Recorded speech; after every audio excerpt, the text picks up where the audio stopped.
there, everyone! Old school Pokemon here, back again with a podcast episode number 34, joined by my usual co-host, Catch 'em All Collectibles, Dan. And tonight we have two very special guests, Z&G Emporium and Kam. That's me. I'm so glad to be here. Yeah, me too. We're very happy to have you. Thanks. That seems sincere. Yeah. So with Yeah, that, you were actually our very first special guest, James. Wow. Now we've run out of special guests. So we have to kind of go back and recycle everyone. we're on lap 2, yeah. Yeah. Messed up. Yeah, well, there you go. Well, not on this channel, though. Not the PokeFlipz. Oh, that's true. That's true. Yeah. So, looking good. Ready for these questions. Now we got the combo, too. We Burning got hot cues. Yeah, these burning out questions. Ready to just crush them. Yeah, honestly. Just speed run through them. So first question comes from Metasand. Is it a golden opportunity to use proxy services to buy cards from Japan now that the Japanese yen is so weak? It's almost like a 25% off coupon. I haven't ordered from Japan directly in quite some time, but honestly, it probably is. I've heard some people talking about it. I did do like a test order through, I can't even think of them, Tenso, that's right. I ordered some VMAX Climax through Tenso just to test to make sure it was going to work for this fall's that special collection that they have coming out. That went through fine. I got those boxes to my door for pretty cheap, partly in thanks to the weak yen. But other than that, I've not really been making any big plays because of that. Have any of you guys? It's not even something that I've considered, to be honest. Yeah. I purchased through like YOU Japan through, I think, YOU. I think I did that once or twice, but that was like 6 months ago or so for like Shiny Star V boxes or something. But I don't know. It just feels like I'd rather just pay extra and buy it off eBay. I'm like the lazy, like someone who wants to take the time to buy through a middleman and then sell it to someone. Like I'm the end consumer of that, I think. Yeah. I'd rather spend the extra like $8 per box or whatever to. Yeah. If you're like buying, I guess, volume or like you're trying to flip them over, I don't know. It's just, that's just not really my forte. I remember talking to some guy. I remember I was looking like 2020, like getting some middleman who, like an actual just guy, who would buy stuff and then ship it to me. And for some reason, I don't know how I got a call from some guy, some Australian, and he chatted me on WhatsApp. Wrong country. Australia. Yeah. Yeah, but he had some kind of like he knew somebody. He like bought cool. it. A middleman for a middleman. This is good. It was weird. Yeah. So he like answered the phone. He's like, let me show you this. Let me show you. He's like, I buy this stuff dirt cheap, like these lots. And he was showing me this stuff. And he literally, I've never seen more Japanese cards in my life. He had literal crates and his whole garage was just, I couldn't tell. He had a really thick Australian accent. I couldn't tell what half what he was saying, but he was just, apparently he did that. He just would like go to someone there and he would buy it and do that. But yeah, I know there is opportunity to do that if you can really nail that down, but I just haven't really done it. So. Yeah, no, I'm certain that there's so much opportunity with that. Yeah. It's just, I don't know if I have the time to even think about it. Yeah. Yeah, I know.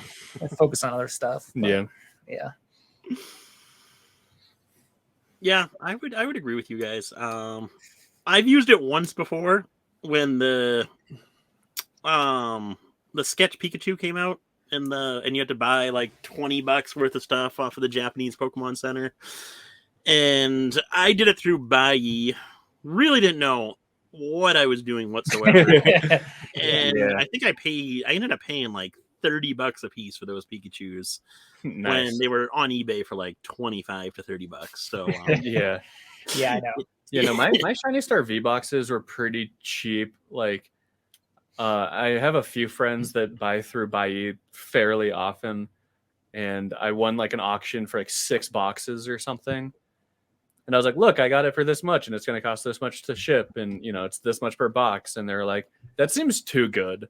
Like, I think that you got scammed. And I was like, are you kidding? And then they like showed up and like, they were perfect. And like, I opened them and I got like, every chase card I was looking for. It was like the most perfect scenario.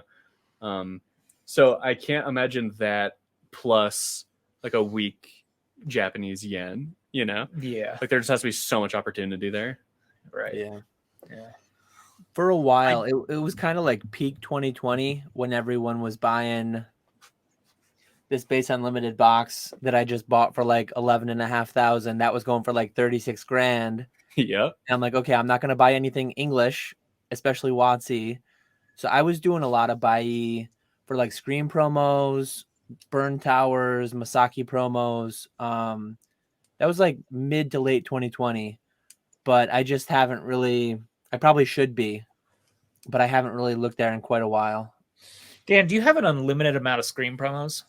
I just have to ask. It seems like every single submission, you're like, oh well, here's sorting through. Yeah, here's another 6 or 7 or 10 of them. Yeah. I have a lot. I had a much more. I should have had 10 times what I do because those were pretty obvious. It felt, and I didn't expect them to do what they did, but I mean, I still did really well with them. It's yeah, those were solid. Yeah. So Swami coming in with the next question. He's got a good one for Nick here. Oh boy. So Swami asked, how come we never get a live stream, or how come we never got a live stream drive stream? That's with reference to the drive down to Charlotte. Jake and him were supposed to go live on YouTube. Yes. We were just having 4 frames per so much second. fun. Yeah, that's true. Yeah, I would have been. But something that like apparently Rusty can do lives. Should have done a live there. I literally don't understand. Yeah. So yeah, should have done it there. Speaking of poor video quality, let me say we're now in 720p. He's sleeping it down there. that was a good time to cut in with that because I Nice. realized that there was a setting for video quality and we were defaulted to 480. So for anyone watching, you've got an extra 240 pixels going there. Wow. That should literally be the minimum they let you select. It shouldn't let you go lower than that. I know. I thought 1080p has been standard for like a decade. I was wondering why there was always fuzzy. I was like, is my internet bad? It's like, why is this so fuzzy? And you don't want to bring it up because then it's like being rude to a friend. Right. Like they're poor quality. Yeah, right. Just gonna like let them rock with it. Yeah. It would have been nice. It would have been nice if somebody stepped in and said something Before 34. Yeah. But yeah, no one did. You know what? You know how I actually found out, or how I decided to look into it. I don't know if you guys watched Rattle's Booze News or something. He called it. He did a little news skit. He did a little news segment skit, and it was me, Jake, and I think Echo Bass were on a thing, and he's like, good to see these guys live streaming through their Game Boy camera or something like that. It was a pretty good dig. And I'm like, the video quality is actually really low. I don't think it should be that low. So when you upload it, were you uploading it? Like, were you rendering it in like 1080p or what? Or were you just uploading it 480p? I have no idea. I download it from here and then upload it at the maximum. Download it from here, put it into iMovie, and then select the maximum quality. And it would always take like 45 minutes to actually download. So I don't know what it was doing. This is why PokeRev has 22 million views in a month, because there's literally no competition. Probably because it was trying to upscale. It was upscaling 480 to 1080. That's why it took so long, probably. Imagine PokeRev putting now it's 720.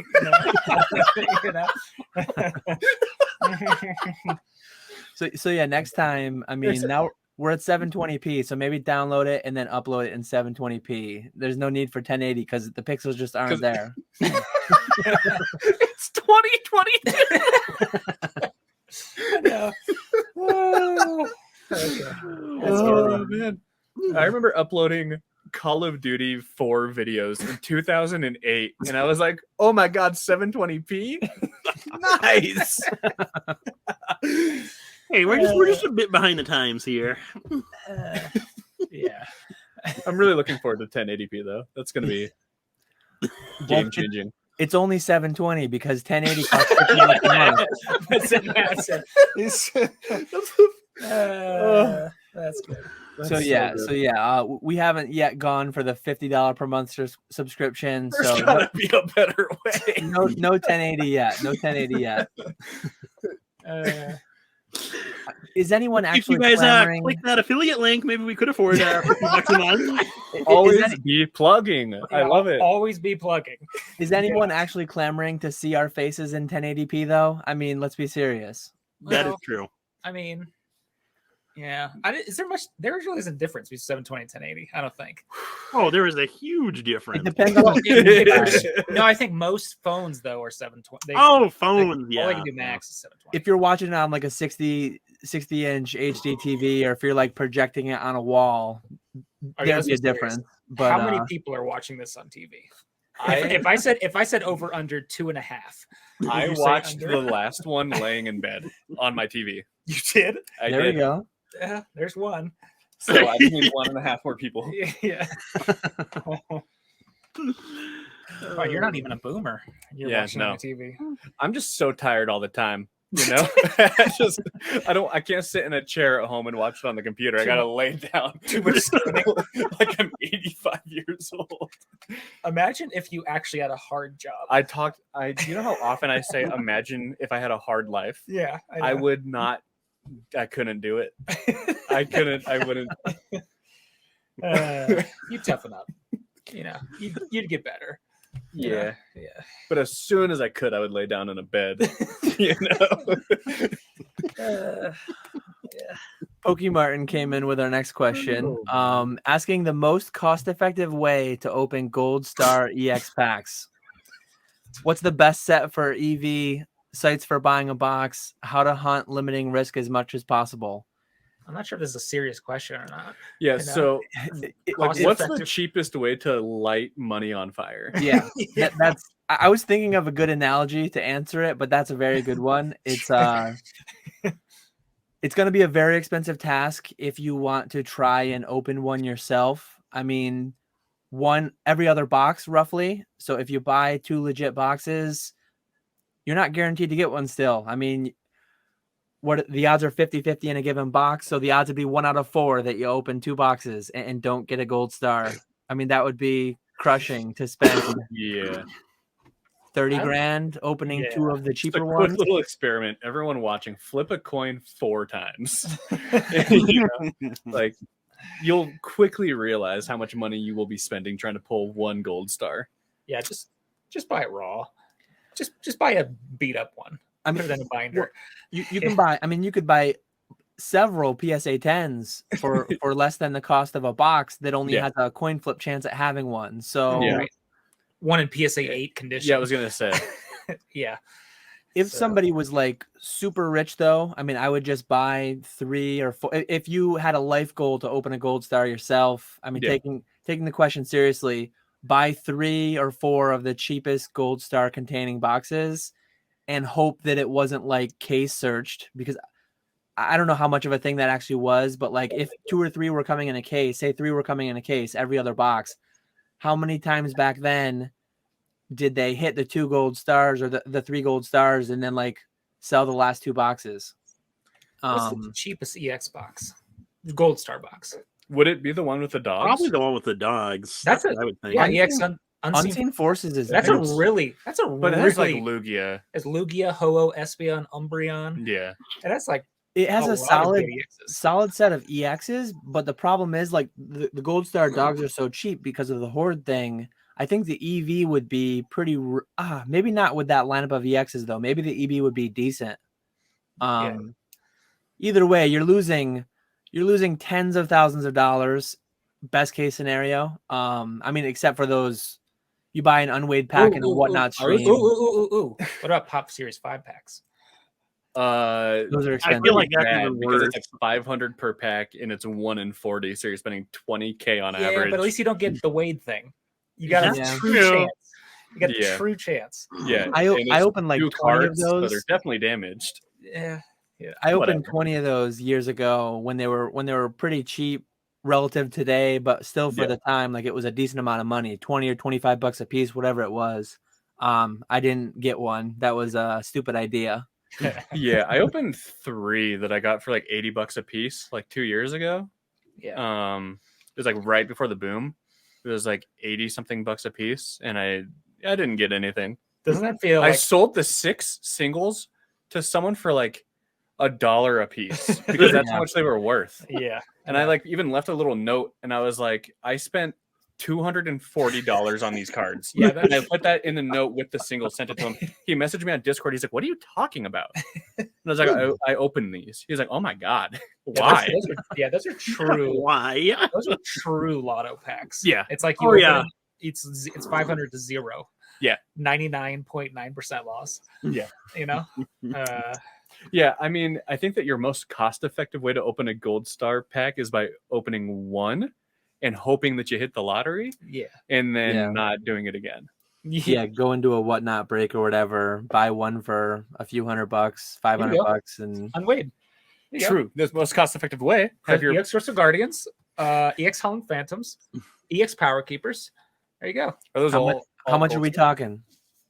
This was how much did the guy? $10,000. So each pack he's going to be charging $2,000. I think it was $1,200. Yeah, for this. I think so. But the Pikachu goes for like, in PSA 8 goes for like 200 something, 300. Email Z&G Emporium. It looks very warped. It looks very warped. If it's 1 out of 72 for a gold star, roughly your odds should be 1 in 24. Are those 3 gold star sets? They are 3. Like the EX Power Keeper says the Vaporeon, Flareon, EX Howling Phantom says the Pikachu, Mew, Mew, Gyarados. What does Howling Phantoms have? Gyarados. Mewtwo and Pikachu. Mewtwo, yeah. And then EX Crystal Guardians has, or is EX Crystal Guardians the one with the Celebi, Alakazam? Yeah. Crystal Guardians is Celebi Alakazam. Yeah, there you go. Yeah. So. And then 2 Diamond and Pro packs. Yeah, those are trash. What? It could have a level X. Not Torterra. What's the penguin?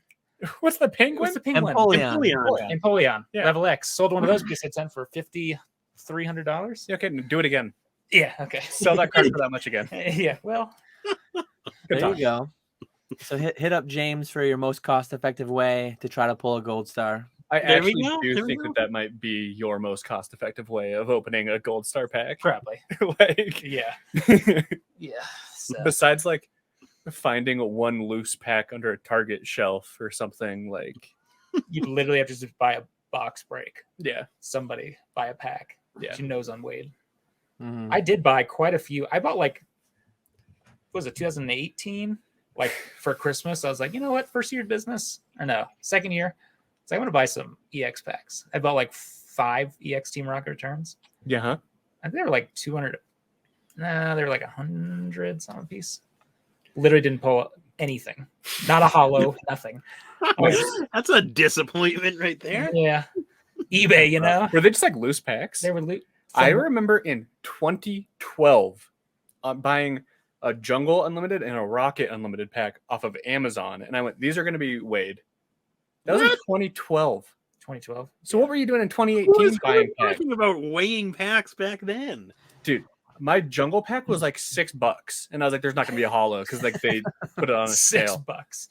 My Rocket pack was like $12. Weighing packs back then. It was like a thing that we didn't get a hollow. No hollow. Cam almost got into Pokemon hard in 2013, and he would have been a millionaire by now. I have a picture of like Legendary Treasures boxes, Plasma Storm ETBs all on a table. Yeah. We opened them all up. I gave my binder to my brother. He sold it at a garage sale. Your friend said, this is stupid. Don't do it. And then he didn't. Yeah. Yeah. My cousin was like, why would you grade Pokemon cards? Like, that doesn't make sense. And I was like, yeah, you're right. It's so dumb. I don't know why you would do that. 2013. You'd be one of the OGs. I would be. Yeah, but here you are. Now you're just a nobody. Hey, just a niche micro. Watch yourself. I'm a niche nano influencer. Nano influencer. Yeah. With dozens of monthly engagement on my Instagram. Dozens. Dozens. Yeah. I like it. You got to start somewhere. Yeah. Could have started in 2013, but that's fine. Oh well. You just got some catching up to do now. Yeah. God. Next one comes for James. Uh, Question for Z. You want to read this one? Question for Z with the volatile feedback against PSA during the backlog. What is the most vocal someone has been against you when it comes to GradedGem? well, I probably had 3 people said they're gonna call their lawyer. Never did. It's just Yeah.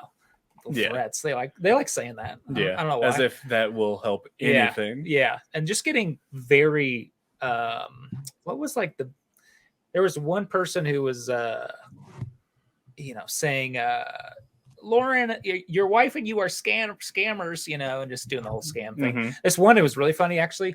It was I was like, hey, it's PSA, there's nothing I can do. We're just waiting here. And he got really angry, and then his dad came on the email thread, and he's like, this is whatever's dad, and then he started like cussing me out. I'm like, dude, are you for real right now? Is your dad popping up, to talk to me? So I said, yeah, you aren't the customer, and I blocked him. So Yeah. he got his stuff back. I mean, He was actually it's weird when they get really mad, but then when you email them to like they get their cards back, it's like they're a different person. Yeah. It's strange. Yeah. I don't understand that, but Yeah, I mean, it's a bummer because like every single one, like all 4 of us understand, like we have cards that have been out at PSA right now for probably like over a year easy. Like every single one of us, I would assume, like we've all dealt with the backlog. And like, I don't want to make it sound like I'm complaining because people are complaining to me, because like I understand why they are upset, the way that they are, but it's like we literally cannot do anything about it if we don't have the cards. Yeah. Like as soon as we get the cards, then like you can start getting mad that like it's taking too long because like we're not sending them back fast enough or whatever. But until then, it's like we can't do anything, Yeah, Like- we usually, if they start, cussing us out, I get a little angry back. But usually you just stay calm, and they like. I'll just bring up this eBay message I sent to you today. This wasn't about GradedGem, but it's just how people, he said, hey, the slab you sent me didn't include that it had been moving around and not still secured in slab. Can you refund this purchase? Which so like how 50% of PSA cards you can shake around a little bit. Stand people who say that. Yeah.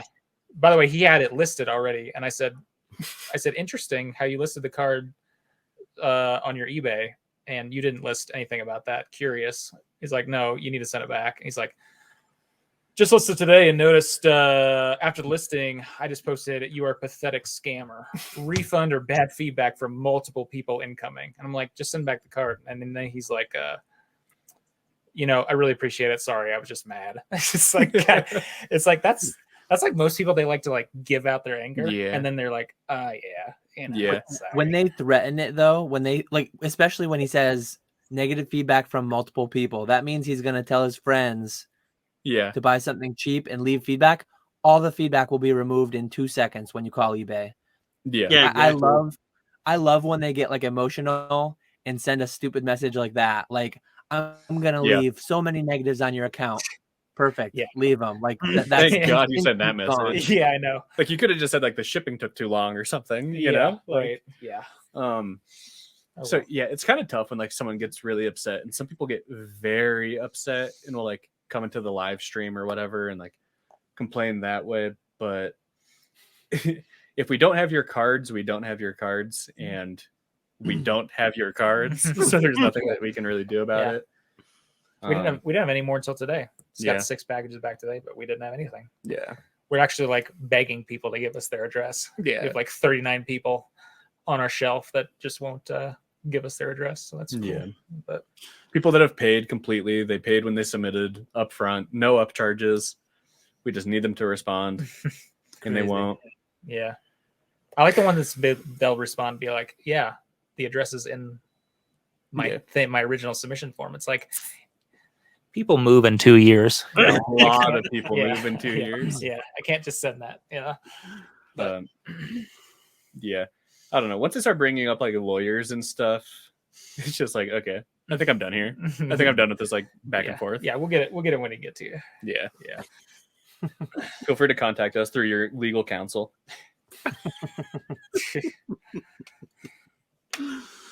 Oh man, sounds like a good time over there. Yeah. It's Yeah, it's a because good learning experience. without like saying names, like because I mentioned, I think it was on E4, like someone was complaining or like was asking about like middlemen and like how they were handling like people being upset, and I was like, yeah, today at work someone said that he was gonna like call the police and contact his lawyer, and then another middleman messaged me. He's like, hey, I saw your message. Same. And he's like, it sucks. And I was like, hey, cool, dude. Yeah. You know, he was like, yeah, it happens. Don't worry. He's like, it's happened to me a dozen times. You know, like, well, what are we doing here? I know. The dad thing with the email is funny though, because it's like you think back to the playground when somebody would steal someone's cards and then they'd go tell their mom and that mom would call the other mom. Timmy's got to give his cards back the next day on the bus at the playground, whatever. That's just like what I picture with the dad jumping on the email. I know. It's like, hey, dude, you're like 24. Okay. Just, just talk to me. Okay. Yeah. And like, it's weird. The people that are like, this is a scam. You have stolen my cards. And it's like, if that were true, do you think that like you would be the first person like discovering this now? Like if this were real, like do you think that we would still be streaming? You know? Like I don't know. It's weird. Like again, and I don't want to like make fun of people for like being upset for the most part. Except for like a couple people that are way too upset. Yeah. But because like I get it, but it's like, come on. Like be rational. Like everyone is dealing with this. I know. I still have stuff from February. Yeah. That's going to still take a while. I think I have something from March. Yeah. I think I still have November or December for sure. A 500 card sub. A lot of bulk, huh? A lot of bulk. Yep. A lot of screen promos in there, I think. 10 of each in that one. I know when somebody gets up to 500 the limit, they just shoved everything they could in that one. You know? Oh yeah, you round it out. It's like, oh, I'm at 380. Might as well just take these 120 randomly and make it 500. Yeah. I was just talking to James about how when I submitted my GradedGem submission, it was 100 cards, I think, and it was like $9.99 each or something. Or it was like 103 cards. It was like barely $1,000, which is a lot of money. But it was $1,000 and I paid for it up front. And I was like, oh my God, that hurts. But it's going to feel so good when it comes back. But geez, $1,000. And then I just submitted a bunch of cards to like SGC, like poker, the Pokemon Silver poker cards. I submitted like 20 of those and it was like $800. And I was like, oh, that's okay. Yeah. That's how much that costs? All right. I know. It's weird how the money shift. You know, it's like, I guess that's not a lot. You know? Yeah. And it's not that I have like substantially more money or anything now. It's just like I'm used to how it works, I guess. Inflation. Yeah. And inflation. It costs $7 to buy a McGriddle, so who cares? Crazy times. Oh yeah. You I want was to at Whole Foods yesterday, and my girlfriend, why were you shopping at Whole Foods? Alexis brought me there. Why? I don't know. She was looking for a spinach wrap. We spent $43. Oh God. She spent. I was like, I forgot my wallet. I didn't even look for it. That's convenient. She was like, and we like always like to guess things, you know. So she covered the price of it was watermelon infused water or something. Okay. She says, how much does this cost? And I was like, we're in Whole Foods. It's way too much. It's $4. It was $9.99. I almost threw up. It was like this big. It was like not big at all. It was like a water. What's it infused? Yeah, like water. It was like watermelon lemon infused water. Yeah. Well, you didn't mention the lemon to me. Yeah, true. Was it good water at least? That changes everything. She was like, I wanted this, but then I saw the price. I was like, no, we're moving. We're moving along. We're not considering this anymore. Yeah, we haven't gone to Whole Foods in a long time. But I remember last time we went there because we were comparing it to Walmart prices. Yeah, and it was like a lemon was like $1. It's like $1 for a lemon. Yeah, it seems. insane. It's an organic lemon. We bought nutritional yeast, Okay. which I would never buy that in my life. It's like, oh, it's like seasoning. It's like it makes things taste like cheesy. Then just buy cheese, I guess, is my complaint. It was $7.49 plus tax. It was $8 for this little nutritional. When are we ever going to use that again? I'm going to force her to find uses. You need to start scaring her and start saying we're about to go into a big old recession. Okay. Yeah. So stop this. But then I can't buy Pokemon cards. Yeah, you can, because then you're making money with that. Except That's not. gone. I'm losing money big. Nutritional yeast is gone. You know? Yeah, you get salt. That's your seasoning now. Yeah, salt. And you should be so glad. People killed each other for salt. That's true. Yeah. And now you're buying nutritional yeast? No one ever died for nutritional yeast. Anyway, should we talk about Pokemon? What's Yeah. Yeah. Sorry. Yeah, sorry. I'm enjoying this whole food Recording? Yeah. Okay. My bad. So Shiny Typhoon, how did you set yourselves up as a business, and was it hard? It's been a long time since I did that, but it varies state by state. It's not too complicated. Just do a few quick Google searches on how to set yourself up, get a sales tax ID, all that fun stuff right there. For Massachusetts, all I really needed was the sales tax ID number. And then obviously like bank accounts and stuff like that. That's the biggest thing that I was a business before I had separate bank accounts, and that's definitely one of the first things that you should do is have a personal and a business bank account. Makes life so much easier doing that. But as far as the other business stuff, it's really not that complicated.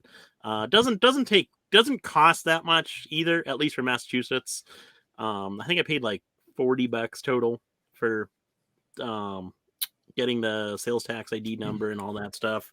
And then as you grow, depending on like how big of a business you are, I would definitely recommend looking into a CPA as well to handle all your taxes come tax time. Usually pay them a couple $100, and the money that you save through using them versus filing your own taxes through TurboTax makes it well worth it. Plus, you don't have to deal with the headache of filing your own taxes, which is a massive pain in the butt. So yeah, I would definitely recommend that too. But I don't know. Do you guys have anything to add on that one? Yeah, I would just probably, if you're gonna like go into and it's not gonna be like, hey, I'm just throwing some on eBay every 4 months, you know, probably just pay a couple $100 to some tax guy. You know, you can probably Google it locally and just figure out how to set it up pretty quickly. I mean, it's probably you're going to start as a sole proprietor, and if it does build, you can then, you know, get some tax guy to do it. You know, if it depends on how much you make and all that stuff, you know, what you want to be. I think I'm an S corp now, but you know, I was a sole proprietor, and then I don't know if my CPA made me go to an LLC or we just skipped it and went to S corp. I can't remember, but you know, I don't know. I hate taxes. I just let them do it. But, oh my God. Yeah, but I would, setting up, having two bank accounts is probably a good thing, because just have your PayPal and eBay and everything that does with the business just hit out of that account. Mm-hmm. You don't mix the two, because then, you know, your CPA or whoever you set up, you're going to be like, okay, well, I need to see the bank statements, you know, to do a bank rec between the two. It's like, oh, well, I mixed those two. And also, you know, if you sell in different states, like I think I filed in like 47 states last year. And they did it, but, you know, I had to pay so many of them. But, you know, and you have to get that data from, you know, PayPal, your bank or whatever. So, pretty easy. I don't think it costs much, or if anything at all, to have two separate bank accounts, and maybe get like the business checks out of one if you do use, you know, boomer checks, which you might have to do. And then, just pay a couple $100 up front and just kind of have them set it up. I mean, like you said, like if you want to do it real cheap, you can probably just Google your state, how to set up a business. I'm sure there's a ton of resources on that, but yeah. Yeah, I don't know. I'm like pretty small time, especially now. Like I just don't really think I like sell anything anymore. But it's just my biggest thing was keeping track of every single penny that went in or out. And kept like extremely strict like numbers and like details about every single purchase. I was probably like way overdoing it because I was like, I just don't want to go to like prison or something for like getting a number wrong. Like I don't know how serious this is. Like I don't want to like pay some crazy fee because like I put something wrong. Like definitely also keep like an Excel or a Google shared sheets and just every purchase, put how much you spent. Yeah. And then when you sell it, how much were the AV fees? How much were the shipping fees? How much were the shipping supplies and everything that goes into it? And then like after doing my taxes myself the first time, because that was kind of a nightmare. Like you kind of understand a little bit more about like what they want from you, and like supplies are different than like inventory, which is different than this. So then like, you know, things are much more like streamlined and I can like keep track of things better. But no, the first year, like I thought that I was doing a good job of keeping track of everything. And when I did end up filing, it did have like every penny accounted for, you know, in or out. But that was like the days leading up to that. I was like, I'm really about to spend hours in front of my computer, like going through like every, like my bank account, my credit card, this credit card, going through PayPal to make sure that like, every purchase and every sale makes sense. Like it was stressful. So if you just, I don't know. Yeah. But now if you just keep it updated as you go, you make a purchase, you jot it down, you know, you make a sale, you jot that down. Yeah. I don't know. It's not too tough. That's my biggest thing is I used to do those monthly breakdowns, but then I stopped, and now I haven't done my monthly breakdown since April, and now I just dread having to do April, May, and June.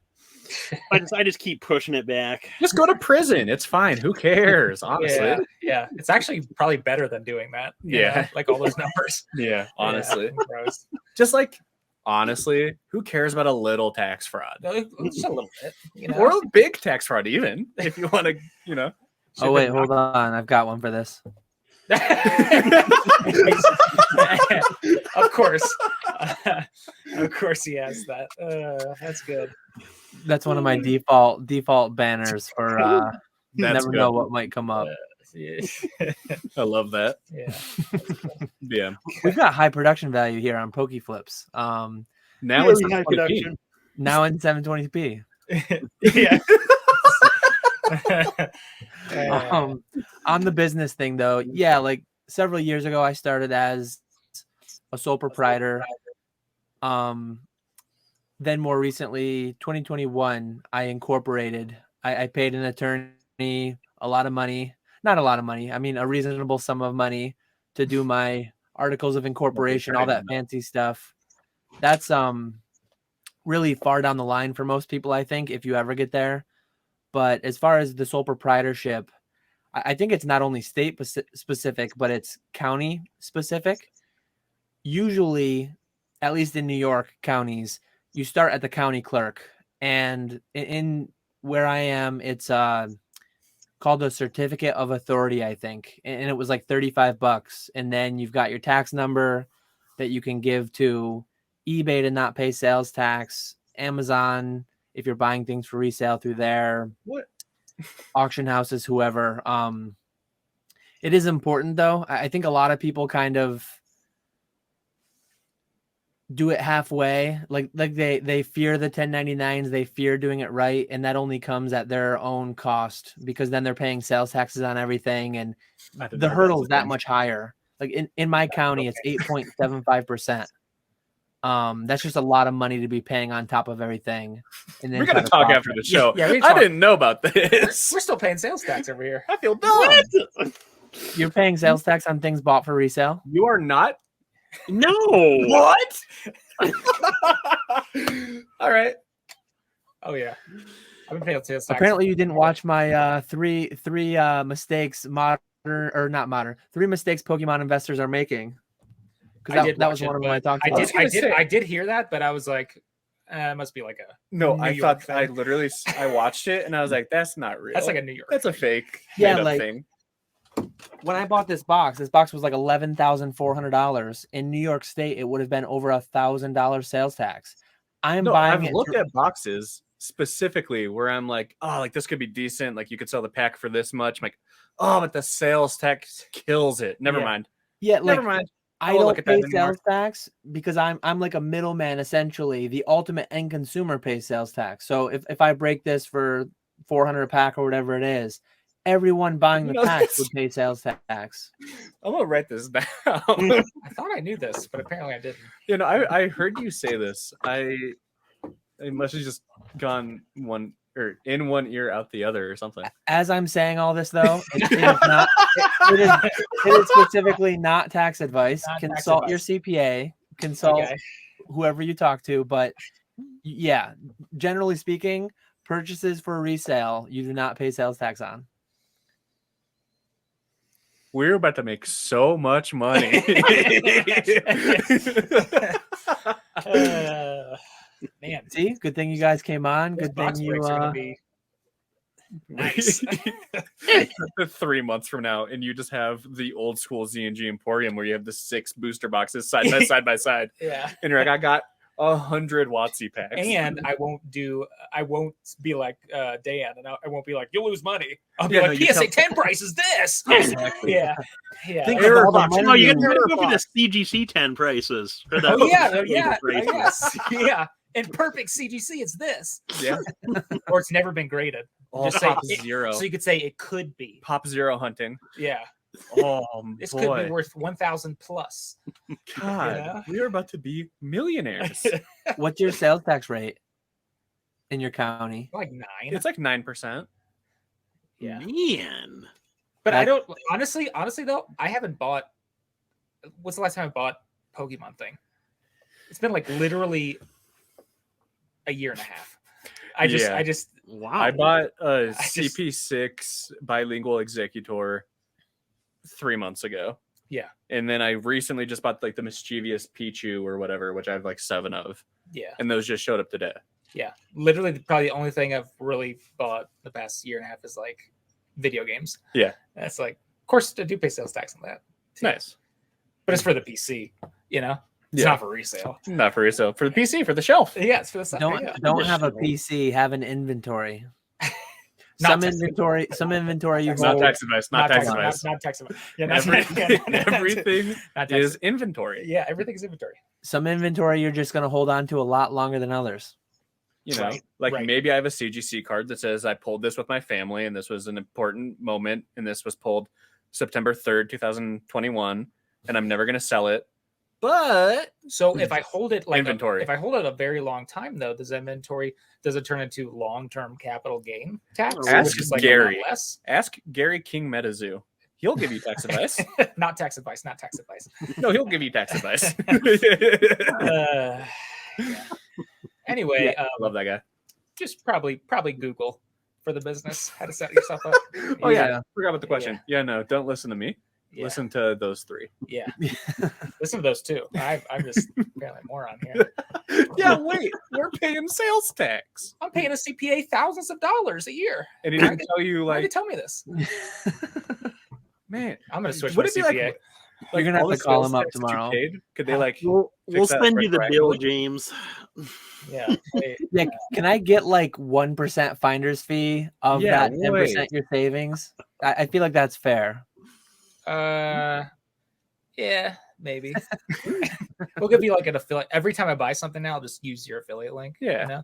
I appreciate that. I used to live in Oregon, which does not have any sales tax. If you live in Oregon, if you live in Delaware, I think too. Yeah, and that was sick because then people would I'd be like, hey, can I get this 10% off eBay prices? And they're like, no, because if you just buy it from me direct for the same price, like you don't have to pay sales tax. I'm like, shut up. I don't even know what that is. Just sell it to me for 10% less. And I moved to Arizona. I'm like, everything is so expensive because it's just a made up price. They're just throwing 10% on for free. Yeah, but have you seen these roads? They are so bad. They're very Are nice. you kidding? The highway leaving here? Are It's you all the joking? snow. It's very hard when you have to put down. Do they even put down Just salt? imagine how bad it would be if they didn't have 10% sales Right. tax. Yeah, they literally wouldn't have a road. Yeah.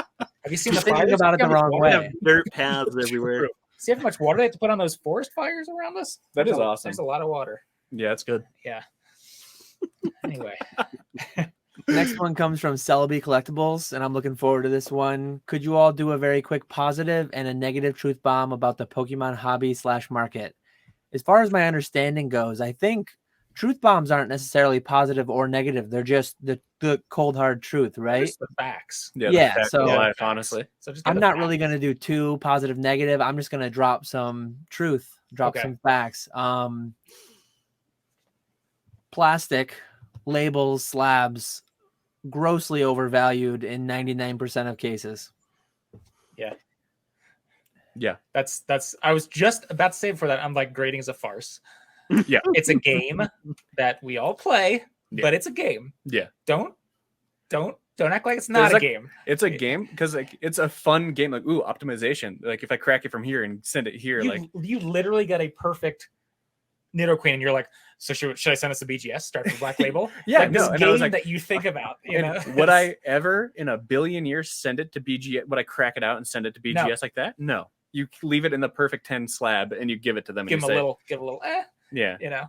And It's- the reason slab optimization even exists is because people buy slabs and not cards. Like when you think about the fact that you can take a card, crack it out of its case, and it loses 90% of its value in many cases. People are buying the slab like blindly too a lot of times. Like I sell a fair bit of 10s that are no better than the 9s, yet they go for a 2, 5, 10 times multiple over the 9s. yeah. right. Or you crack out your perfect 10 Pikachu VG and then it loses 99 point, you know, Literally more than 5% of its value. 99% Yeah, of its 99% of its value. Yeah. Yeah. But it's a perfect. But he believes in the card. yeah, he believes in He it. believes in the card. Yeah. That Well, was, I've got hundreds of them if he believes that much. And Not he'll sell perfect $10 $10 a piece. just the raw card. God. yeah. What's your negative or positive truth bomb? Oh boy, I don't know. I need you to think of one before I. You Uh, have a lot of opinions. Go ahead and give one. you I've know? never had an original thought in my life. Yeah. Well, Yeah, I mean, you stole the grading thing, honestly. So that's kind of rude that you didn't let us go first on that. I mean, okay. trying to think. I About, think trying that- to think of a negative one. I'm trying to think of negative too. I'm trying to be pretty like a downer right now. Yeah. I think that Pokemon content creators in general, what was we had like a cute little thing. It's like when you go to a restaurant, like you can have like good food or fast food or cheap food or something, but you can't Yeah. have all three. It's Right. going to be like two of the three. yeah. It's like content creators are going to be like really knowledgeable, really entertaining, like and entertaining in the sense of like PokeRev's videos where it's like big loud bangs and like he's like screaming and he's excited, like Unlisted Leaf, or he's jumping up and down. He's, you know, he pulls a $19 card in his $1 million mansion and he jumps into a big pile of Pokemon plush. You know, it's like It seems like there's like really it's like you're over the top, you are extremely knowledgeable and informative, or you are not even that, like the sub count. Like you either have hundreds of thousands or millions, or you have like Yeah. 1,000. Yeah. There's like not many like in between, you know, that are like basically like I'm just kind of bummed in general where like Pokemon content is, you know, and it's literally, I can't explain it. It's 0% against the people that make the content. Mm. It's just like, and I don't want to be yucking anyone's yums or anything, but like, but it's just like, Didn't Jake What question is that? Jake said Jake that. says that, said it. yeah. Yeah. but it's funny because I said that like jokingly, like a few years ago, I would say yucking yums, you know? That sounds like something And then- an 80-year-old would say. Yeah. And I don't want to like yuck anybody's yums, but it's just like it's tough for me to find stuff that like actively or like actually makes me interested. Mhm. Like if it's something that's like deep and it's thoughtful and informative, like a lot of like the podcasts, you know, like Poke Knowledge or PokeFlipz or anything like that. Way to not mention us first. It's also not going to be like super hype and like, oh god, but like I also don't think that I want that actually. Actually, we were talking about that for it. It's like I think our next live we should just up our volume. I should just yell a little bit louder and see what happens. Yeah. I think we would hold it. Yeah. The viewers a little bit more. You know? I think so. I just have to prepare myself for that. You know. Like I don't know what I want, but I just don't think I'm getting too much of it. And if I am, I'm getting like a few hours of it a week. Yeah. Right. I see like what you're saying. Pat Flynn was really close. He's very close. But then like it just doesn't feel completely like genuine or authentic. Yeah. It's close. And it's like super small things and it's just me like extremely nitpicking. And I've talked to Pat before and he's like such a nice dude. Like it's actually insane. Yeah. But like in like one of his videos, and I'm just so nitpicking, just like there's like literally nothing wrong with it. It's like how you make a video and I understand how production works, you know?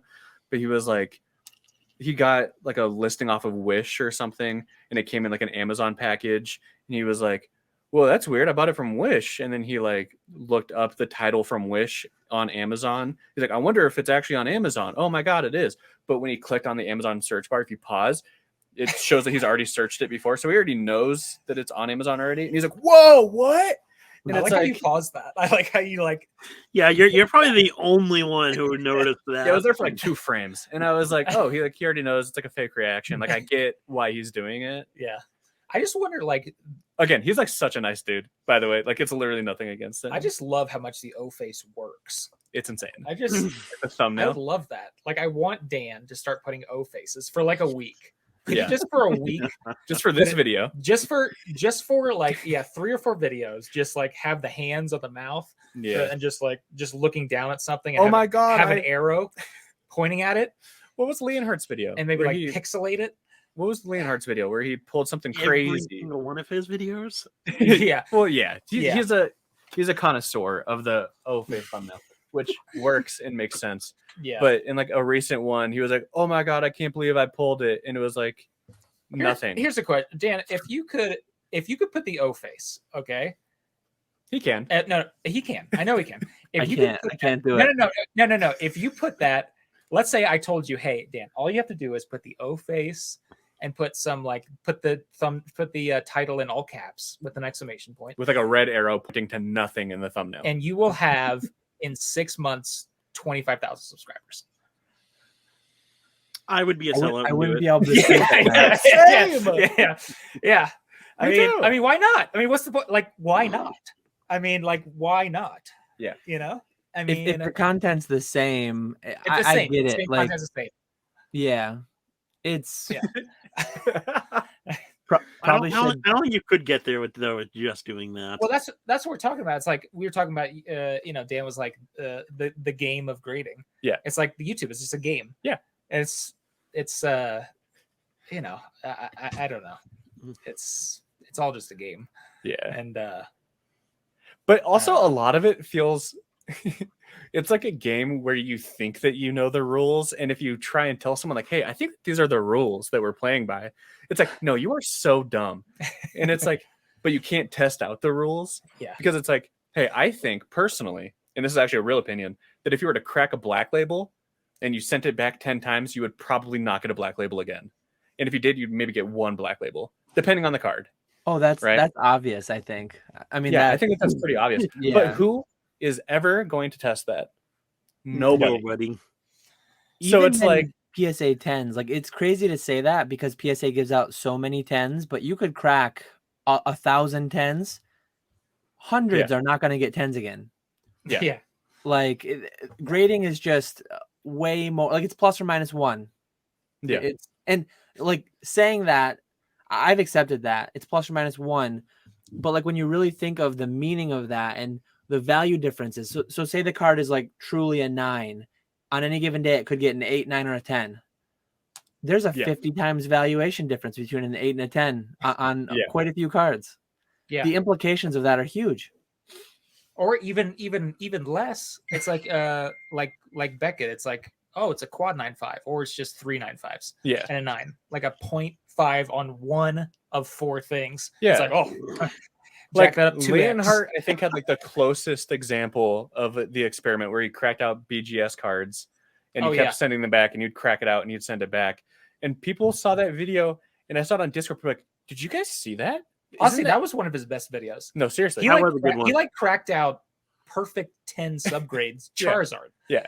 And just send them back in. Yeah. And they came back at like, it was like 9, almost like 8.5. Yeah. It's like, okay. Yeah. And people are like, can you believe that? And it's like, can you not? Like, yeah. It feels like the most obvious thing. But well, there's like 2 different camps. Like some people just accept it. Yeah. Like that's where I am. I just accept it. I have to play the game to optimize the money that I get back out of my business. Yeah. But then a lot of people, they see it and they just like don't believe it or don't want to believe it. And they just go on paying crazy premiums for 10s. Like, I'm glad they do. It makes it easier to do business, but I know I think I've paid ever like more than okay, I've purchased, I think I talked to you about it, like 3 or 4 PSA 10s ever, and they were all like, one was like a Team Rocket Meowth for like $20, or it was like a Jungle Meowth for like $30 or something. And then like I could not find a single raw copy of the gold Japanese like Moltres Zapdos Articuno. I couldn't find like a single nice looking raw copy, so I just bought the 10 for like $80. And then I recently bought a PSA 10 Japanese base set Mewtwo for $400, which was like, I was like, whoa, I'm buying a 10 and it's not cheap. What am I doing? Yeah. I bought a PSA 10 Shiny Star V Chinchino. That was $20 because it's like, why? How would I grade this for less than $20? I know, and it's different because we all 4 of us grade a lot of cards. Yeah. So I think it's weird to think that a lot of people just don't. Yeah. They just buy the slab. They literally have never graded. Yeah. That's what the GradedGem. We did 120,000 cards in the US. Yeah. Graded because people just, I mean, they did the service, but a lot of them just had never submitted. It was like their first time submitting a card ever. Yeah. And like the amount of people that will come into the live stream. People come into the live stream and they're like, hey, when are you guys going to open back up? Because you're the only place I've ever submitted to, and I was like comfortable doing it, and I haven't submitted since. Yeah. It's like, oh, man. Yeah. No. Polaris, you do that. Yeah. Shout out Arcashine. Prestige now, too. What are we doing? That? Yeah, I did. I did see that. Wait, is that? That's Charlie. Charlie's new one. I would have a Chris? tougher time drawing the Polaris Ludkins Prestige like family tree than like drawing you the entire family tree for all of like Game of Thrones, and I haven't even seen it. Like I'm so confused by what is happening. And after being a middleman, why would he ever sign up want to do that again? Yeah, I mean, money. What is he doing? Yeah, like the guy got 2 creatures decks. Yeah. What's he doing? Yeah, you know, come on, you know. He just likes the punishment. I guess so. Yeah, you know? That's all I can think. So, he's like a masochist. I know. I don't know. And Yeah. like one stream, was it like Jake's stream? Like he's like, oh yeah, I bought like $300,000 of remix bout one day. It's like, dude, what are you doing? You know? But I also want to make 75 cents a card every time I submit, you know. You know, I wish I had like Arcashine or Charlie here to ask, but like I'm confused because Ludkins was a thing. Arcashine worked there under Charlie. Stop me if I'm wrong, or if anybody even knows anything anymore. And then And then Charlie left, and then Arkshine was doing Ludkin's and his own side submissions completely separate on Reddit and Discord. And then he started. Did he start Polaris? I think he did. Why are you looking at me? Help me. Like, why do we need so many? And why are they from the same people? Well, I'm more than happy to send Arkashine or Charlie my cards, but I don't even know what company to send them to. Yeah. There's that, just don't send it to Mark's cards, Anyone but them. Yeah.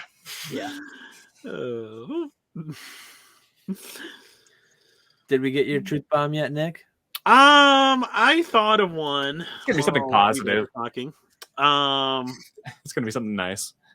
It's gonna be. I don't know how to word it. Negative because you can't word it correctly. That's I good. like this. I'm gonna say I won't say I was gonna say 99%, but I'll just say the majority. 51%. Okay, that's a cop out, but whatever. The majority of modern investments and modern investors will fail. That's my truth bomb for the day. Yeah, 9.1 billion cards might do that. Yeah, I think that 90 billion. Yeah. So what? That's like only like 1.1 card. I think that's what person. I was telling Dan the other day. It's only one card per person on Earth every year. Or is that? Yeah, that's like one of those people who start a business and they're like, "This is $100 billion business. Even if I get 1% of the business, then I make $1 billion." Yeah, that's one of those. People. It's like when you invest in a crypto that's worth $0.00001. Yeah. If this goes to $1, I'm going to be a billionaire. Yeah, I know. I love those. I think that 99% of modern investors aren't. I don't think they like know exactly what investing is. Which I don't think that there's anything wrong with actually investing in like modern Pokemon. Like I think that's. I would do that before I invest in like the stock market, just because I'm young and stupid, and like that's just more interesting and more fun to me. But like.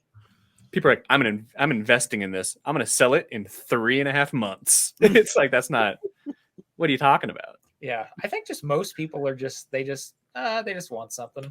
Yeah. I don't know.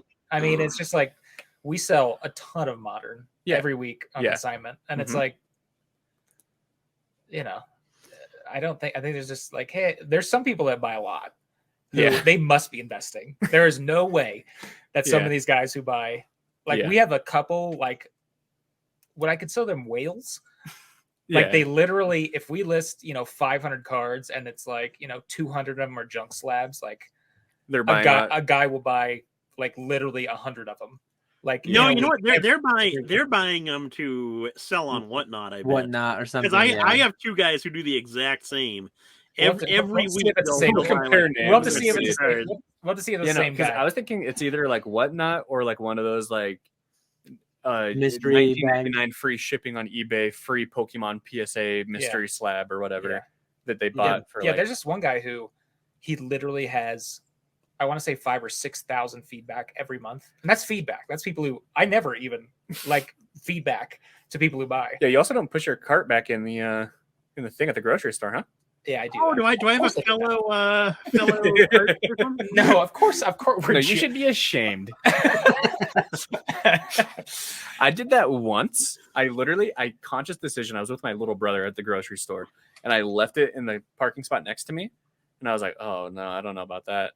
And my brother had looked at it. He's like, "What?" And he was like 12. He's like, "What are you doing?" And I was like, "Oh God, I feel bad. Like I'm getting called out." And then a dude getting in his truck was like, "Put that back." And I was like, "Yeah, my bad.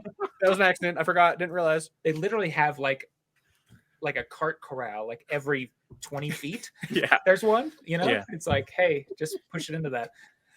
Yeah. So, like one time, I consciously made the decision not to tip the pizza delivery driver because I felt like I didn't believe in it because it's like they're already getting paid hourly. It's not like a waitress or waiter where they rely on it, or like Uber Eats. When was this?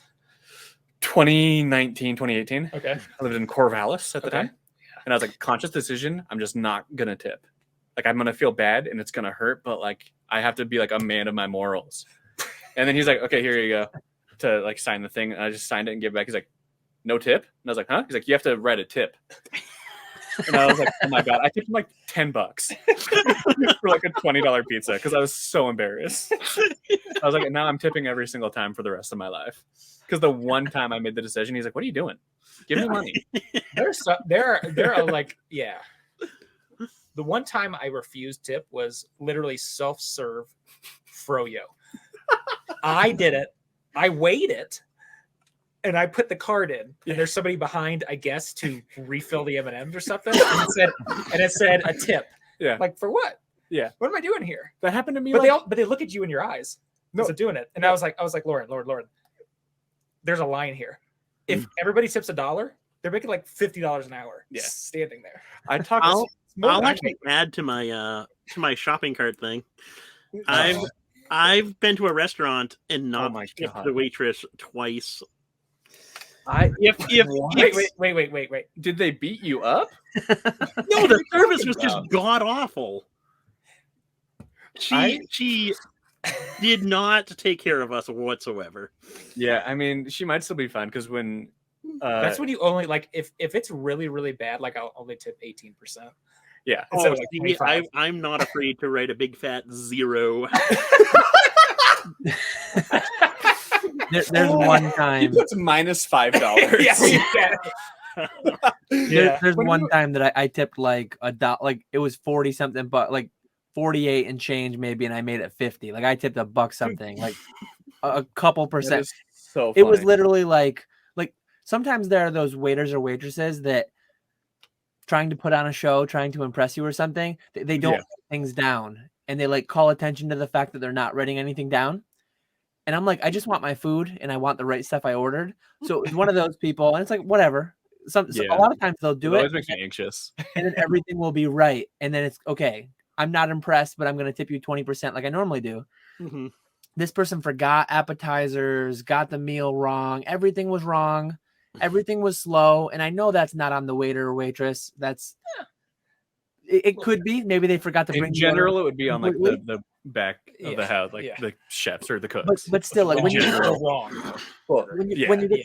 when you get the wrong food entirely because they didn't write it down, and then when they have to come back and ask you again what it was, like that was part of the delay. Definitely no drink refills, just generally terrible, like non-service. One time in my life, having gone out hundreds and hundreds of times, I don't even know how many times it would be, but see, I know you're all good people though, because Nick is like, I would have just left. You guys remember like the horrible, you know, so it's not like you forget. It's like, probably, you know, so no, because just a few days ago, I can't remember where it was. It was like the same scenario. It was like self-serve everything, and then I went to like check out and it asked for a tip, and like the cashier was like watching me, and there was like a dude in line like next to me also watching me. I'm like, what? Why is everyone so invested in this? Like, you guys did nothing. I purchased a pay money I purchased something from MetaZoo, and I checked out, and it said like add a tip. Who does that? A checkout of online for MetaZoo for anything? An online checkout? Yes, and it said like, don't forget you could also add a tip here. And I was like, there's no way that anybody is adding to that, right? I can think of one person. they do have that. I've seen that before too, but yeah, I don't add a tip there. I was like, they might like that's something eBay needs to add. Tips, you know? That would be sweet. Yeah. I mean, YouTube has super chats, but I guess you're getting something out of it, right? Because you're getting your question read quicker or whatever. And Yeah. And then my package showed up with like literally 0 packed. I don't want to complain about MetaZoo or whatever, but like it showed up like someone had the cardboard box on the other end of the room, and they were just like shooting the boxes, like just trying to see if they could damage it on its way to like. You got some bad packaging. It's like Wada. Wada literally uses 1 ply of bubble wrap, one piece. It's like the one square that you for one game. It's weird that a fourth of my games show up broken, though. Yeah, I know. That's weird. I know. When I packaged my Halo 3 a couple days ago, I was like, I feel like I'm being wasteful because I bet you it's 16 feet of bubble wrap or something. But then it's like only still this big when it's done. Yeah, right. And it's like, yeah, that feels like just enough. Yeah, right.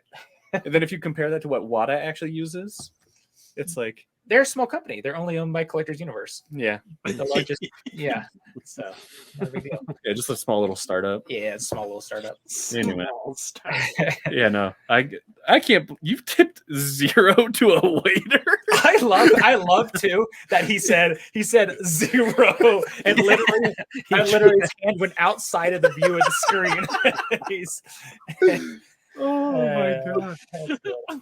that's incredible. Yeah. We'll see if I really hope we get bad service at Long Beach. We'll all go out. I want to see him write 0. Yeah. Well, first we got to get you to come out with us. Yeah. Well, there you go. I will. Shots Okay. fired from Vegas. In Las Vegas, they started to go out at it was 11:30 midnight or something. So that's when you started. I'm like, okay, I'm done. Okay, that's it. Oh, I'm really looking forward to it. I'm stoked. I'm stoked for Dan to be there. Yeah, Yeah, he doesn't Not seem gonna to enjoy it. Denver. the flight difference between going to LA and Denver is huge. Yeah, true. Yeah, it's huge. God, imagine the layover. Oh my god, if you get a layover, you could have someone record you getting off the plane real slow. Yeah, God, that'd be sick. yeah, really good. Yeah, Post it to social media. yeah. All right. Anyway, next question. Next question. This one's for James. Question. Okay. Oh, man. Was James made aware of the graded gem guys in the UK starting ace grading, and at what point was he made aware that it would lead to cutting ties between PSA and graded gem? Yeah, I was. I was informed right when they announced it, or right before. So I wasn't really kept in the loop on that one. They kind of, when they set up UK graded gem and USA, USA is a completely different entity. I run the whole thing over here. They basically, now they basically do the money side where they, will tell the upcharges that happen. And supposed to, that's a little cloudy. Supposed to do customer service, but we've kind of taken that over because they're a little slow over there. US expects a little bit quicker response than the UK. But yeah, so we were just completely separate, and they were just doing their own thing. So I didn't really have any juicy details for people behind the scenes. But yeah, it seemed like, it was a weird time because PSA stopped bulk in March, and then it was I want to say I don't even know how much longer it was. 4 months, 5 months, 6 months later. I don't even know how long it was. They did it because they had, I don't even know how many employees they had, 10, 12. So it's if PSA was not doing bulk, they had no business. So they had to figure out something to do. So I guess that's kind of what they were doing behind the scenes. But I didn't really know about it until, really, well, a little before everybody else. But how much time? What's the ballpark? Probably a week. Jesus. But God. I kind of knew. Yeah. Plus there was rumblings, how many people like digging in the weeds. It's there were some posts a while before that. It's oh, they started this corporation, and which I don't know how people keep searching for stuff, you know. But but now we're just I think we're at 90. Well, we got those 6 back. 91 submissions left for UK for US graded gem. So we are I hope to be done with most by the time Long Beach was at a month and a half away. There'd probably still be. You think most? No, I'm saying probably not. I was a lot left. I'm being optimistic. Yeah. That's gonna be so sick when you take one weekend off and you get 36 emails. Why are you doing this instead of doing my cards? Yeah. And you have 0 submissions here waiting for you. Yeah. I'll just say I'm writing waitresses big fat zeros. And then passing the savings along to you. Yeah, that's passing the savings on. I can't wait to bring a ton of Gym 1 packs, get Nick drunk, and he's gonna buy them. There you go. Yeah. So, that's my goal. Dumb. I'm really glad that I helped push you into that purchase. Yeah. The Gym 2 went well. Yeah, the Gym 2 sold immediately. Yeah. I hear Nick, but didn't you buy packs at the last convention? Didn't you buy like a Neo Rev or what was it? Didn't you say some Instagram post or something? Well, I don't know about No, the that was down in Orlando. I bought Orlando. Neo packs. Okay.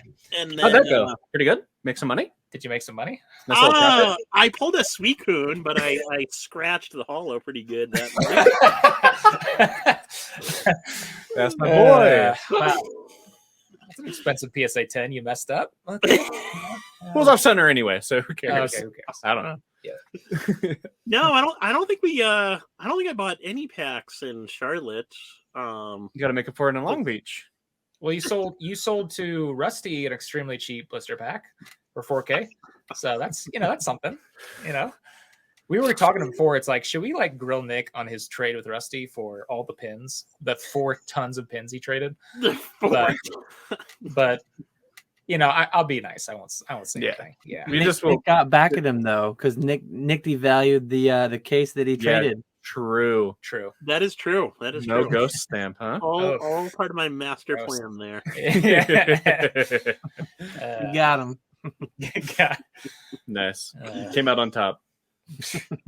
That was a lot of fun opening that. That video was satisfied really the urge to open any of mine for sure. Yeah. God.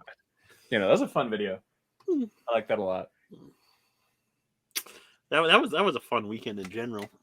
Yeah, great time visiting Rusty. So next question comes from Stuart. How do you think low pull rates and high availability of raw mint chase cards will affect sealed product long term? Example: 1 Moonbryon per 5 cases, 1 base per 1.25 boxes. I've opened one of all these guys and got the Moonbryon.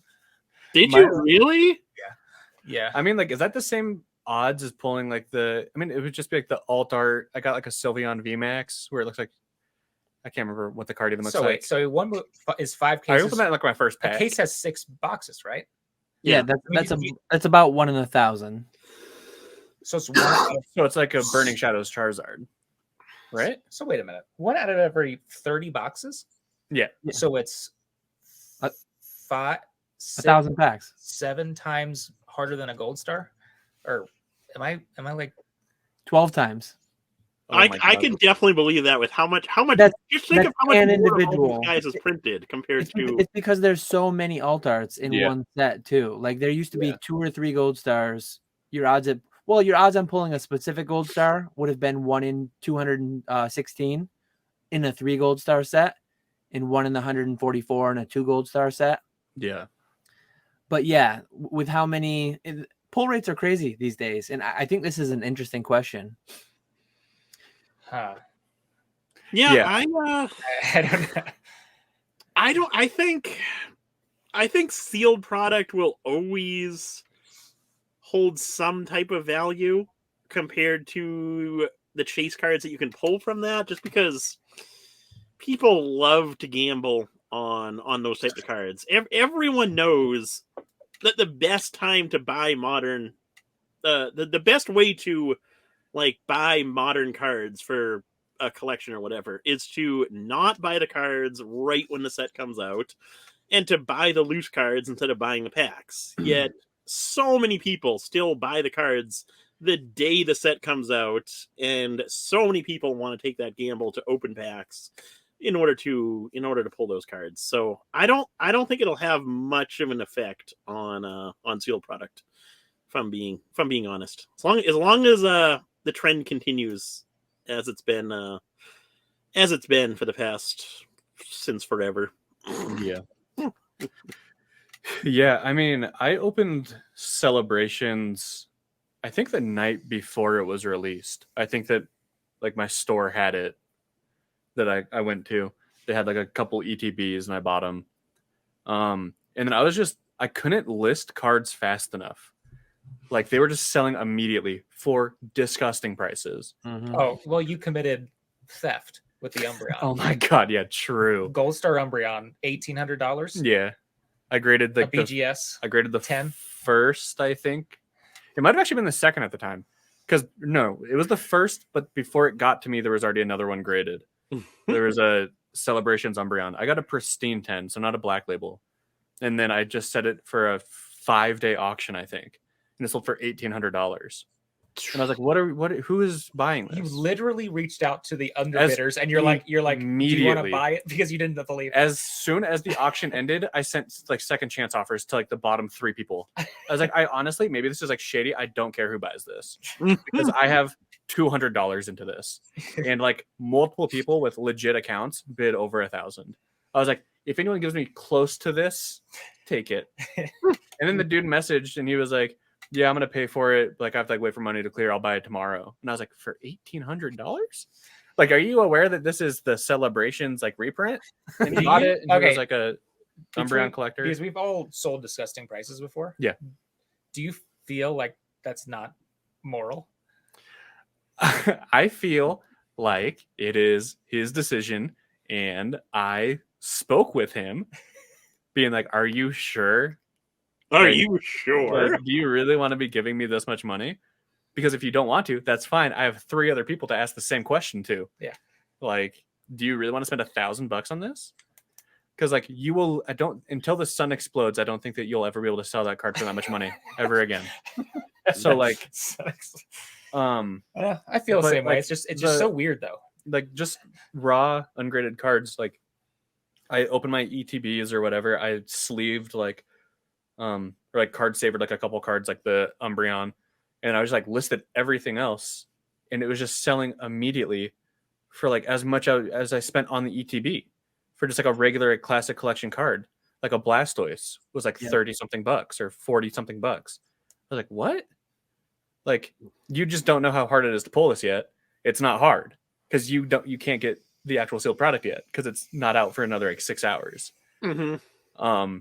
But I think like long term, I mean, it's like obviously different because it's modern compared to like vintage, and I don't know what it'll look like. Nobody does in 10 or 20 years or whatever. But part of why like once a year or whatever, I'll buy like a heavy English base set pack or something, and I'll open it for fun, and I'll expect to lose all my money, right? Or like twice a year, I'll open like a Japanese base set starter deck because it's like 1 in 15 or 1 in 16 to get a Charizard. Like, you know, these odds, right? Yeah. Imagine 25 years from now trying to go for the Moonbreon. Like, are you kidding me? Yeah, right. 1 in 1,000? Like, that's just don't even try. Even with modern prices, I don't want to try that. Like, I don't want to try and pull the Burning Shadows Charizard. I don't want to try and pull the Moonbreon. We were talking before the podcast. It's like the 1 in 40 to get the Gold Star Umbreon or Espeon. It's like, God, it's just too much. Yeah. You know, it's way too much. Like again, I would like maybe once a year, I could see myself buying like a Pop Series 5 pack and like just knowing that I wasted my money and just seeing what happens. But imagine even if like Evolving Skies becomes like, you know, $20 something a pack, you don't want to open 1,000 of those to get a Moonbreon. Yeah. Like, I just don't know who would be the buyer at that point. There's probably a Whatnot store that's selling though. those for 20 right now. Probably, honestly. Like, I don't know. It's just weird. And I've kind of thought about it. And then I'm just like watching his pull rates get more and more insane. And I just keep thinking back to like a base set where it's, you know, what is it? 75% chance to pull a Charizard or something. Yeah. 12 out of 50, 80%. Is that what it is? Without duplicates, it would be 12 out of 15. Yeah. But you do get duplicates, so it screws with the math a little bit. Yeah. It's crazy. I will add, this Pokemon Go set was such a nice relief compared to these other modern sets that are coming out. Having it be a smaller set and not having to open as much product was so nice. I was just opening all mine today. I opened 500 what packs. A tough day at the office, you know. Yeah, I gotta wake up early to open all my Pokemon Go cards. That's tough. I opened 500 packs and I got the whole set. Plus multiples of everything. Yeah. But yeah. So that was so nice. Plus, it's so much easier sorting the cards when it's a smaller set. Yeah. I mean, just to go back to like celebrations, because it's also a very small set. Mm-hmm. Like, I genuinely don't think that they could have made like a more perfect set for the time, where it's like people, it's like kind of like right when stuff would show up in stores again, and it wouldn't just be like an empty shelf completely. Yeah. And I think that part of that is honestly like, if it was someone like me who wasn't buying it necessarily just to like sell it as the sealed ETB or something, like I wanted to open it and then like keep some, sell some, like I could open 3 ETBs and be like, yeah, no, I got it. I understand. I know. Like, So I don't have to open 30 boxes of Evolving Skies, you know? Yeah. Like, that's insane to me. Yeah, that's crazy. Like, It really is. it's just nice to like go back to like a small set. Like the people that are like really excited about it, that are going to be like me checking the night before for some reason and then getting lucky. Like, I can open my 3 ETBs instead of like, oh my god, I need to pull the Celebration Charizard, which is only 1 in every 1,000 packs. I need to buy all 20 off the shelf. I don't need to do that, because I'm like, I'll just buy 3 and I'll probably get everything I want. Yeah, right. Yeah. Yeah, I have no idea what it will look like 5, 10, 20 years from now. Crazy to think about. You guys pretty much covered it all. This box behind me, there's a decent chance there's a Charizard in there. Better than a coin flip odds, there's going to be 1. There could be 2. But if you're chasing a specific alt art or anything, it's just absurd. Yeah. Celebrations was the first set in quite a while that I opened a lot of packs. I think I opened 200 and I got the full set. But I've heard crazy numbers from some, like, you guys know the old card shop or no? He's in he's in the Pokenomics Discord. I think he mentioned having opened thousands of Evolving Skies packs on stream and not having gotten one of the specific alt arts. So imagine opening 2,000 packs and still not having a master set. That's absurd. That's crazy. Insane. Jeez. It's mind-blowing. What would that buy you? Like almost a first edition rocket box? Yeah. Yeah. Like that price? Yeah. Yeah, and again with Rocket, like you can open it, and does that one have 17 hollows with the Raichu? Yeah. Right. Yeah. I think they go to 16 and then 83 for the Raichu. That's right. So you Raichu, Blastoise, Charizard, Dragonite. You got 4 good hitters. Yeah. You know, probably gonna get 1 or 2 or 3 of those. Yeah, I don't know, because like I just think about what I enjoy opening. Like as a gamble, I enjoy base set. It's extremely small. If you get the Charizard, how fun, right? Japanese base set, because I'm doing like my weird little PSA 10 Japanese base set thing. That's, who knows if that's ever gonna happen. And then like Japanese WotC packs that are guaranteed hollows, because I don't want to open a pack and go, well, that sucked. That wasn't fun. Yeah. And then like legendary treasures, because it feels like there's always something inside of the pack. Yeah. Like it's always a fun pack to open.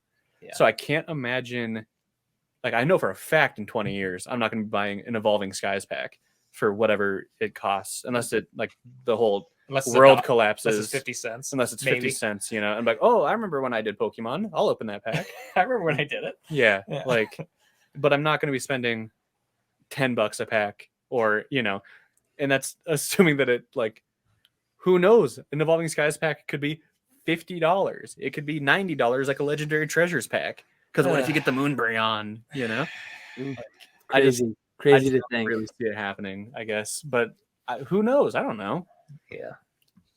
I just think to what I want to open, and I would never want to open that.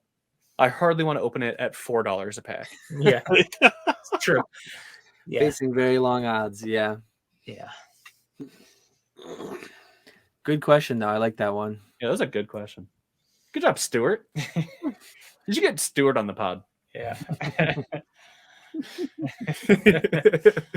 Next question comes from Poke Family Gaming. With Pokemon's announcement of the expansion of the standard format cards by a year, what impact will this have? I don't do anything regarding playability. One thing that my mind goes to generally speaking, historically, cards are in print and in rotation for about 2 years. So the first question I would have is these sets that are having their rotation expanded by a year from 2 to 3 years, presumably their print run might be expanded that long as well. Maybe, maybe not. That's just the first thought that I had. I don't think I have too much else of substance to add.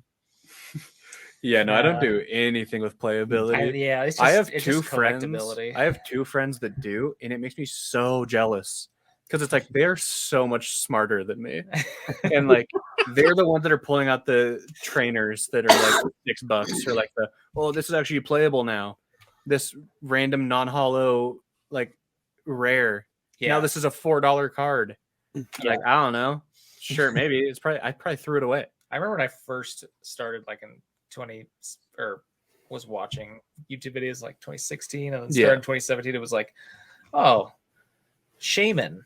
That's a good. It's like, huh? It's like Tapu Lele. It's like, huh? Okay, that's like a $50 card. What are you talking about? Yeah, you know, why would anybody want that? I remember when was that Roaring Skies that had the Shaman? I think that was like really busted. I remember being like, why is that box so expensive? Like I would go into like a card shop and I would just like, I wasn't even into Pokemon. I'd just like go into the card shop and like buy a couple packs for fun and like open it in my cart and be like, okay, that's a cool looking card, and then like throw it in my glove box. And I was like, why are these packs like so expensive? Yeah. And then like a few months later I went back and they were like, or to a different card shop and they were like every other price. And I was like, oh my God, these idiots don't know that Roaring Skies is an extremely expensive pack. So I like bought a bunch and then I went to my car with all my packs. I looked it up on eBay and I was like, wait, am I dumb? Weren't these like so pricey? Like, ever since like, I just can't think of playability. Yeah. I just don't. That's not, and plus everything I'll sell is like graded. Yeah. So they don't care about the graded of the playability ones. It'd probably be more like Nick, who sells a whole lot of raw cards, you know, that would know about that. But I was gonna say, if anyone here would know about playability, I would think it would be Nick. Yeah. Oh God, putting me on a spot here. Unless he's just like really like a bad businessman. I don't know. Maybe it would be like the one card that instead of being 99 cents for one or for a play set, it might be $1.49 or something. Yeah. Nick's business model. No, that's I've been saying that for the longest time, and it'll happen one of these days. But I'd love to learn how to play Pokemon, and actually like know which cards are good in the game and all that. Yeah, I think we'd all have a pretty tough time if we had a hard I really life. want to just play the old one again. It was like so simple. The card game or the video card game? No, like I used to like actually play the card game, or like the Game Boy game, the TCG. Yeah. Like, no, I remember playing the TCG TCG game like on the Game Boy, and I was so mad. Oh, I loved it because like I think that you could like move like a little guy around, right? To like but he moved to. He didn't actually go in an open world. He just I was like, what? My game is broken, and then it'd be like play your card. I'm like, what are you doing? It was so I was like 5. I was pretty stupid. I love playing that. I love playing the old, but it's like I've tried playing the new one, like with Lauren, like just the newest sets. I think the last one was like, it's been a while. It's like Darkness Ablaze. Yeah, I don't know, and it was just too many mechanics, too much. Yeah, it's too much. Yeah, me and Alexis got decks. Like we had like the Battle Academy decks that we played, and I was like, okay, this feels like a lot's going on. Yeah, you ever watch the video of the pros? It's scary. It's like they do like 18 moves, like everything, and it's like, oh, put it between. Oh, go to this one. It's like, okay. And it's still like the most simple card game. Can I just put colorless energy and make a slash? yeah. Done. I love because it's crazy.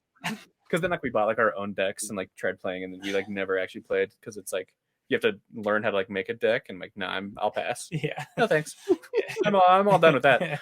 We're adults. We have stuff to do. No, I don't have time for that. Yeah, I don't want to be looking up playable deck lists. I know. But like it's crazy when I'll like hear Rusty talk about, oh, this is playable because this, or like I watched like a video about like, I think we actually found like the best vintage deck because before it was the Haymaker, but actually if you replace this card with a Lickitung, oh, it's unbeatable. And I'm like, because it has 20 more HP? That's a lot of HP back then.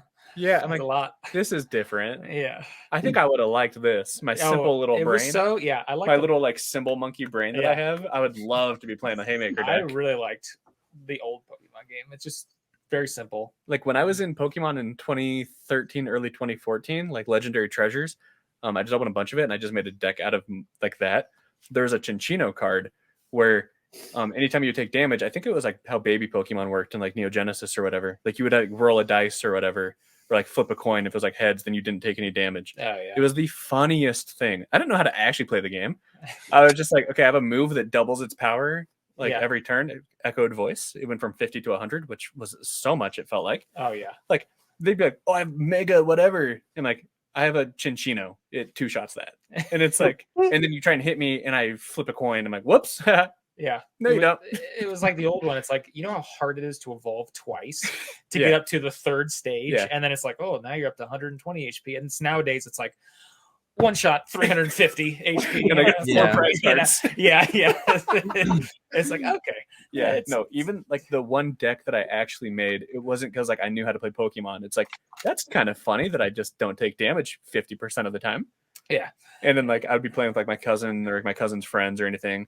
Like as soon as I would like put like my first Pokemon out, they're like, oh my God, it's the Chinchino deck. They're like, leave me alone. I don't want to play this. Like I don't want to play this game anymore. I know. I like the symbol. It's like when you used to play Pokemon, it's like I had the guys that was like all offense. I would just go, crush, I need a very hyper beam, just hydro pump, fire blast. It was all going. And it's like nowadays you look at the pros and it's like, okay, I need to do poison. I need to do a little sandstorm with the little spikes. So that when you go down, it's like all these little like kill you by 1,000 paper cuts kind of moves. I need such a clear-cut win condition. It's disgusting. I know.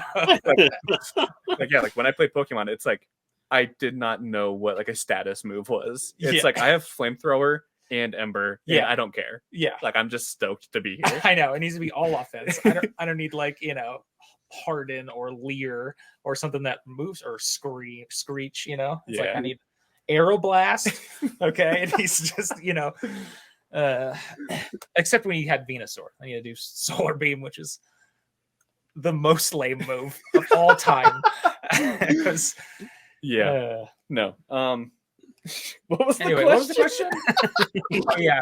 Expansion of cards. Yeah, we don't know anything about that. So sorry, Family Gaming. I don't know anything about that. But probably like Dance. Dance like does the smart answer first. He's like, oh yeah, it probably expands, maybe print runs, and we're talking about Aeroblast and okay. Yeah, and I'm just talking about my old card from 8 years ago, where I did a flip a coin, but I didn't know how to flip a coin very well, so I made a rule that I could roll a dice. If it was evens, then that was heads. If it was odds, I was you didn't know tails. how to flip a coin. How don't you know how to flip a coin? I still don't think I could do it. Because if I flip it, it doesn't like go up; it like flies back there. Are you okay? Give me a coin. Let's see. I don't. If I do it, it like doesn't go. It doesn't go up, and then I can't like catch it. I I think also they can't use. like throw food up in the air and catch it on my mouth. I can't do that either. I can't. Don't they use the dice now and then just do odd or even instead of heads or tails? I thought I made that up. No, I they thought I definitely made still that have the rule. coins. I couldn't All flip the the coin. like team decks and stuff come with coins. I think a lot. I don't know. Yeah. Dan literally grades coins. I have a bunch. Hey, don't encroach on this. I have a bunch of the Japanese base set Chansey coins.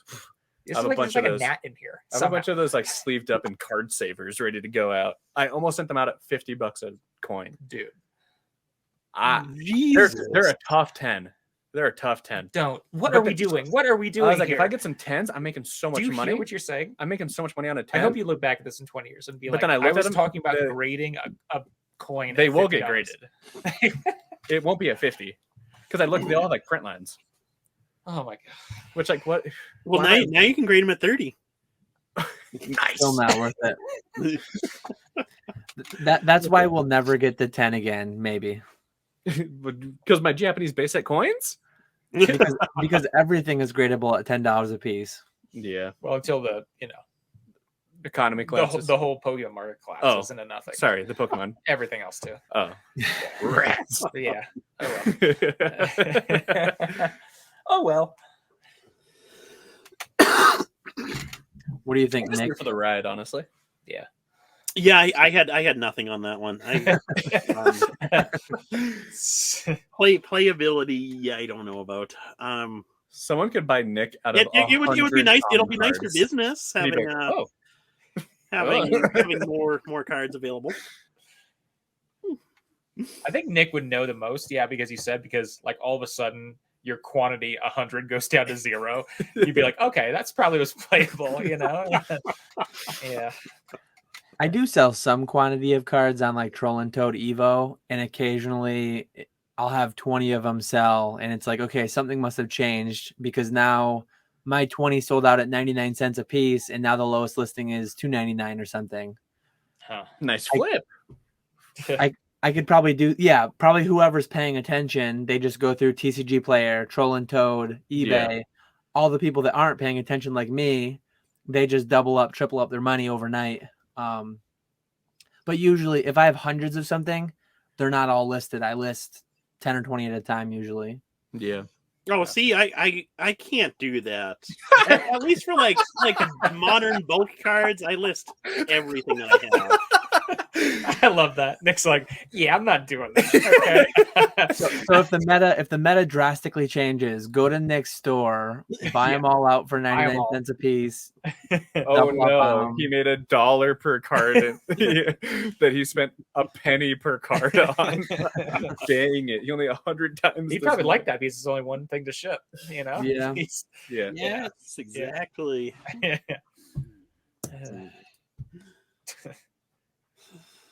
Is this one mine? Yeah. Okay. 1 second. 44. Mertz Collectibles. Love that guy. Can each of you please give a recap of a time when you've come across an incredible collection for a great price that turned out to be a home run purchase for you? That's a tough one. I can think of a few. I'll go with the one I'm most known for, dealing with high volumes of stuff, I guess. Back in, it was like 2016, 2017, King Pokemon, Gary, posted on E4 looking to sell some unlimited base set bulk.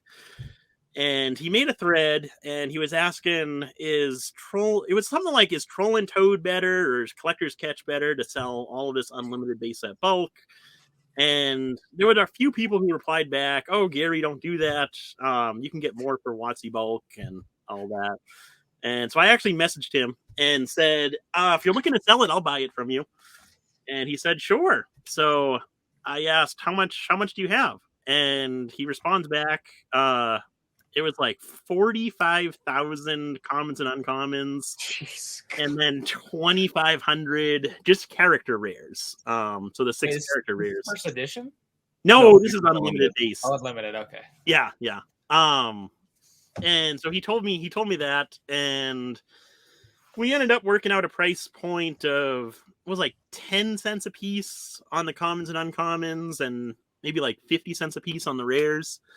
And everything was pack fresh. So basically back in the day, he opened the packs, took out the holo, and then just put the rest of the cards in 5-row boxes. So when I got everything, for the most part, it was your 3 uncommons, your 2 energies, your 5 commons, and then just repeat that over and over and over again. So I graded a few of the cards, maybe a couple hundred of them. A few. He says a few or a couple hundred. It's hard to know. Well, when you're talking 50,000 cards, that's a few. Yeah, that's a lot. Yeah. But then with the rest of them, I was making complete common uncommon sets. I actually bought some opened. Someone was selling like hundreds of opened base set wrappers. So I'd where this is going. Fill those wrappers with the commons and uncommons and sell them that way. I just thought of every which way to sell those cards, and I ended up doing really, really well on that collection. Obviously, if I held everything for till today, I would have done a lot better. But yeah. But no, that was one of my first really big purchases, and one that I had an absolute blast going through. I remember when he mailed everything to me, and it came in. It was like 12 large flat rate boxes, just absolutely full of cards, and then one medium flat rate box. So it was just a ton of boxes and an overwhelming amount of cards to go through. But it was so much fun. I thoroughly enjoyed that one. Jeez. It's a lot of cards. 50,000. What's your best collection pickup?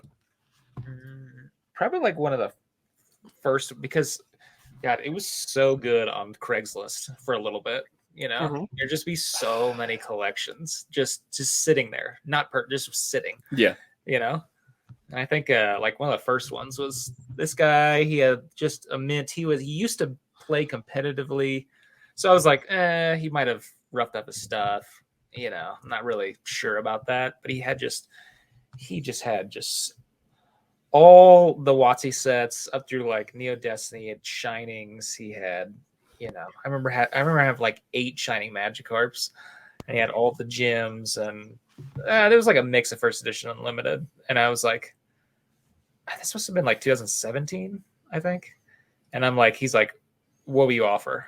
And I'm like, I don't know what to do here, because I've never, you know, it's like the only time I bought something was like some modern cards. It was like my first purchase for like $200, and then I sold them for like $205. Yeah. So I was like, all right, made some money, but all right, we're doing it. But that $5 felt good. It felt real good. Yeah, felt real good.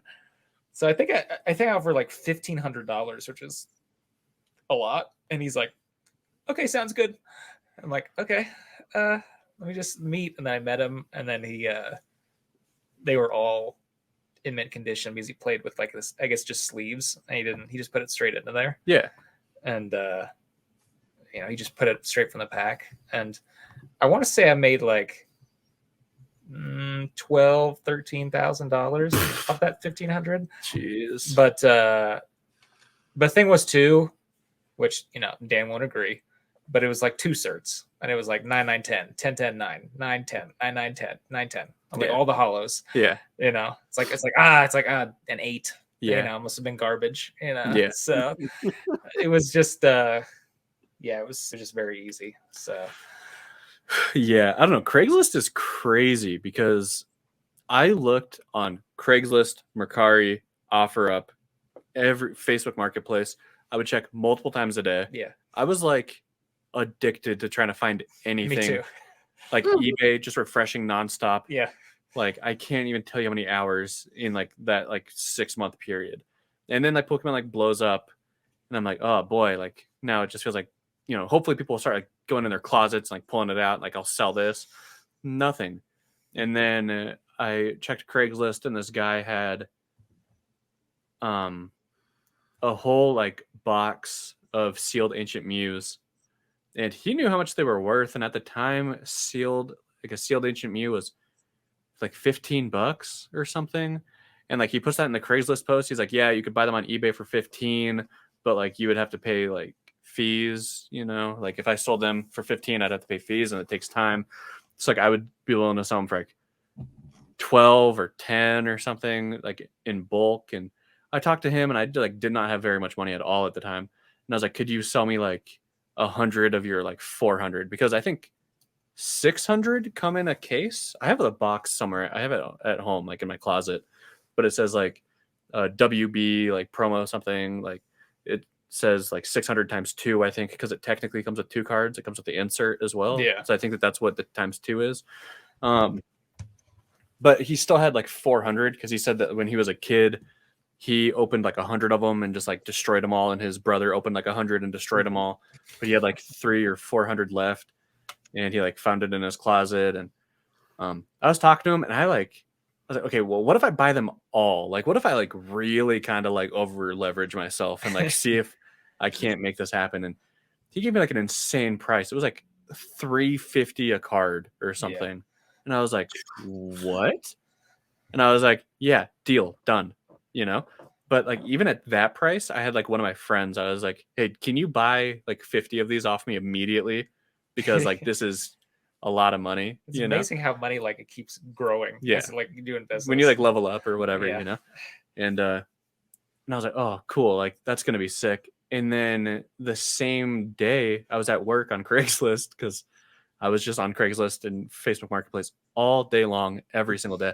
Like, if I had if I had 10 seconds that I could look down at my phone, like walking from one aisle to another, I would do it. And like, I'd have coworkers like, dude, get off your phone. I'm like, shut up, bro. I have an addiction, you know?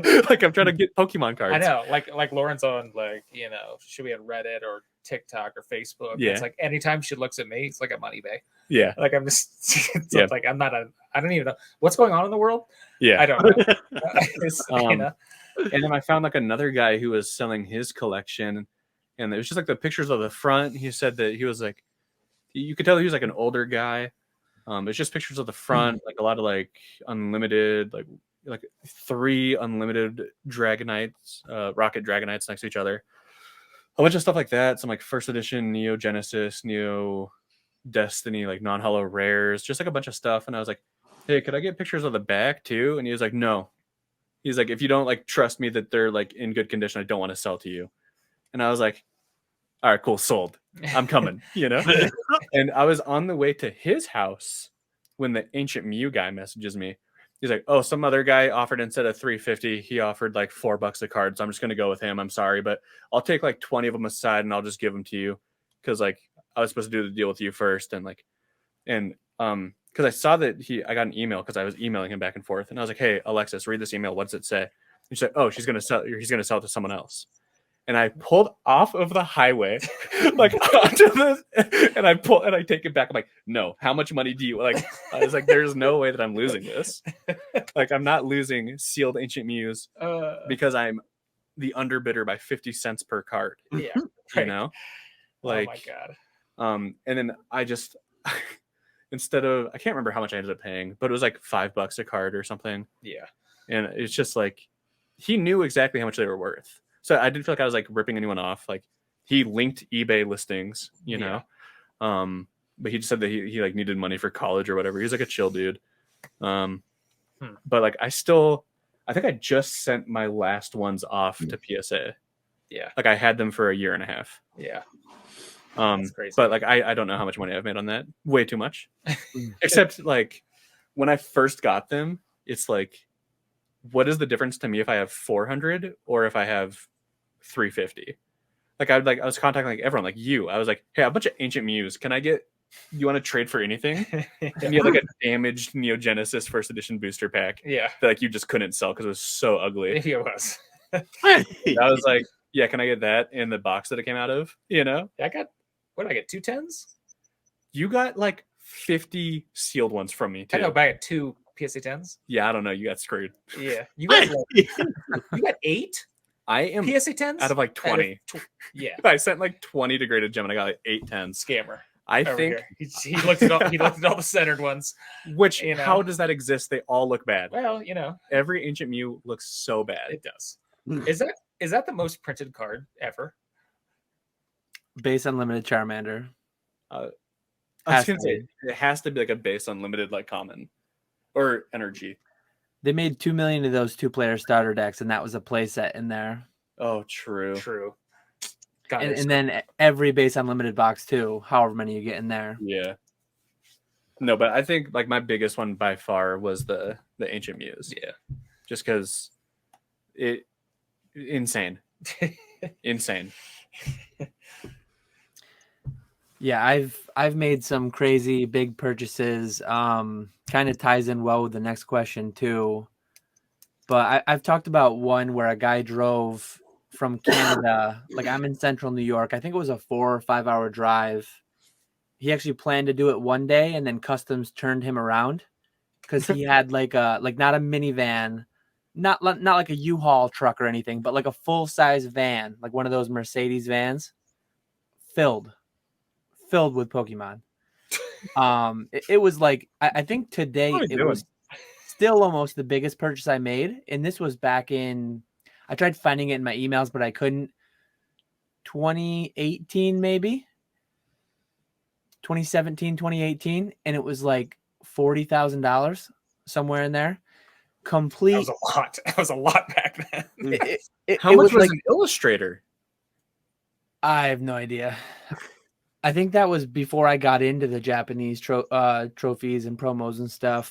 But in 2018, first edition base box was like what? I remember 20K? price 20K? things. I don't remember the year. 15K? 20K? Yeah, maybe? I need to look back. I forget the year. Collector's Cash had that one for 10 grand that Rusty ended up buying. Yeah. I was so close to buying that a couple times, but I'm bad with time frames. I know I have the emails. I know I have like an Excel file somewhere where I went through and I totaled up what I should pay for it. But it was like tons of unweighed EX era packs, complete EX collection, all the promo ones too, complete gold star set, multiple. Most of them were graded PSA 9, a lot of raw ones too, a lot of WotC first edition stuff, like master sets of things. Why aren't you a billionaire now? I flipped a lot of it fairly quick, but like I still have some of it. There was another similar collection that I bought, and I forget if it was earlier or later. Probably given the price I paid, it must have been later because I feel like that one was in the 20s or low 30s. And this was like, I recently got back the black and white era cards that I graded from it. And I recently, like several months ago, I got back all the Diamond and Pearl era holos from it. Crazy. Like I couldn't even ever go back and track how much I got out of them because 4, 5, 6 years later, I still have some of them. I've not gotten through everything. Totes and boxes, a lot of bulky, junky stuff that's not worth much of anything, but a lot of really solid stuff too. Crazy. I wish I had a YouTube at the time. Like a large part of my motivation for making the channel was to document just massive, crazy finds. But now it's just so hard because it's like 50 grand. You buy a $50,000 collection. That might fit inside a medium flat rate box because it might be too large. You're gonna hold that in a couple in a photo with Rusty. I know. Yeah, a photo. Yeah. Like I don't know if I'll ever make $100,000 purchase, whether a single card or whether an entire collection.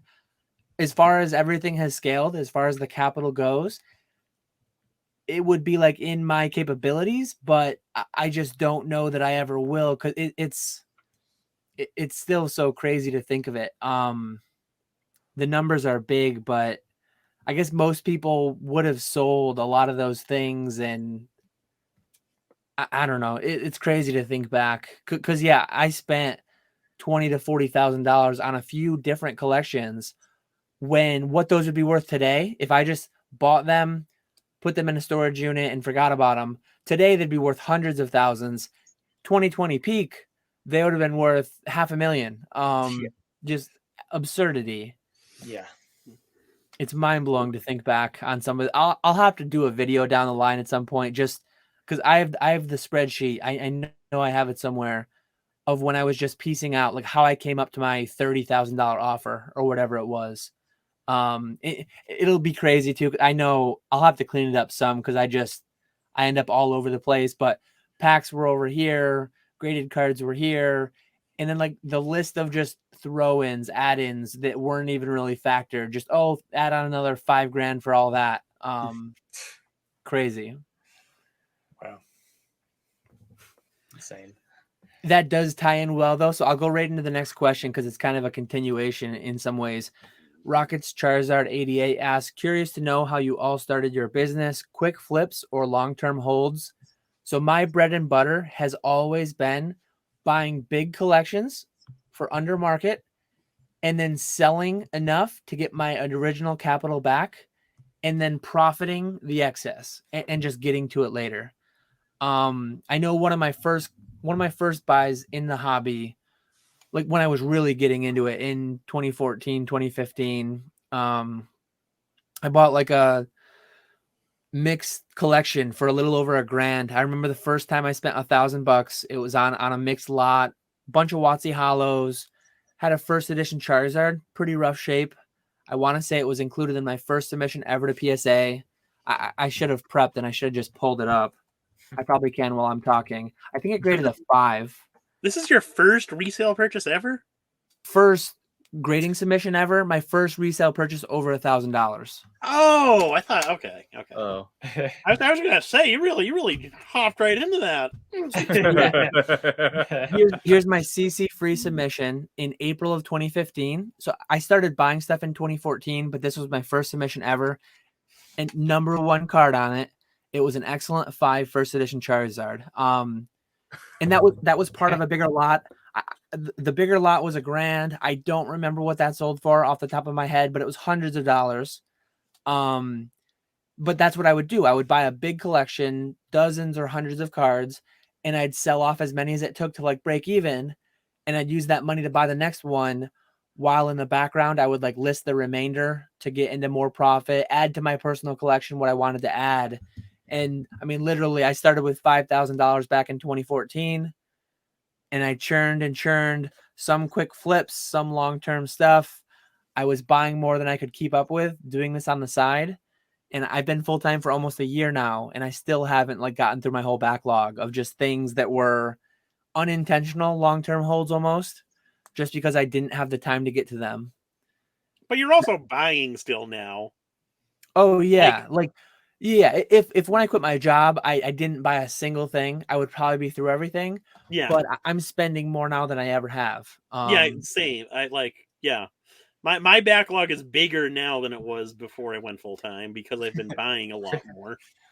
My backlog's definitely smaller. A lot of what I'm doing is just like modern product, low margin. I mean, super low margin right now, flipping stuff and like expensive, but like when going back to like when I bought a $30,000 collection before, a guy drove from Canada with a full Mercedes van. Now when I buy a $30,000 collection, it's a box from Heritage with like 20 to 100 slabs in it. Like it doesn't go that far. So it's easier to process a $30,000 collection these days to flip. But yeah, that's me. That's always been my go-to thing. Part quick flips, part get to it when I get to it. Just get that initial capital out as quick as possible and then continue on. Yeah, that's exactly what I did.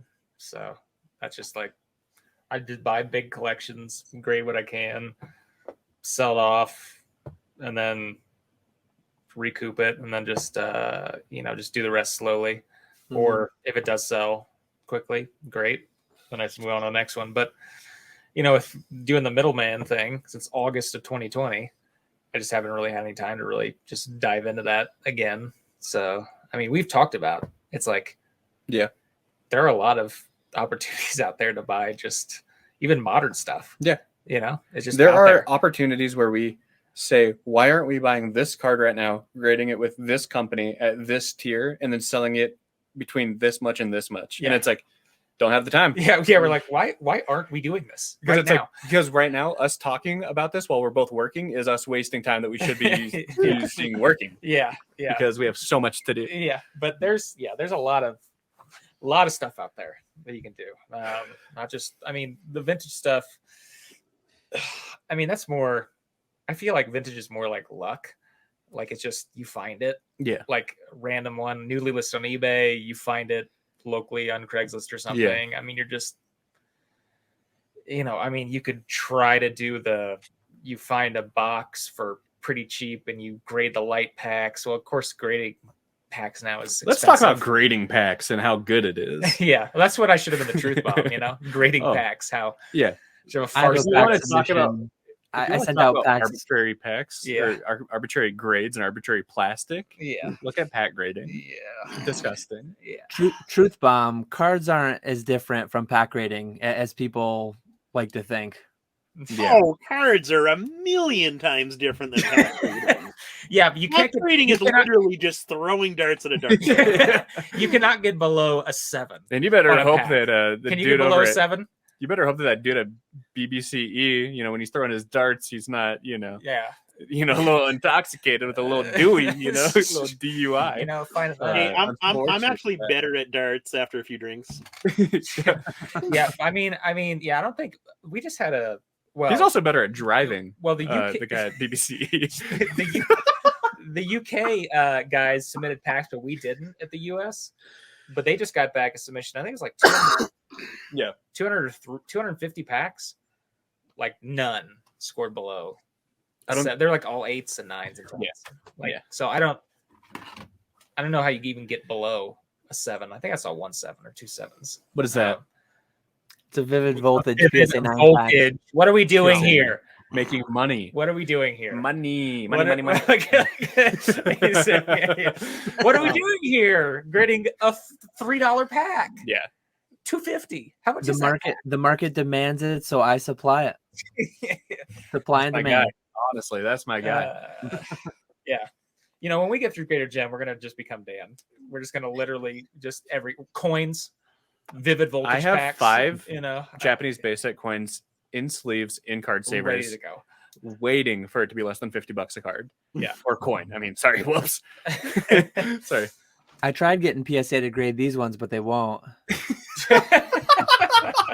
These are the ones from the 25th anniversary little commemorative coin set they came out with.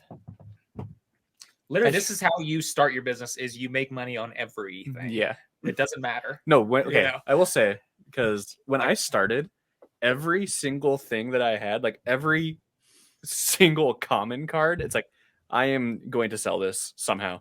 I don't know if it's like, lotting it up and like sending it to like Troll and Toad and getting my like 3 cents per card or what, but like I will have like every single thing as inventory.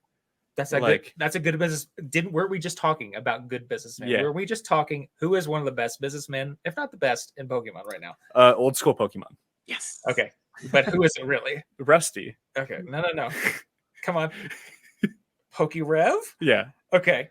We see how much he makes on ads, affiliate links, whatever. Yeah. And just enough to he get by. has on his eBay page, Oh my he is God. selling empty ETB boxes. That's what I would have done. That is how you make a business Yeah. right there.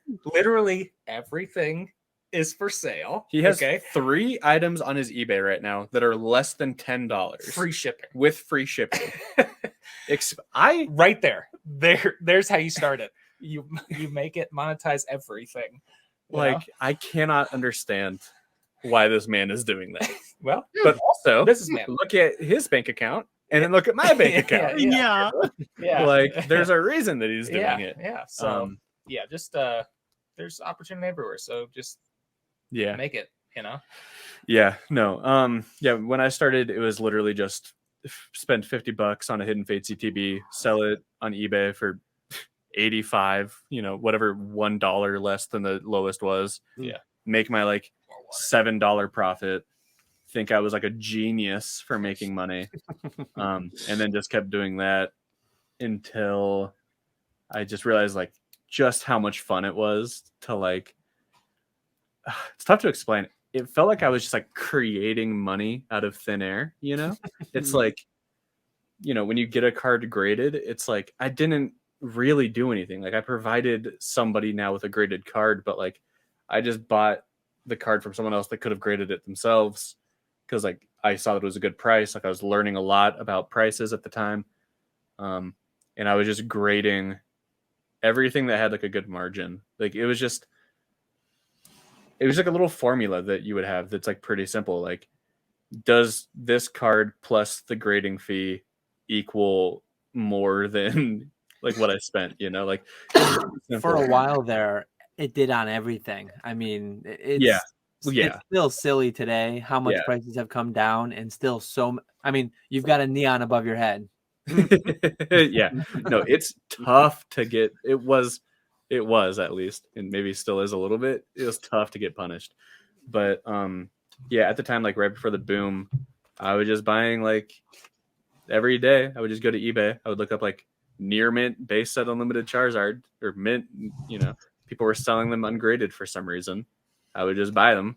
Like I didn't really care if they were 120 or 150 or 160 for the card, because it's like if it gets a 7 or whatever, it's going to be $300, and I made $100 or $80 or however much I made. Like that's an entire day of work at the time. Like just for buying a Charizard and getting it graded. Now, what happens if I buy 4 Charizards and get them graded? Like, I just made a week almost worth of work. Yeah, imagine working for a week.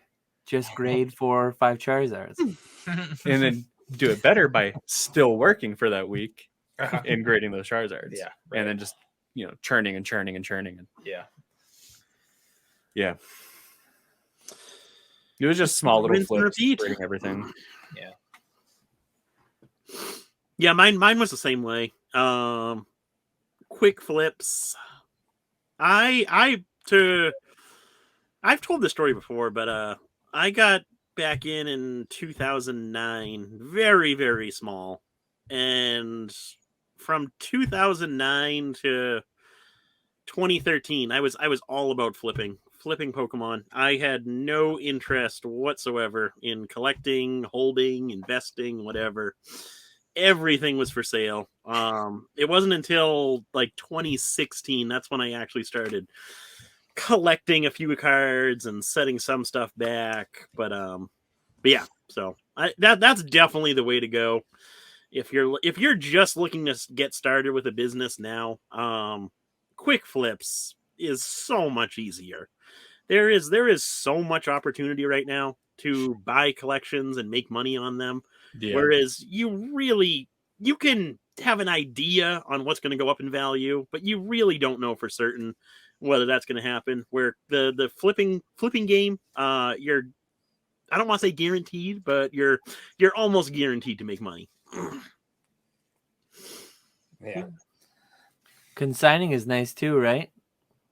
Oh yeah, definitely. That's like the ultimate flip. You never even take ownership. You just take a cut. Exactly. It's a win-win. Sometimes you take ownership. I can go grab you a stack of some ownership. Yeah, I had about $3,000 worth of ownership last week. So yeah, it's really nice. Yeah. I love when people get a PSA 9 card and they're like, "Wow, this isn't perfect. Yeah. This needs to be a PSA 10." They return it. Yeah. It's really nice. So. It's like weird that I bought a PSA 9 Japanese base at Charizard that I wanted to crack and see if it would get a 10. And then I cracked it, it got a 9. And I went, yeah, that's fine. Yeah. Because it's a PSA 9. Didn't try to. I didn't go, return what it. the hell? Yeah. What is this? Mm-hmm. Yeah. I just went, okay, maybe I'll try to crack that again later. Yeah. But maybe not. Yeah. I like it. Yeah. Anyway. Oh well. What do you think, Nick, is like, what's the oldest item you have? Like what's your oldest inventory you have? Probably something 10 years old or not that old. No, 10 years, not a chance. Come on, he's a flipper. That's way too much. That's way He's too a hustler. Long. He's a hustler. No, probably I have I have my binder sets. I started working on those back in 2016. But when did you start tearing them apart to grade? That was last year. I haven't even done like I did the WotC stuff, obviously, but I haven't done like Diamond and Pearl Era now, Platinum, Heart Gold, Soul Silver, those hollows. Because I opened one of each of those boxes and I just put all the ones I got right in my binder. I need to raid those and buy like new near mint copies. Yeah, definitely. That's on my to-do list. But those pins are going to set a new record for you. You're going to have some of those pins. Oh yeah. No, in 50 years. Do you have those in your will? I hope I've been bequeathed some. No thanks. He can keep them. Yeah, he's like, no. You can keep them. No, I don't want the burden. I definitely have stuff that's over 5 years old that I've just not yet. Like, there's not many totes and boxes left to go through, but there's definitely still some from some of those massive collection buys. Big goal for this year is to like completely get through everything. I have a bad habit of like, even today, some of the things that I'm buying and opening and going through, I'll just make a box. I'll make mystery boxes for my future self. Like I'll deal with this stuff later. I am not good at this pointing. But that's what all these boxes are right here. Some of them are pretty good too. Like 5 year ago, Dan, he made some nice mystery boxes. I come across some crazy stuff sometimes that shouldn't ever have the ability to be lost. It is nice though when you find it. See, I'm pretty good. I'm usually good about listing all the good stuff. Like these boxes behind me are mostly garbage. I love Nick. Yeah, it's trash. It's a big 0 on that one. Yeah, I want to get back to that. Just start getting just a big black backlog. But No, you don't. It's terrible. I stressful. finally started listing stuff again. A good like slabs. Like I sent off to PSA. Like I constantly. finally started submitting to CGC and PSA and SGC. I have my WADA submission ready. Don't sound like so like, down about it. You know, it just costs so much money. It does cost a lot of money. It's so much money. Yeah, it's a pain. But like, and I now have like my stack of. What is it? Oh, what is this? This is just an example of like a mystery box that I opened of myself from I don't know when. Is that What are like those? Years ago, I was opening Topps Chrome packs. Yeah. So there's like a random Topps Chrome pack. I bought the box for $100 back then. How much is a pack now? Over 100, gotta be. Couple hundred, I would think. Nice. A random Jungle Unlimited pack. I don't know if Can I it's have light, that? if it's heavy. You don't need it. I don't know what it is. Why just open it right now? Yeah, just open it right now. Yeah. What is your cost basis? Open that Topps pack. What Cost is- basis is what? $3. What is your cost basis? Random Shaman promos, Magikarp Toys R Us promo, like a very eclectic Hidden Legends pack. No gold star. EX Hidden Legends? Is that the Reggies? No, wait.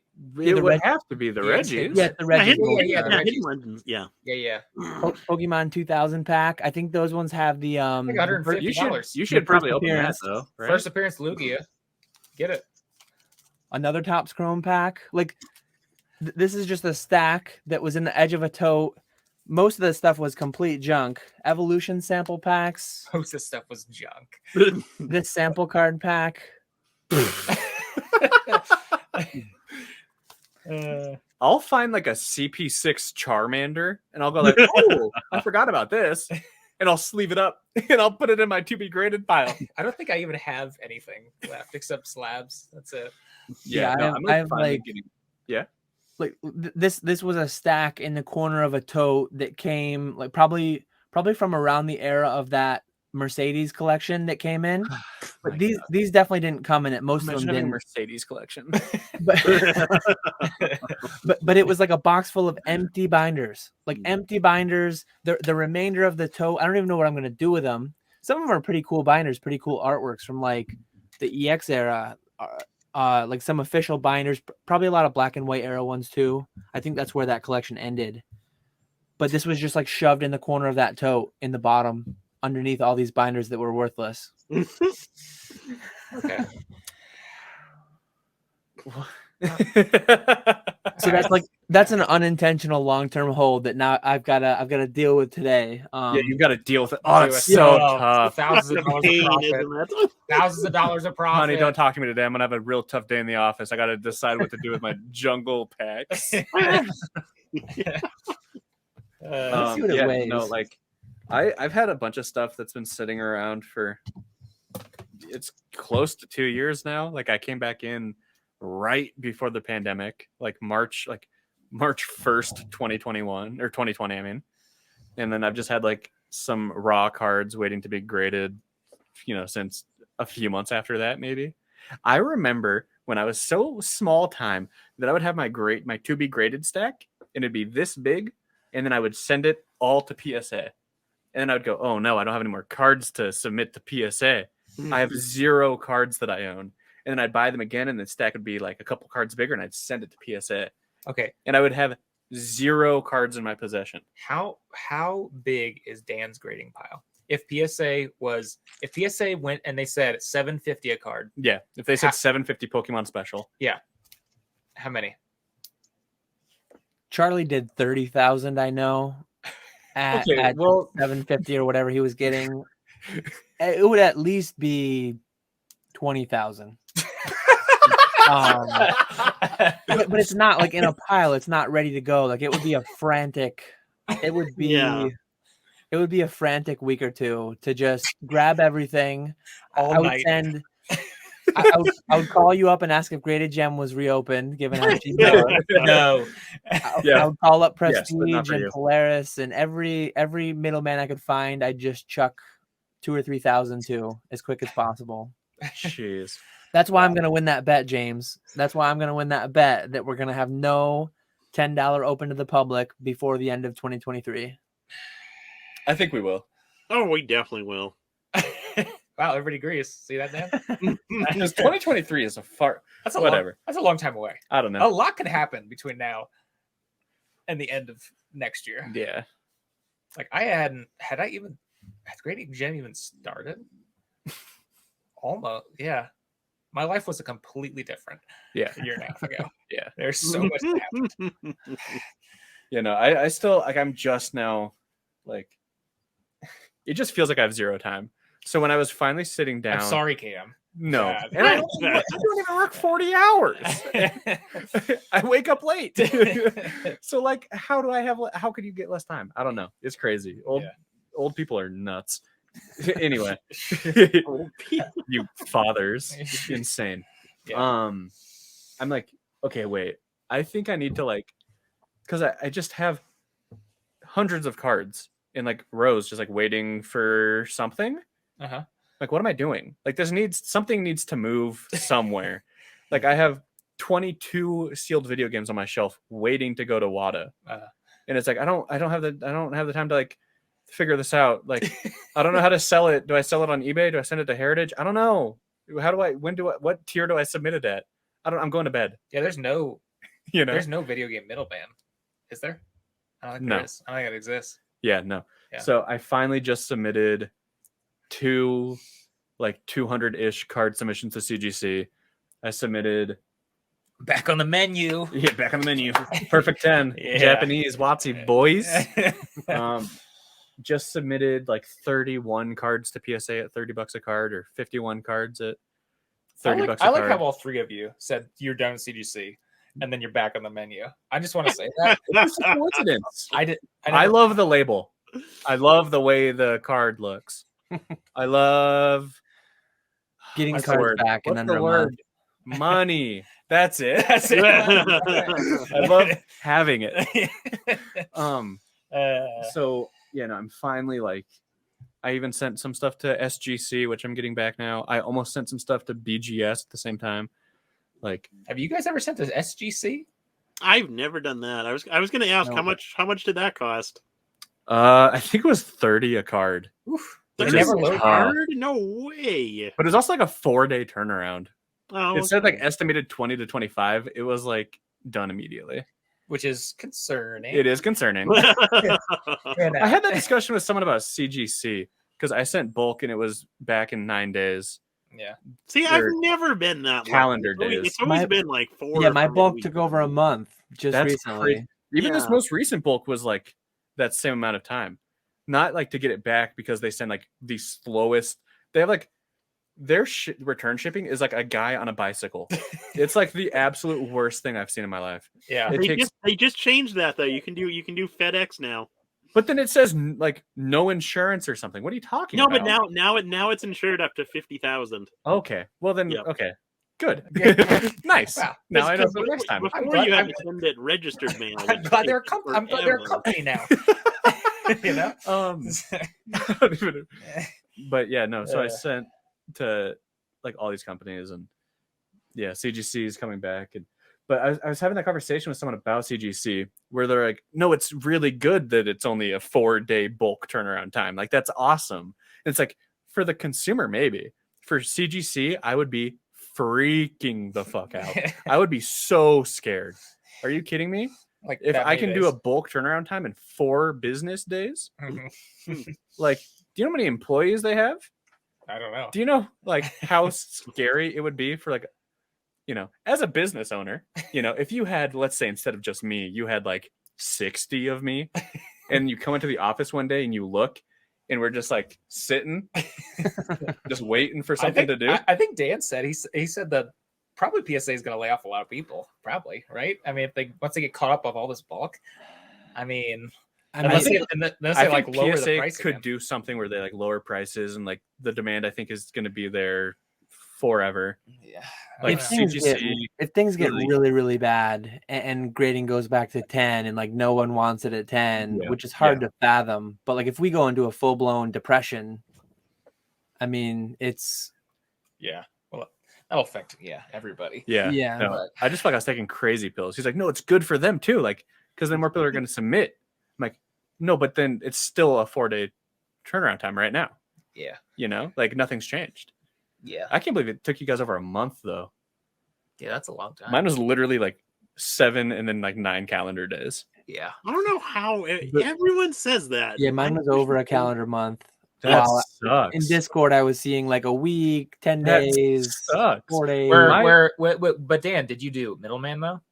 No. Well, I did do some middleman, but these Okay. ones were direct. Even my middleman dang. were, my middleman were a little bit longer, but not. But yeah, but both were over a month. That's crazy. Huh. Yeah, no, my return shipping was literally longer than the entire process up to the return shipping. Yeah. From me shipping it out and having them ship it, the last part was the longest, was the registered mail back. Yeah. Registered is slow. Yeah.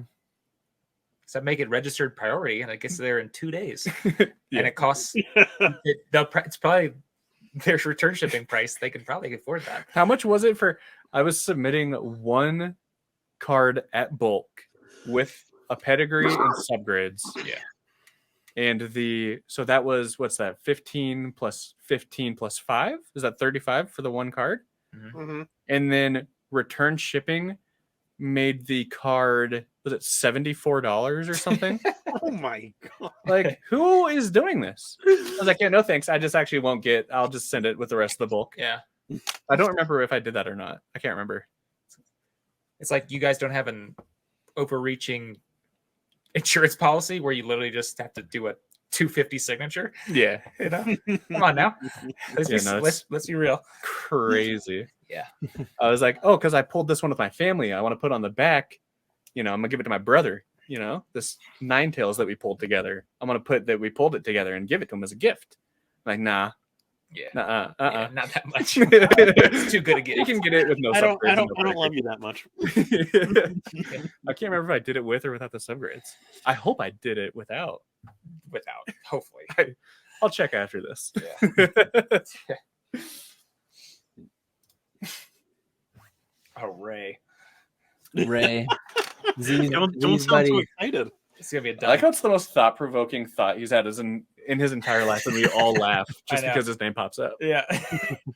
It's like, Love Ray. this is like the hardest he's thought in like months. Yeah. And we're like, what a jokester. All right, next question. Yeah. Let's actually just skip it. Let's have it read. We read the question and go, oh, yeah, okay. Yeah. Anyway. Yeah. This one's you, Nick. Oh, is it? Yeah. What a shame. Ray, thoughts on the recent hits in price to some major trophy cards? Did you guys expect them to dip so low? Do you also expect these cards to be the first to rise back up when Pokemon rebounds? Wait, what were the major hits? I don't know. I was going to wait for someone else. I didn't want to sound dumb. The Illustrator for, what was it, 800,000? What was it before? 1.275. Logan's Is was, that- yeah. But was that And a then the sold or was that seven- like the trade seven value? went Yeah, the for- golden went for 900, right? Or even less. Well, that guy didn't. The 7, that was a 7. Yeah. And that guy didn't pay, Oh. so it ended up going for 720 or whatever. Okay. But is the 1.2 million, was that like a sale or was that like the value that they gave it in the trade? So Logan bought he's Pokemafa on Instagram. Uh-huh. Marco, I believe, from Italy.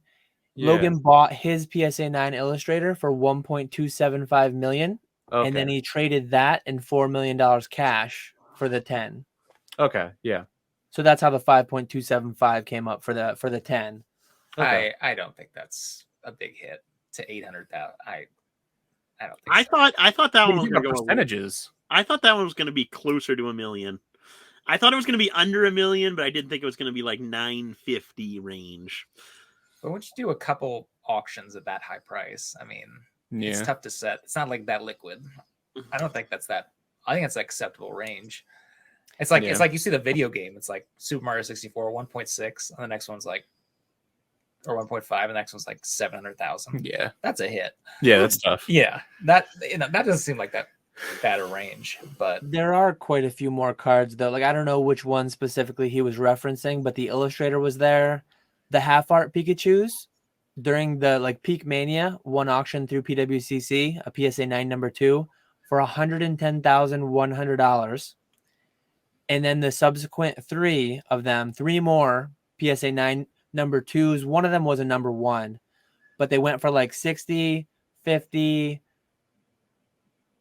Maybe one went for 40 as well, and then one went for like 26,000. What's the wait? A half art 2 went for 26,000. Yep. What years though? Don't years matter, right? Not really, because they're 3 of each.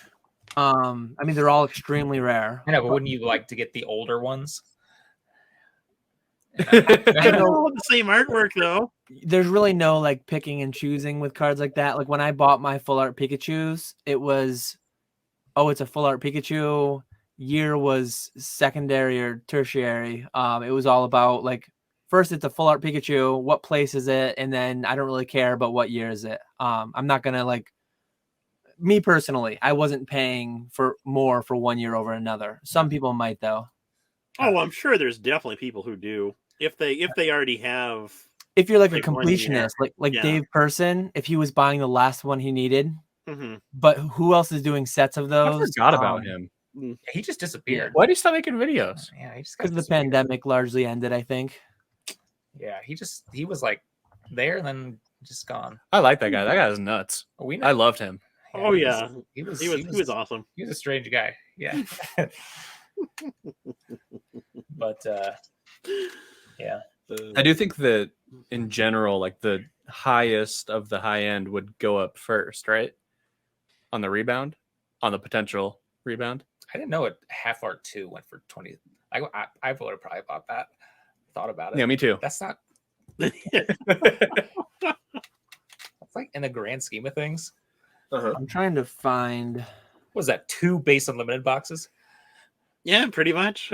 My goal when I started Pokemon, I was like, what is the absolute grail end game item that I could possibly get to? It was a base set unlimited box. Yeah. But what is it now? First edition base box, probably. I think those are going down. Yeah. Those are like 200K, right? I think that's more of a hit. I remember. I can't. How much were base unlimited boxes like right before the pandemic and like right before everything popped? It was like 6,000 or 7,000. Yeah, because it was like 150 for a pack or something. Yeah, like 200 for a pack. I think there were more like 3,000 in late 2019, 3,000. Because I just remember being like, I bought radars in Worlds for 4,700. Huh. 2019 Worlds. Maybe I just got a deal. I remember being like, okay, yeah, I could probably get to like 5K, 6K, whatever it is. Like that feels like a realistic end goal of mine. And then it felt like every day that I woke up, it just like doubled, which like is an exaggeration. But now it's down to like almost 10, right? Yeah. So it's becoming like a realistic thing again. Yeah. Which is insane because I remember being like, why are we paying 36K for this? Yeah. That was absurd. Like I linked a seller with a buyer for 30K and the seller was like, ugh, 30? And the buyer was like, ugh, 30? You know, like everyone was just, it was weird, man. So strange. I saw a screenshot, a clipped shot from PayPal. Someone paying $50,000 for a Neo Discovery first edition box. Oh my god! What did you get the Yanma though? PSA 10. Did you see? What if you get a Yanma? What if it's one of those error boxes like Super Duper Danny? It's every pack is a hollow. Yeah, true. Did you see? Okay, quick. Oh, what's the pop? I see this. Yeah. So here's. Yeah, but these are the boring number 2s. I'm talking like the original. You're talking about like Japanese number 2s. Those are. But here's the one that went for 110. Then one went for 72. Then 65. So I said 60-50. It was actually 70-60. Here's the one though A PSA 9 number 2 from 2013 went for $25,800. 2013. I bid on that one. I think years must make a difference. 2013 is actually the worst year because that's when they started awarding them to both video game and TCG. So there's 6 of this one instead of 3. But still, there's only 6 of them. 6 versus 3. I mean, we know a guy who owns the first English one, the 2002, I think, or 2000. I think it's 2002, the first English one. 2004 is the first year they did these ones, the half art ones. I think he has. 2002 would have been like a tropical breeze or something. Maybe it's It's the first English one, too. Yeah, it's cool hearing him talk on the phone. Also, I have, he's like, oh yeah, I lost a gold star, like 2 gold star Umbreons in the closet. I don't know where it is. I'll find it later. I literally couldn't believe that when you're like talking to him. He literally said, yeah, I had 2 more of those Pop Series 5 gold star Umbreons, but I think they're in a binder in the closet somewhere. I can't find them. Yeah. He's like, I got 20 more first and edition. it wasn't like he was bummed. It's just like, yeah, those are, He's like, I got 20 more first edition Lugias in a binder somewhere. I don't care. These are all mint, by the way. Okay. All mint. How much do you think a Neo Discovery Unlimited PSA 10 Yanma Hollow? Did I already say that?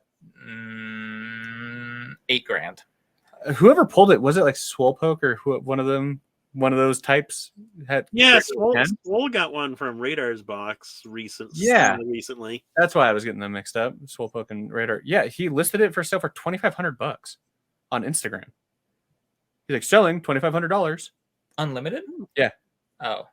I thought you were talking about first edition. That's a Pop 9. I was saying first edition. Yeah, but it's unlimited. I mean, why do we not care? Low pop.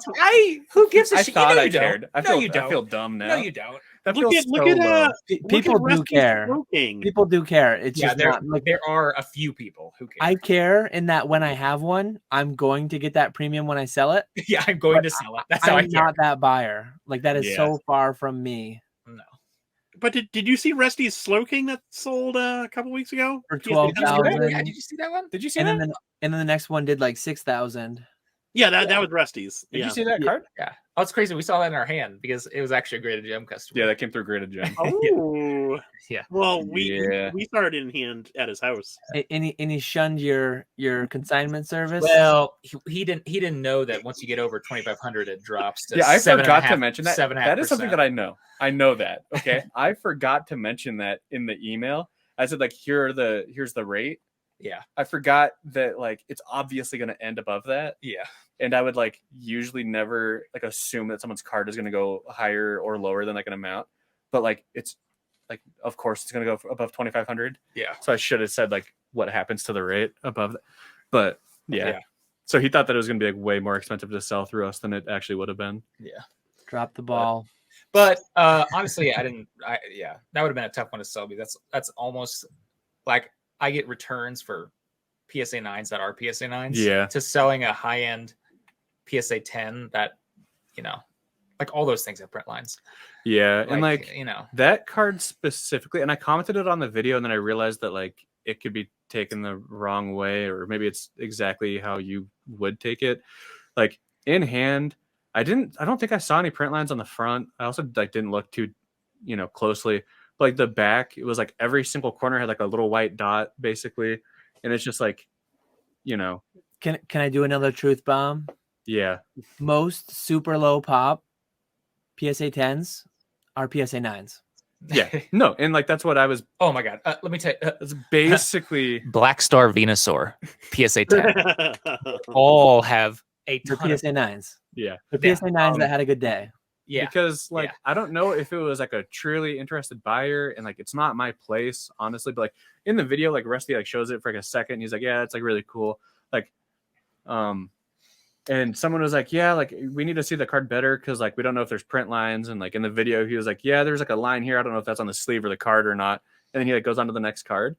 And I was like, yeah, I don't know. But like on the back, it's like kind of tough. And like, because the guy in the comments was like, yeah, like I'm an interested buyer. Like, can you get like a second video of it? Like, do you have another video of it? Like, it's going to be a $10,000 card. Like, if I'm going to be spending that much money, like, I want to know what it looks like. And I was like, yeah, like there's like a couple like white dots on the back, like even not including what the surface looks like, the back immediately I don't even think would be a 10.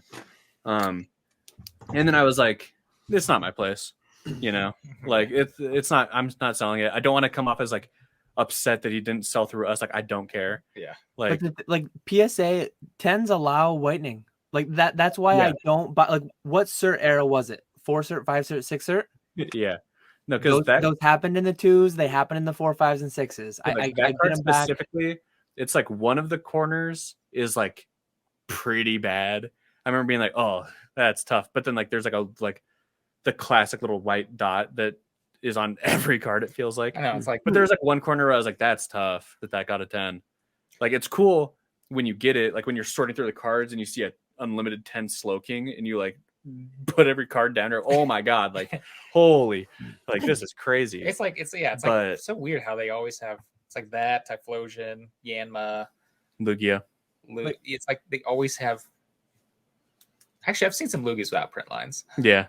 It's a nice site. It's a Yeah. cool site to see. When I opened my Neo Discovery box as part of like opening one of every box, I think I only did that one once. I paid under 1,000 for the box. I forget what they went for at the time.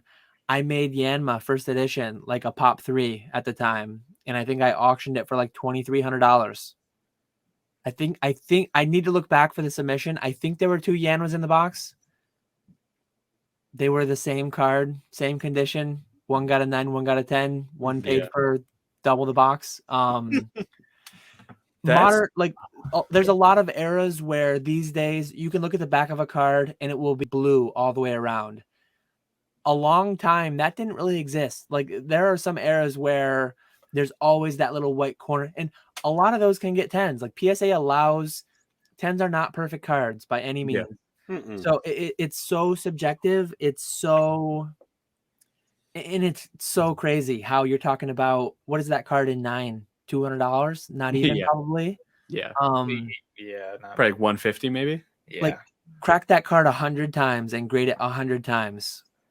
Is that a 10% of the time maybe? And as often it'll be an 8. Yeah, Yeah, that's true. And I don't want to sound like bitter about that, but like, I think that Slow King specifically is a strong 8 and a weak 9. Well, it'll be. I didn't see the card myself in hand, but there are cards out there that are in 10 cases that 80 times they'd be a 9, 10 times they'd be an 8, and 10 times they'd be a 10. Yeah. And the value multiple 8, 9, 10 is just like, it's great. That's why I'm saying, we talked about pack grading quite a while ago. Pack grading is a lot worse, but yeah, it's not 100 times. It's not. I don't think it's 10 times worse. Card grading gets a little silly too. It's how many times a day do you just think like, what am I doing? Like, I'm like talking about like the intricacies of like coin grading. And, I have a video coming out tomorrow, probably around the same time this comes out, on just slabbed optimization. I have like 5 shoe boxes of cards, like the 100 count BCW cards that I just can't bring myself to sell in their current slab. A lot of them are like CGC 8.5s, and I just think about how crazy it is that I can't sell this card the way that it's presented in its current slab and label, because I would be costing myself tens of thousands of dollars, like selling all these 500 cards the way they are. I'm literally just going to crack them out, same exact card. I'm going to put a different label on it, probably have a higher number, generally speaking, and I'm going to get tens and tens of thousands of dollars more for this batch of, I'm not going to crack them all. Like, some of them are probably maxed out. Disproportionately, cards that come to market are weaker ones, especially 9s and stuff. If it's a super strong 9, it's disproportionately more likely to get cracked and trying to optimize the slab. When you get a PSA 10, when you get a CGC 10, it's maxed out. You're not going to, I mean, you can, some people play the black label game, and even that works well as far as like EV goes. It's just all like really crazy. Like you said, sometimes I sit there and I just wonder, what am I doing? What are people doing? What are people making me do? Yeah. Because there's so many like little intricacies and like the optimization, like the guy who sent the bunch of cards for us to submit to PSA. It's like, I want to explain to him, like, okay, we're going to submit these to PSA, or like, we can pre-grade them. And like, if it has like a dent, I think those should go to CGC, you know, like all this stuff. But it's like, imagine explaining this to someone who like isn't into this. They'd be like, what are you talking about? Yeah, this is like, give me the cards back. I don't know. I'm confused. Like, you're using too many words. This is the person. Yeah, that, exactly. This is like the person that lost 2 Gold Star Embryons in the closet. Like, we're like, okay. And I don't want to scare him off by being like, okay, it could either go to Beckett or CGC or PSA. And we could, but not SGC. Not SGC, no. I love the SGC slab. I think it's the best by far. No, CGC is by far. I love SGC. It looks so fancy. SGC is good. CGC is by far the best one. The label is ugly. I like SGC's label is ugly too. Okay, yeah, no, I think you got me. I like the really, really, really old PSA slabs. Got some over there. Yeah, over there. We're selling some old school baseball sports cards this week consignment. They are so old. Some Yeah. zero It is cards. unbelievable. 010 certs. Nice. Or it's 0-0. I think the lowest we have is 010. Oh, okay. So what is that? 10 million cert? No, 1 million cert? That's a 1 million cert. Yeah. Yeah, it's insane. Crazy. They feel like pieces of paper. Yeah. Yeah, the old PSA cases feel so weird. We got Yeah, there's like a trip through time though, because these cards had the original price that the owner paid for them back in 2000. Oh, when that's cool. when like the junk wax era, I think like I don't know what exactly was going on. Like, and it's you funny. would see like Ken Griffey Jr. like rookie cards, like not even the upper deck, like the Fleer, which what is a 9 of that now? I don't know if you guys know it. It's probably like a $20 card.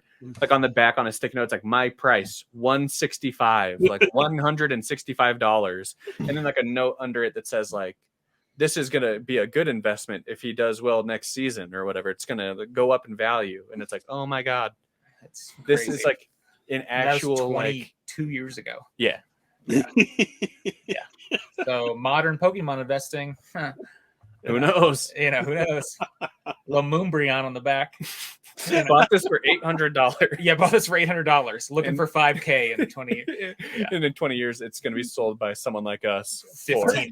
$15.75 free shipping.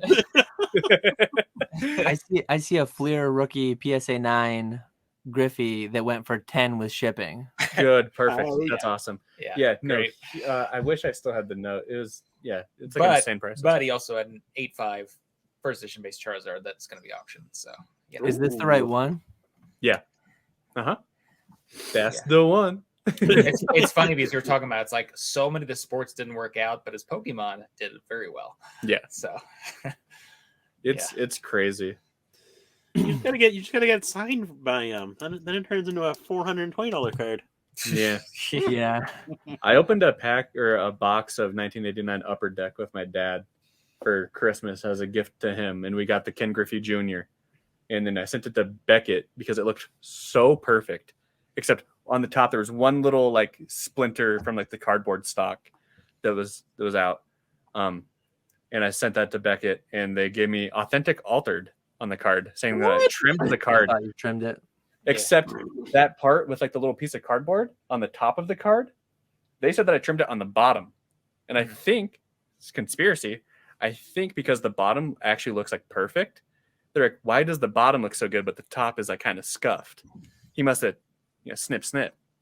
I don't know. Wasted $150 grading that. Oof. Ouch. yeah. Yeah, that feels good. Merry Christmas, Dad. Altered. Yeah, altered. This fake. I forgot which question we were even on. This one. We skipped Ray. Ray. We already answered. You Ray, yada yada yada. Yada yada yada. Yada yada. But yeah, Ray's I think wife's husband says there are other culprits though too, like some cards that just got way too high in my opinion. Cards that I'd like to have someday. Pika Ring, Mew Orb, those both peaked in PSA 10 around the 60s. And a couple of recent sales in between 15 and 25. I forget where exactly. I bid around 15 on a couple of them. but I just don't know. Like when you're locking up that much capital as opposed to just keeping it in the business and flipping it, it's tough. You gotta really like it. Oh, what did Radar sell? Buy one of those. Yeah, what did he sell? He sold a TMB number 2 that he paid a little over 100 for. That's good. That's a good flip. He sold it for like 50. How about that? What was it? The what was it? The Japanese Vaporeon. What did Don Diego buy? That's actually there was a question for that. Oh, good. I'm glad. Let's get into that. I think it's related to that. So Mr. Walrus asked, what are your thoughts on public figures shill bidding? Is it something that will always be part of the hobby? Literally, that's illegal. Please stop doing it. It is the grossest thing. We've had a couple. I don't know what to call them, but a couple people that have bid. Like I noticed their name. Yeah. Like they can sign, and then it's like, wait a minute, you are the person who can sign this card. Yeah. They bid and paid for it. Yeah. And I'm like, okay. I'm like, refund them and ship it back and say you're banned. Like, what are you doing? Yeah. What paid for it? Yeah, they paid because I guess they just kind of wanted to be like, ooh, they didn't literally want to. Yeah, like it didn't sell for as much as they wanted. Like they were hoping that they would get outbid. Yeah, it's like, wait a minute, this name sounds familiar. At least they paid for it, I guess. Even that, it's like you just paid to get your own item back and lose like 15% or whatever. Yeah, it's like I could be wrong here, but to me, like someone who does that, for some reason, I just feel like disproportionately, those are the people that would be on forums or on Reddit or on Facebook saying, can you believe all the shill bidding that PWCC does? Yeah. Yeah. And then when they do it, it's like nothing. Like misprint card. Oh yeah. Yeah. Sorry. Go on. I'm so sorry. I don't know what this. I have an idea what this comment was in regards to, and my own take on that. I have a little funny, maybe bad anecdote to share with respect to it, but I watched that stream. Context in this, I'm actually friends with John with Radar. So maybe I have some bias, maybe not. I like to think my take is objective, but I saw the stream. I saw some of the drama videos about it. I didn't see any of the drama videos. I just saw either. And like I wish that I saw more of it, but I also just like don't care to watch more of it. I saw like the 1 minute clip. I saw a clip. So like I do, and I've thought like the entire time, like I want to know context on both sides. Yeah, I but really didn't see anything except that. I saw a video linked in the Pokenomics Discord, so I went and I watched a couple of the drama videos around it. And basically, during the stream, she was streaming and screen sharing, so she wasn't like logged in and doing her bids herself. I think she had someone else doing her bids for her that she was texting or whatever, her brother or whoever it may have been. Well, that card came up, and she said something about, "Oh, I'm bidding on this one." And John said, really, that one's mine. And for a minute there, like when it ended, she thought she had won it, but she was waiting for confirmation from whoever was doing the bids for her that she was texting. And so for a minute there, and that's probably where the clip ended, where it seemed as if she had won it and she thought she had won it. Yeah. Well, a minute or two later, she found out she didn't. And then bad choice of words, bad thing to say, made the situation worse probably. She said something about, oh, at least I bid it up for you. I didn't even see that. That makes it worse, definitely. I didn't see that either. She shouldn't have said that the way that she said it, but in my mind, plausible scenario. Yeah. He sent a bunch of cards, included the TMB. Yeah. She could have not known that that was his. I forget the exact numbers that it went for. I could probably pull it up right now. I think it went decently under market. Like when I go and I bid on 4 or 2,500. Yeah, I think so. Was it a Vaporeon? Yeah, Vaporeon. I think it was Vaporeon.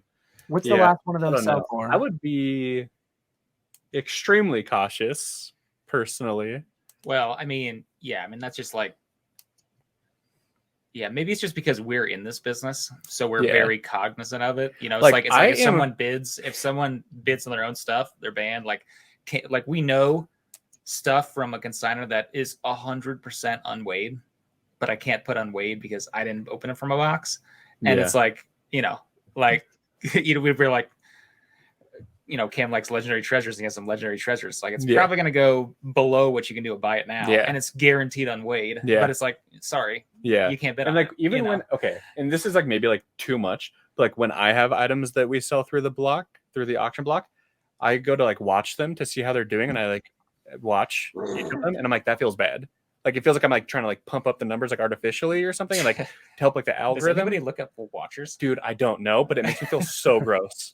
But it just makes it easy so I can go to my watch list and see how each of the cards is doing. Yeah. And I actually don't want to do that anymore. Because like, what if like one day you log into eBay and you close because for some reason every week 6 listings get watched by your employer, like your employee. I don't know. I'm like so skeeved out by like any sort of like shill bidding thing or whatever. So when I see stuff like that, it's just like, what are you doing? One anecdotal thing that I have to share that was like, when I mass bid on stuff, sometimes I really mass bid on stuff. Like I know I've been in this so long, so deep. Sometimes I'll go to an auction block, PWCC, wherever. I'll place hundreds of bids in a span of 10, 15, 20 minutes. I'm just like 50% of market. I don't even really want to win it, but I'll take it if it's at 50% of market.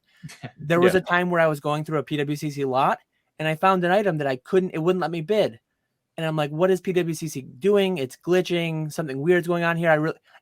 I honestly forget now if it was a grand party, whatever it may have been. One of the key cards that I'll like grand party. At one point I had 5 PSA 10s. I buy them and sell them, buy them lower, sell them higher. It was my card. I couldn't bid on it because it was one that I had sent to auction 3 or 4 weeks prior. I completely forgot. So like plausible scenario, maybe I'm being too defensive of them because I know them and I'm friends with John. That's fair. But like, honestly, I see it as being plausible that she would have bid on it. And at the end of the day, like it is weird. And like the people who paid for their own things, they intentionally shilled. They're probably outraged by what John and Laura did. The people who do it themselves. But at the end of the day, like had she won it, she would have paid on Heritage. If you don't pay for your stuff, you get banned. If she was risking buying her boyfriend's card, like she could have bought it from him directly if she knew he was selling it or whatever. How in depth they know each other's collections and who's going to sell what when, I have no idea. But like the thought that she was trying to earn him an extra $100 to $200. Yeah, especially when it's like he just sold a card for $60K or 40. Yeah, 40. Like to me, it feels like there are plausible scenarios where it was innocent and then it got kind of blown up. She said that like she shouldn't have said at the end, oh well, at least I made you a little more. Like I got you a couple more bids.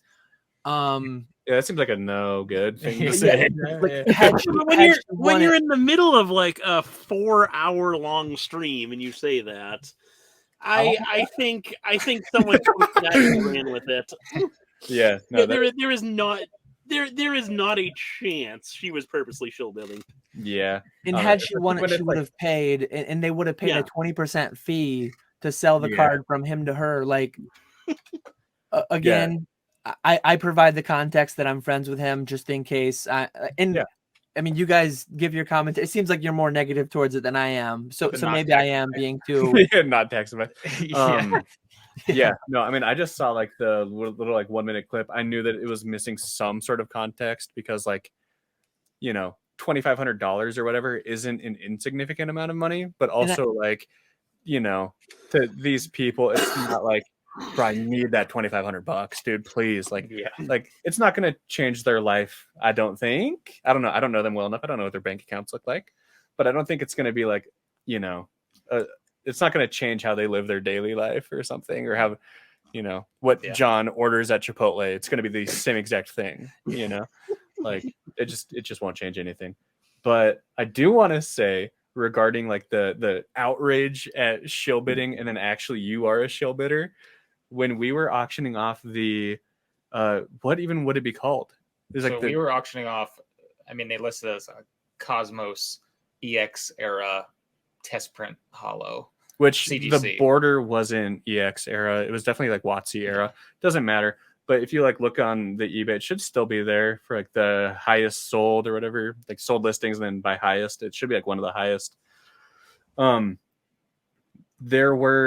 I knew personally of 3 people that were interested in the card And like, it wasn't me like looking at like who was bidding and then like, oh, well, you know, who is this?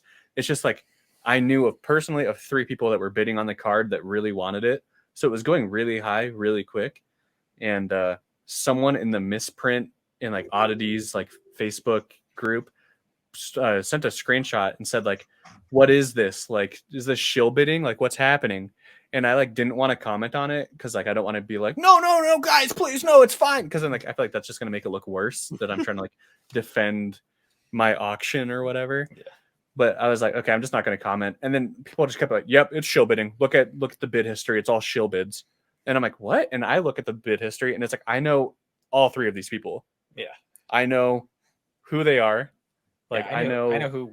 Well, at least one of them was. Yeah. Yeah. Like I'm not friends, but like I am like acquainted with like another one that was bidding, and then somebody else was public saying like, actually, I'm bidding on this too. Yeah. So I knew of 3 people, and they were the top 3 bidders. And then so eventually like I made a post and I was like, guys, like, you know, you just got to take my word on this because I'm not going to be showing you people's usernames or like say who they are. But like, just know that like, you know, I work here. I can see who's bidding on it. It's all legit. Yeah. You know, I know each person individually. Like, it's cool. And this one guy was like really rude. He was like, yeah, really? Like, how much? I'm just going to believe you? Like, yeah, right. Like, show some evidence. I'm like, no, because I'm not going to show a bidder's details. I'm just going to say that, like, don't stress about it. Like, this is a legitimate bid. Like, I just don't want us to like look bad because everyone's like, yeah, it's shill bid. It's being shill bid. Yeah. When it wasn't. And so this one guy was like super aggressive and weird. And I was like, okay, whatever. And then it like starts like skyrocketing like the day before, like the day that the auction was ending. It ended very close to when it was ending. Yeah, it was like as it was ending, it went from like 3,800 or something, which was the high bid, to 6,400, I think. Yeah. And I was like, okay, what is this? Like, I know the 3 people that are bidding. I don't think any of them would pay 6,400 for this. And then like I look at the person who bought it, and his eBay username had his first name in it. And I realized the dude that I was arguing with on Facebook, who was saying, this is a shill bid. This is a shill bid. Like, what an embarrassing company. Same. It was his name. And I was like, what? And then he had one item listed on eBay, and it was like a misprint card. I can't remember what it was at all. And I was like, okay, that's weird that it's a misprint card in the same name. So I went back to his profile, and he's listed that same card for sale in that misprint group like half a dozen times, trying to sell it. I'm like, so this guy who's like trying to like do everything he can to say like the auction house is bad, the eBay seller is bad, it's a shill bidding, they're just letting it run rampant. He's the one that's doing it? Yeah, I like know. What? It's like yeah. And he was like a respected member of like the misprint group. And like I didn't like tell anyone like who it was exactly, and I don't even know his name now. But I thought like he ended up getting banned, and then was like extremely upset that he was banned from the misprint group because he had like hundreds of posts. He got banned off our eBay. He was like a big member of the group. And then he too. Instagram messaged me, or like Lauren does the Instagram. I don't even look at it, but he's like, can we just talk? Or like, yeah, he's like, can we talk about what happened? He blocked him. It's like, no, we can't. You're blocked. It's probably pretty crazy once you get to a certain level of auctions, like how many things you have to deal with, especially like the rare items. Yeah, it's like no, that to me made me so extremely frustrated because like I really didn't want to engage with the post at all because I knew that like it could look bad if I'm like trying to defend it in like a weird way or something. So I gave like all the information that I could without sharing any bitter details. Yeah. And then like just the way that he was like, no, you're wrong. And I was like, but I'm not though. And then he was actually the one that was making me like forced me. Yeah. So you're like, say what Dan said. It's like usually the people who are complaining. Yeah, exactly. Are like the ones who were like doing this kind of crap. It really frustrated me because he like forced me to be wrong. Like people really love drama too. Like people want things like that to be true, and people want things to be as devious, and I guess it's, I don't know, it's just human psychology. People really love drama and all that, and people, it's like a story, right? like what kind of stories dominate the news? It's all the really negative stuff where there's blood and carnage and just bad stuff. Yeah. Local boy saves a cat out of a tree or something like those kind of stories. Yeah. Occasionally here and there, but usually it's the Local juicy man doesn't drama. push cart back. Yeah.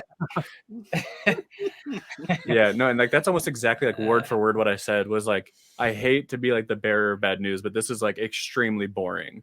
This is like 2 or 3 people that have a lot of money that really want this card. That's literally all there is to it. Yeah. And people are like, but why does it go for this much money? I'm like, ask them if they want to show you that they bought it. It was also at the time, I don't know what it is now, but it was Pop 1. Yeah, it was a Pop CGC. 1. It had provenance from like someone that used to work at former WotC.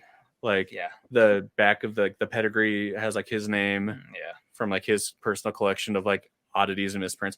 It's like it's just so boring. Like I hate to be like the dude to tell you, but like it's people that have money that want a thing, and so they're gonna see who has the most money for the thing.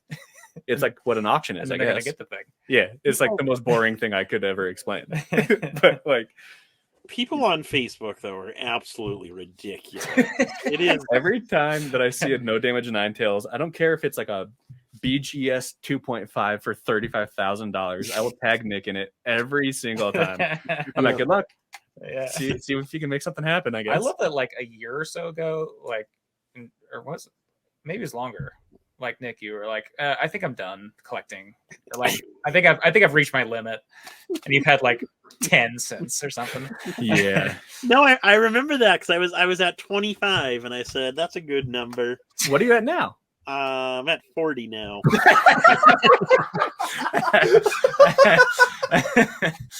So 50. The 50 will new be number is 50. Yeah, 50 is So a new number. he hasn't doubled yet. I mean, You're halfway to 100. Right, then it's 100. How cool would that be? That'd be very cool. Get them all in CGC cases. Oh yeah, nice. Oh, that'd be good. Maybe PSA will regrade it in a couple of years.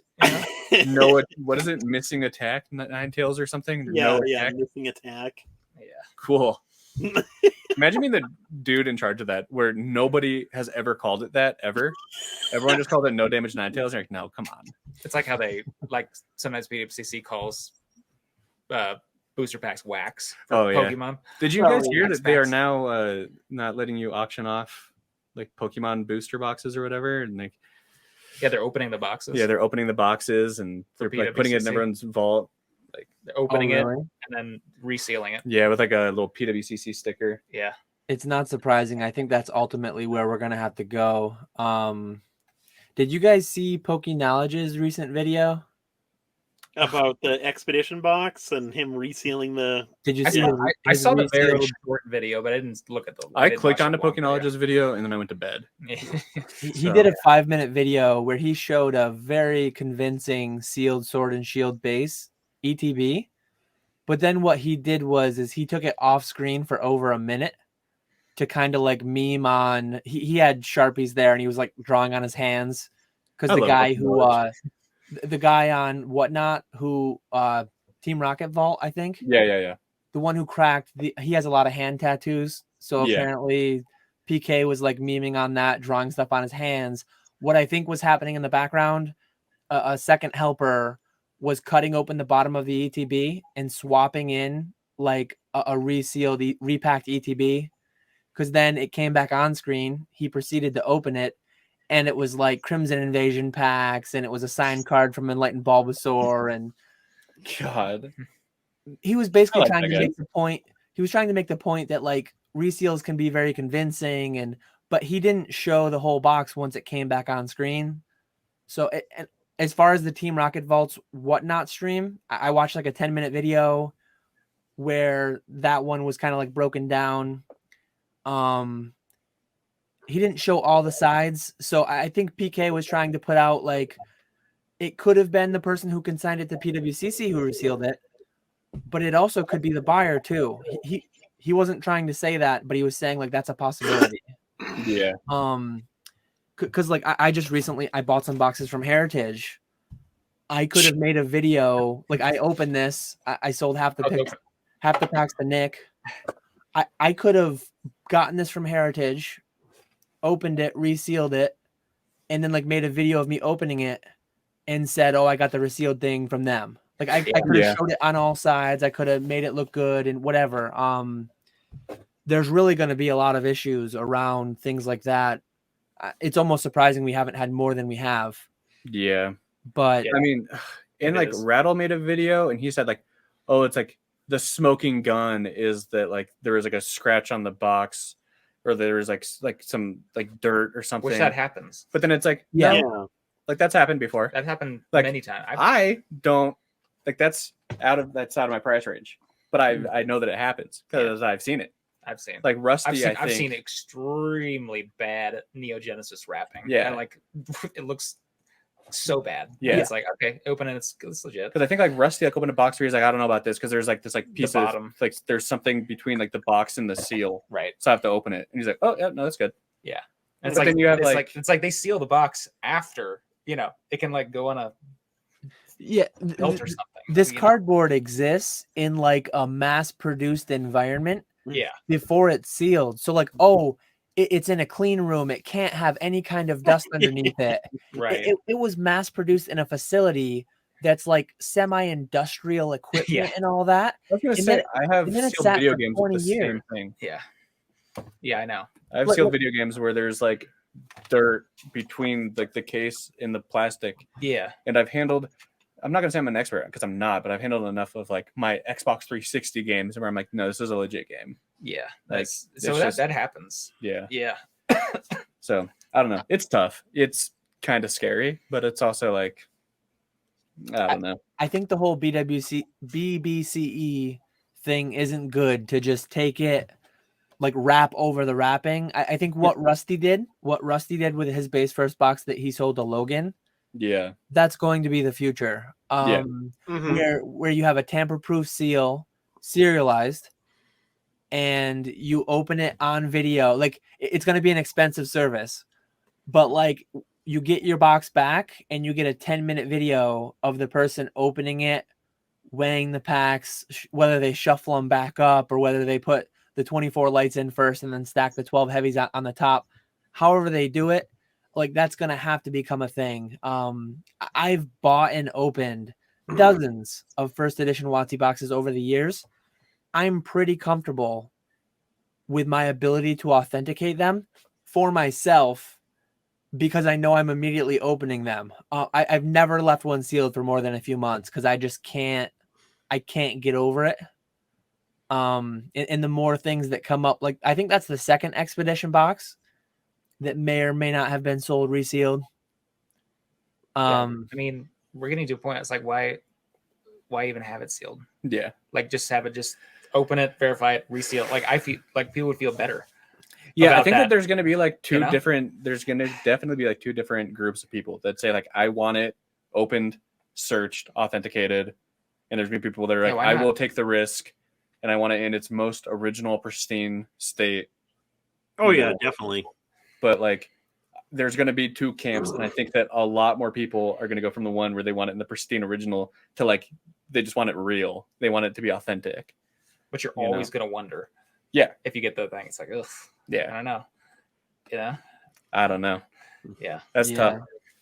And it's tough because it's like it matters what's in it. It's like video games. It doesn't matter. It's the same disc. Yeah, the thing inside. There's nothing. Yeah. So.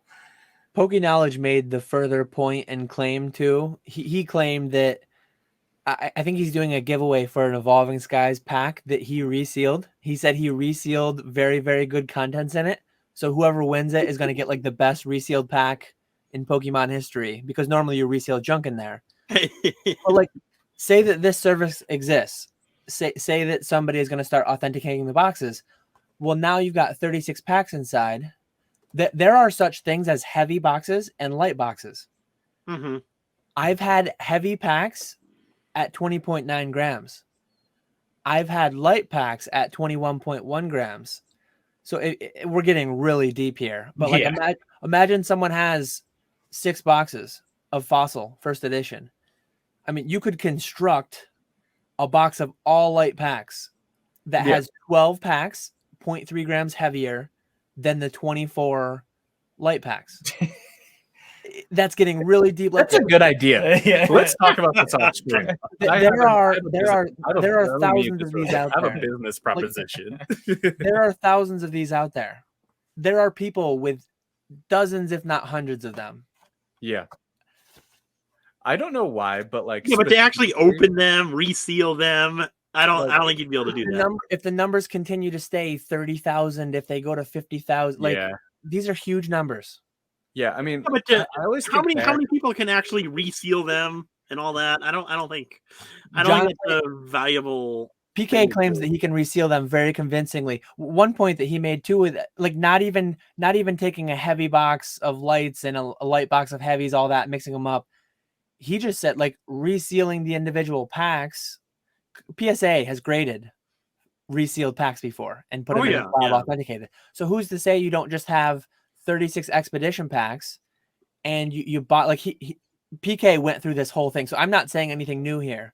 PK said that someone could go and they could buy 12 near mint hollows from Expedition, and then they can open up all the heavies, take out the good ones, put in cheap ones, because cards come out of packs in PSA 8 condition. I mean, that's a thing that happens. I've opened a lot of packed fresh cards that got 8s. So a box could fully be broken on Whatnot that was reconstructed, all resealed, and people wouldn't know any better. Oh, if it was done the right way. And like how much of that could convince some of these authentication services? Are they opening the box, weighing all the packs, and then opening a random pack too? Or are they just assuming the packs are good? It gets really deep level, and it's part of the reason that I don't like boxes. I can't keep boxes sealed. And maybe I worry about it too much, but I think I think boxes are harder to reseal than packs. Like I think you're better off having a sealed box than a sealed pack. I asked, if you watch PK's video, if that thing was actually resealed, if there wasn't a swap going out off camera, which I assume there was. I can't see him actually resealing it like that. He did a scary good reseal if it was resealed. I think somebody just did a bait and switch off camera, but yeah, no, I think that's exactly what it was. The same box with the same wrapping, because like I talked to somebody in Discord who paused it and who compared where all the balls, like the Pokeballs, were on the wrapping. It was the same box that came back. You just couldn't tell whether or not the bottom had been slid open and the thing. I don't know. It's really deep level tinfoil hat conspiracy type. But I mean, I used to have first edition base box, heavy packs, first edition base. I don't want to deal with them anymore. Yeah. Like I sold the box Logan. I sold all 11 heavy packs that I know were heavy. One is very iffy. It was bought from a it looks, I'm going to open it once GradedGem's done because it looks shady. I will say it was my first time ever seeing a first edition base pack in person, and I think even just like a long stem, like the long, and I was like, what? I was like, something feels wrong with that. Yeah, and you're like, I think it might be fake. I have a feeling it's not. And then you like went and like compared it to like the one that you knew was legitimate, and I was like, yeah, they look different, but like I know that there's like different ink and colors and like all this stuff. Yeah, but I was like, this feels not perfect. Yeah, just dealing with sealed it's just too, especially heavy packs. Like then you have to deal with the. Did you get it from which I did. I had it from a box that had the lights, but even then, like if person's gonna pay way more, like you better hope it does. Yeah, I mean, I will say my very first purchase from you was a Team Rocket first edition pack. I opened it, got a Dark Doug Trio, got an 8.5. It doesn't matter. But so then I was like, oh, that was so much fun. It was $110. I want to buy 2 more of them.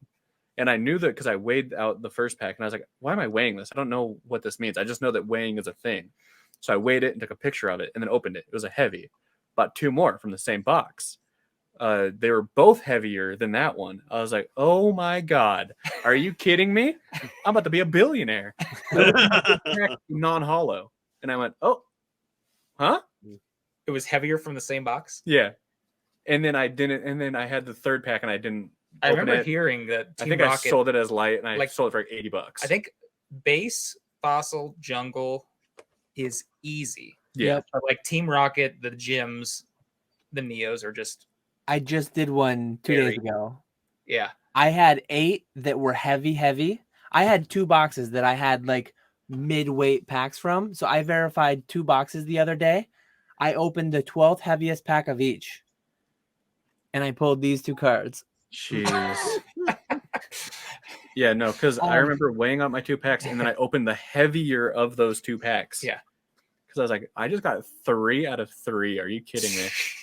Got a non-hollow. And then I just put the 3rd one aside. I think I sold it for a loss. Yeah. There are times though where I've opened, like back when I was opening boxes, I was buying these for $400 or $500 and ripping them, selling most of the lights. Bro. But there were times where I had to open the 18th heaviest pack, like the middle pack, to get the 12th hollow.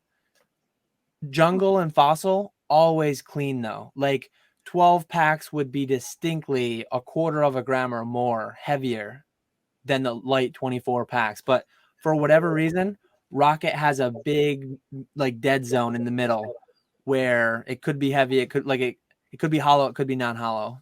Yeah. If you're going to do the box break, keep the heavies and do the grade the lights, it's just like those 3 pack, the base jungle. Yeah. That's really all you can do from those. That's going to happen with this one probably. Nice. I just got it this morning and I need to open it like tomorrow just to make sure. Open it right now. Come on. Good content. Yeah. What is it? How many hours in? About an hour and a half. Yeah. That's fine. Yeah. I did weigh this jungle pack that I found earlier. Oh Well, I found this like a couple weeks ago. It's not like I found this today. This stack of packs. It's 21.15 grams. Ooh. And hold on. Is that unlimited? Yeah. So who cares? Could be no symbol. Could be no symbols. Could be no symbol. Could be a no symbol Vaporeon right now. You didn't know that you had it a couple weeks ago. I sold a $40. PSA 10 unlimited Pikachu for like $80 the other day too. I mean, I could get a non-hollow and I could make money. You have a cost basis of 0. So let's just see it. Let's open it up. Come on. You I wanna know rip he's a it? gambler. You know? I can't sell it as heavy. So Right. Yeah, so you have to So- open it. Right. So get a Pikachu. Well, let's see it. Let's see it. There is no shot that he's at. I didn't think that would work. No way. I don't do pack tricks. Timestamp this. Timestamp this. Okay, you got the Eevee, Eevee. That's Eevee. huge. Oh yeah, Huge. timestamp us, Nick. Okay. There's an 80. Hold on, I don't know how to edit. $80 PSA 10. Yeah. Yeah, there you go. Okay, This is probably like $30 PSA 10. Okay. Yeah. Okay. Garbage. $0. Meowth, not bad. That's Yeah, good. that's good. That's That's gotta like be one of like the $40. 4 big That's ones. bad. Okay. God, is the hollow next? Not yet. We still got to do the Jiggly. Okay. uncommons. Okay. We've got 3 uncommons, I think. Oh, Oh, that's a letdown. you guys just cost me $200. Jeez. Let me see what a PSA 10. Stars. Yeah, so let's open this up. Yeah. Should I get a Gym 1 pack? Yeah. Okay, I'm gonna get a Gym 1 pack. Okay. I just lost $200, so lose $200 with me. Oh my god. Japanese Gym 1 packs definitely are not 200. You'd have to open like 10 of them to get $200. PSA 10 unlimited Jolteon goes for $90.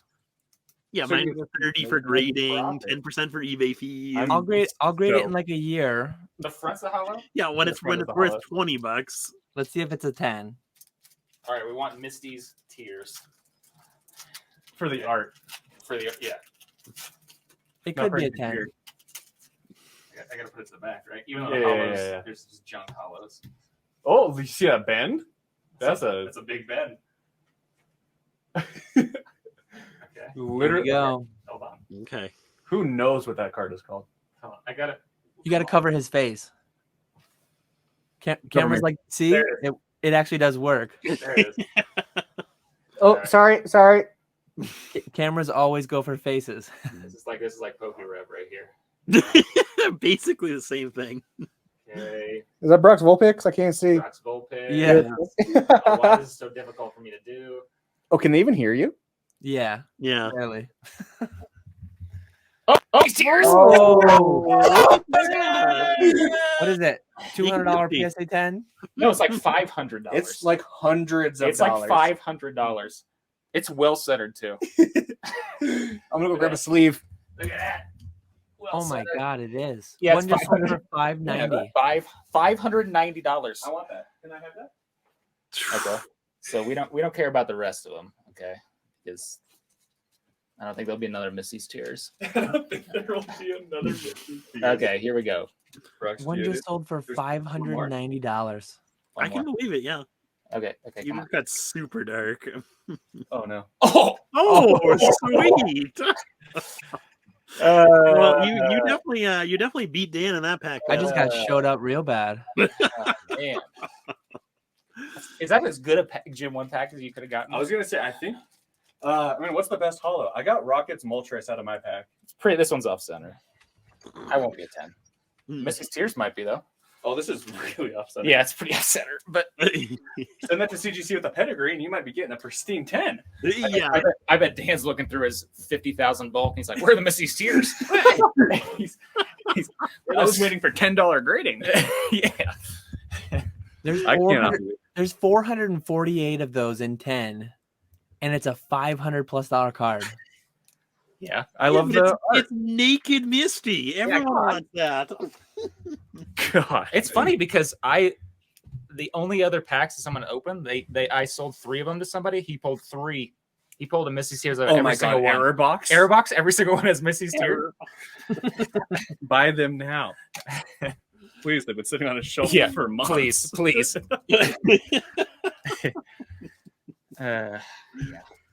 Oh man. All right, so I'm waiting for Nick to open something, huh? Yeah. He's I got got a nice, 500 more packs of Pokemon Go. nice celebrations pack I can open. Or Pokemon Go. Probably. Yeah, Detective Pikachu packs. Yeah. I got the little 2-card Detective Pikachu packs. There you go. Nice. Guaranteed High roller. Pikachu. Nick deals with the 99 centers, you know? He is. Yeah. Except at Collecticon, where he's just going to open first edition Neo Destiny packs or something. Yeah, right. Anyway, yeah, I'll be bringing those to Collecticon. You know? Get your Missy's Tears. Get your Missy's. Yeah. Well centered. Well, yeah, those are very well centered. There we go. There we go. You're just basically guaranteed to make money. Well, Yeah, that is not true. tax advice. Not tax. Yeah, hold on. Yeah. Yeah. Not, yeah, there it is.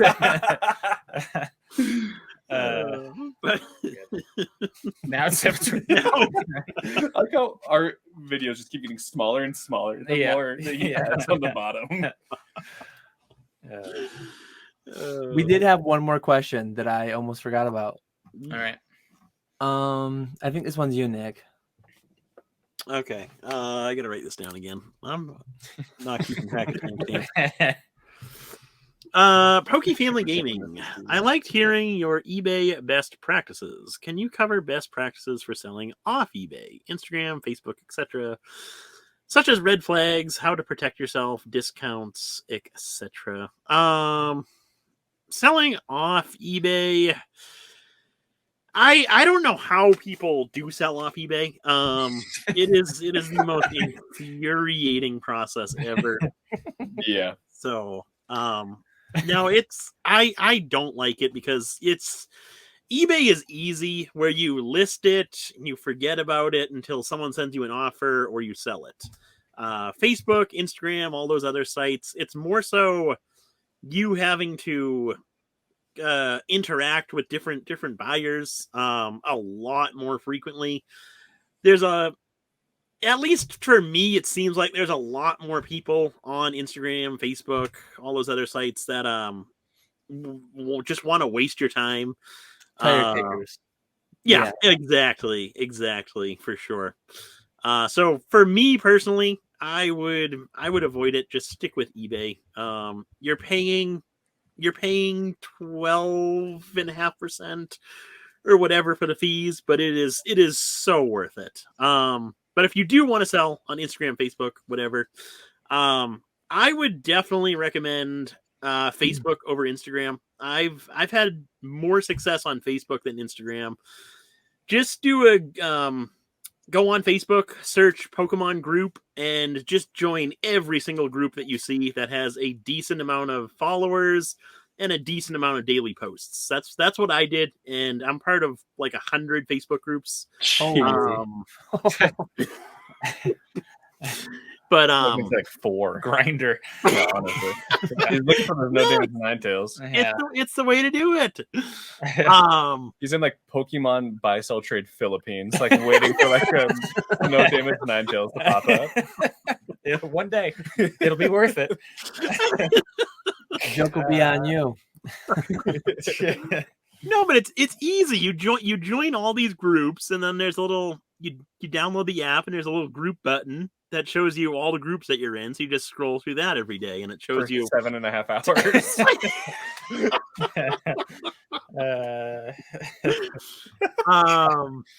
But then as far as red flags selling, how to protect yourself selling, goods and services, ship with signature confirmation over a certain dollar amount, insurance, $750, I think.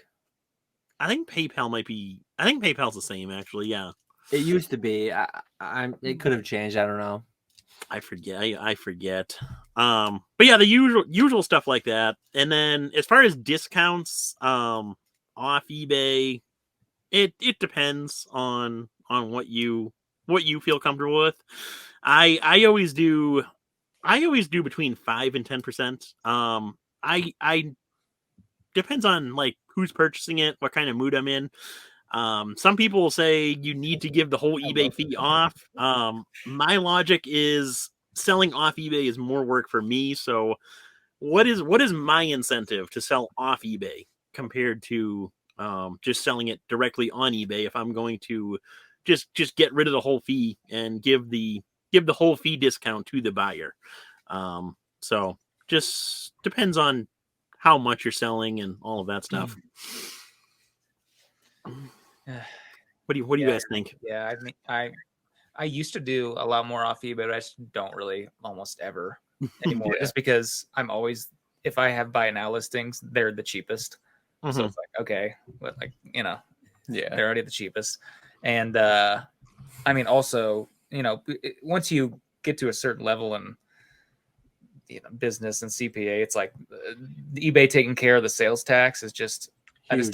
I don't want to deal with doing off, because it's like, oh well, off eBay, you can save some fees. Like, yeah, but then I have to do a lot more tax. I'm just not going to do it. So you can either have it there, or you don't. And I think it's also, you get to a level where it's like you're churning enough, and you have the capital to do it, where it's like I'm not desperate to like, okay, well, because really the reason like you go off eBay is because it's like, well, I need the sale.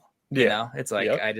I need the sale, so let's just take it off, because then you're getting a little less, and and you just do that. So I just don't really do it unless it's like something special. Like some guys bought 10 Gym 1 packs and he wants them opened and then graded. Yeah. With CGC.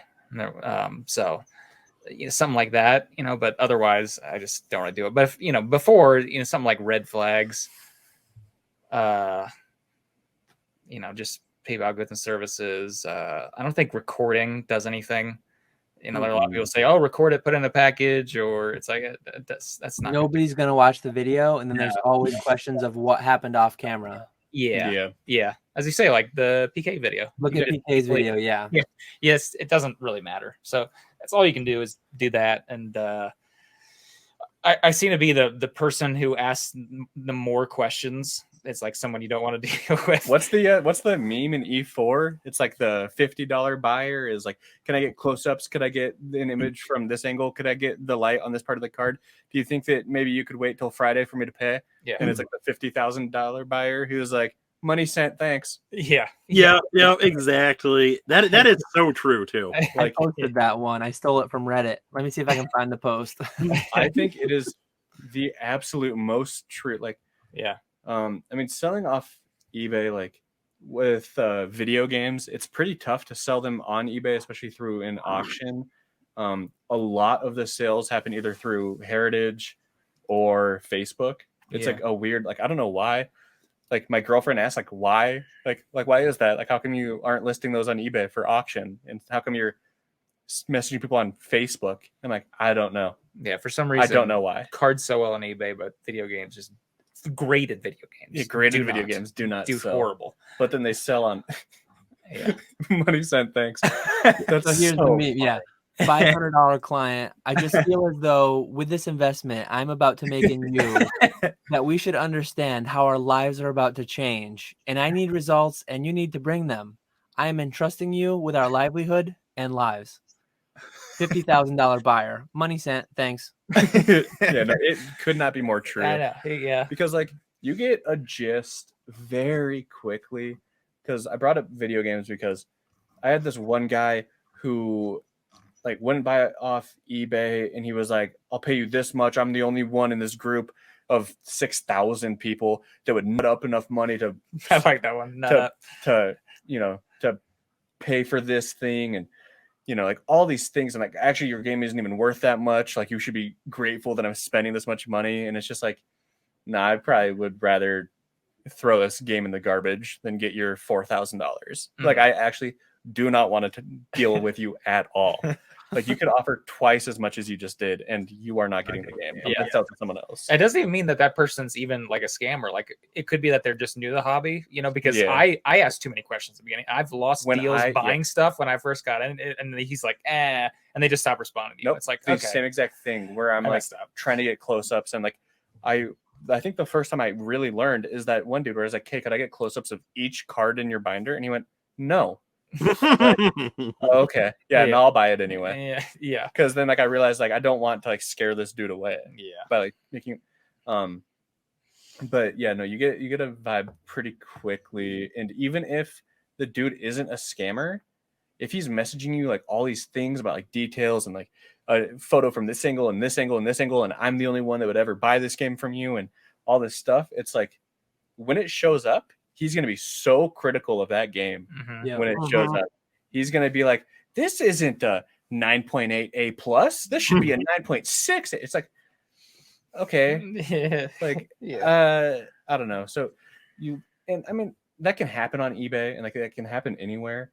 But I have so many more of those conversations through Facebook Messenger or through like Reddit DMs or Discord DMs. I have those conversations so much more than I ever have on eBay.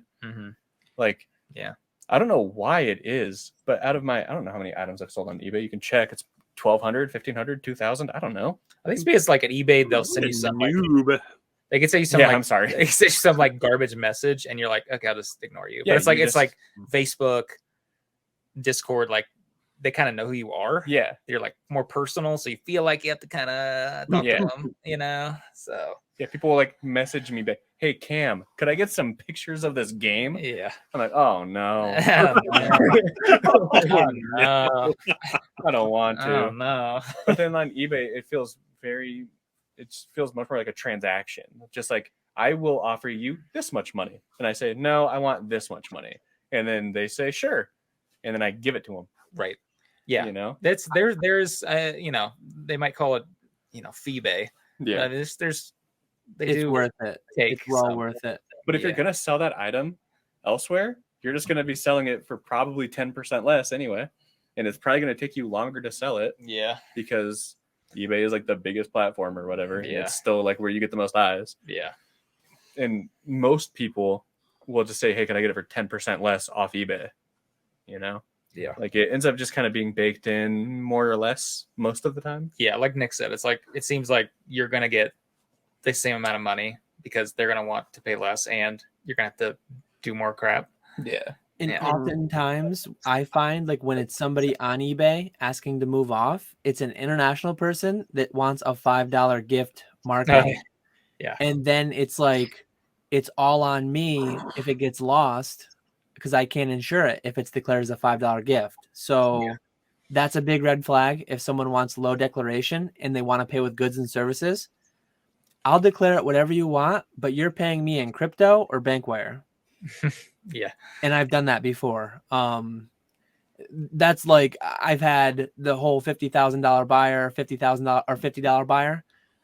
I've had $50,000 buyers that are like, here's the wire, here's the Bitcoin, this is my address, and I'm like, how do you want it declared? Like, I'm the one asking all the questions a couple times. Yeah. Yeah. And it's Little like bit. it's like too. It's like especially with Pokemon, but even video games are a lot more illiquid. Yeah. They're way more than cards. But you're always you can find a buyer, another one. Yeah. Like, don't think like, oh, I got to take it off to like sell this guy. It's like you will. We have even the shittiest cards that we have auctioned off. They have always gotten a bid. Yeah. Always. We've yet to We have not sell a card. Like, we're talking like weird grading companies that should not, like, basement. Yeah. Anyway, you'll find another buyer. Yeah. So don't like risk stuff or like kill yourself over. Yeah. Just And like find it's another something that you learn with time and experience of like it I don't think it matters what item you're selling. There are like 7 point something billion people on the earth. You can find somebody else to buy it. Yeah. Like with that Halo that I was talking about, the dude who was so weird and aggressive and was like, "No, I'm going to only offer you this much money because you didn't respond quick enough." I'm like, "No, I'm not. What are you?" Yeah, he took off $500. Yeah, he took off $500 because I didn't see his message the night that he sent me the message, and then I woke up and then saw it at like noon the next day. You disgust me. He said instead of like 4,000 or 5,000, it's $500 less. Yeah.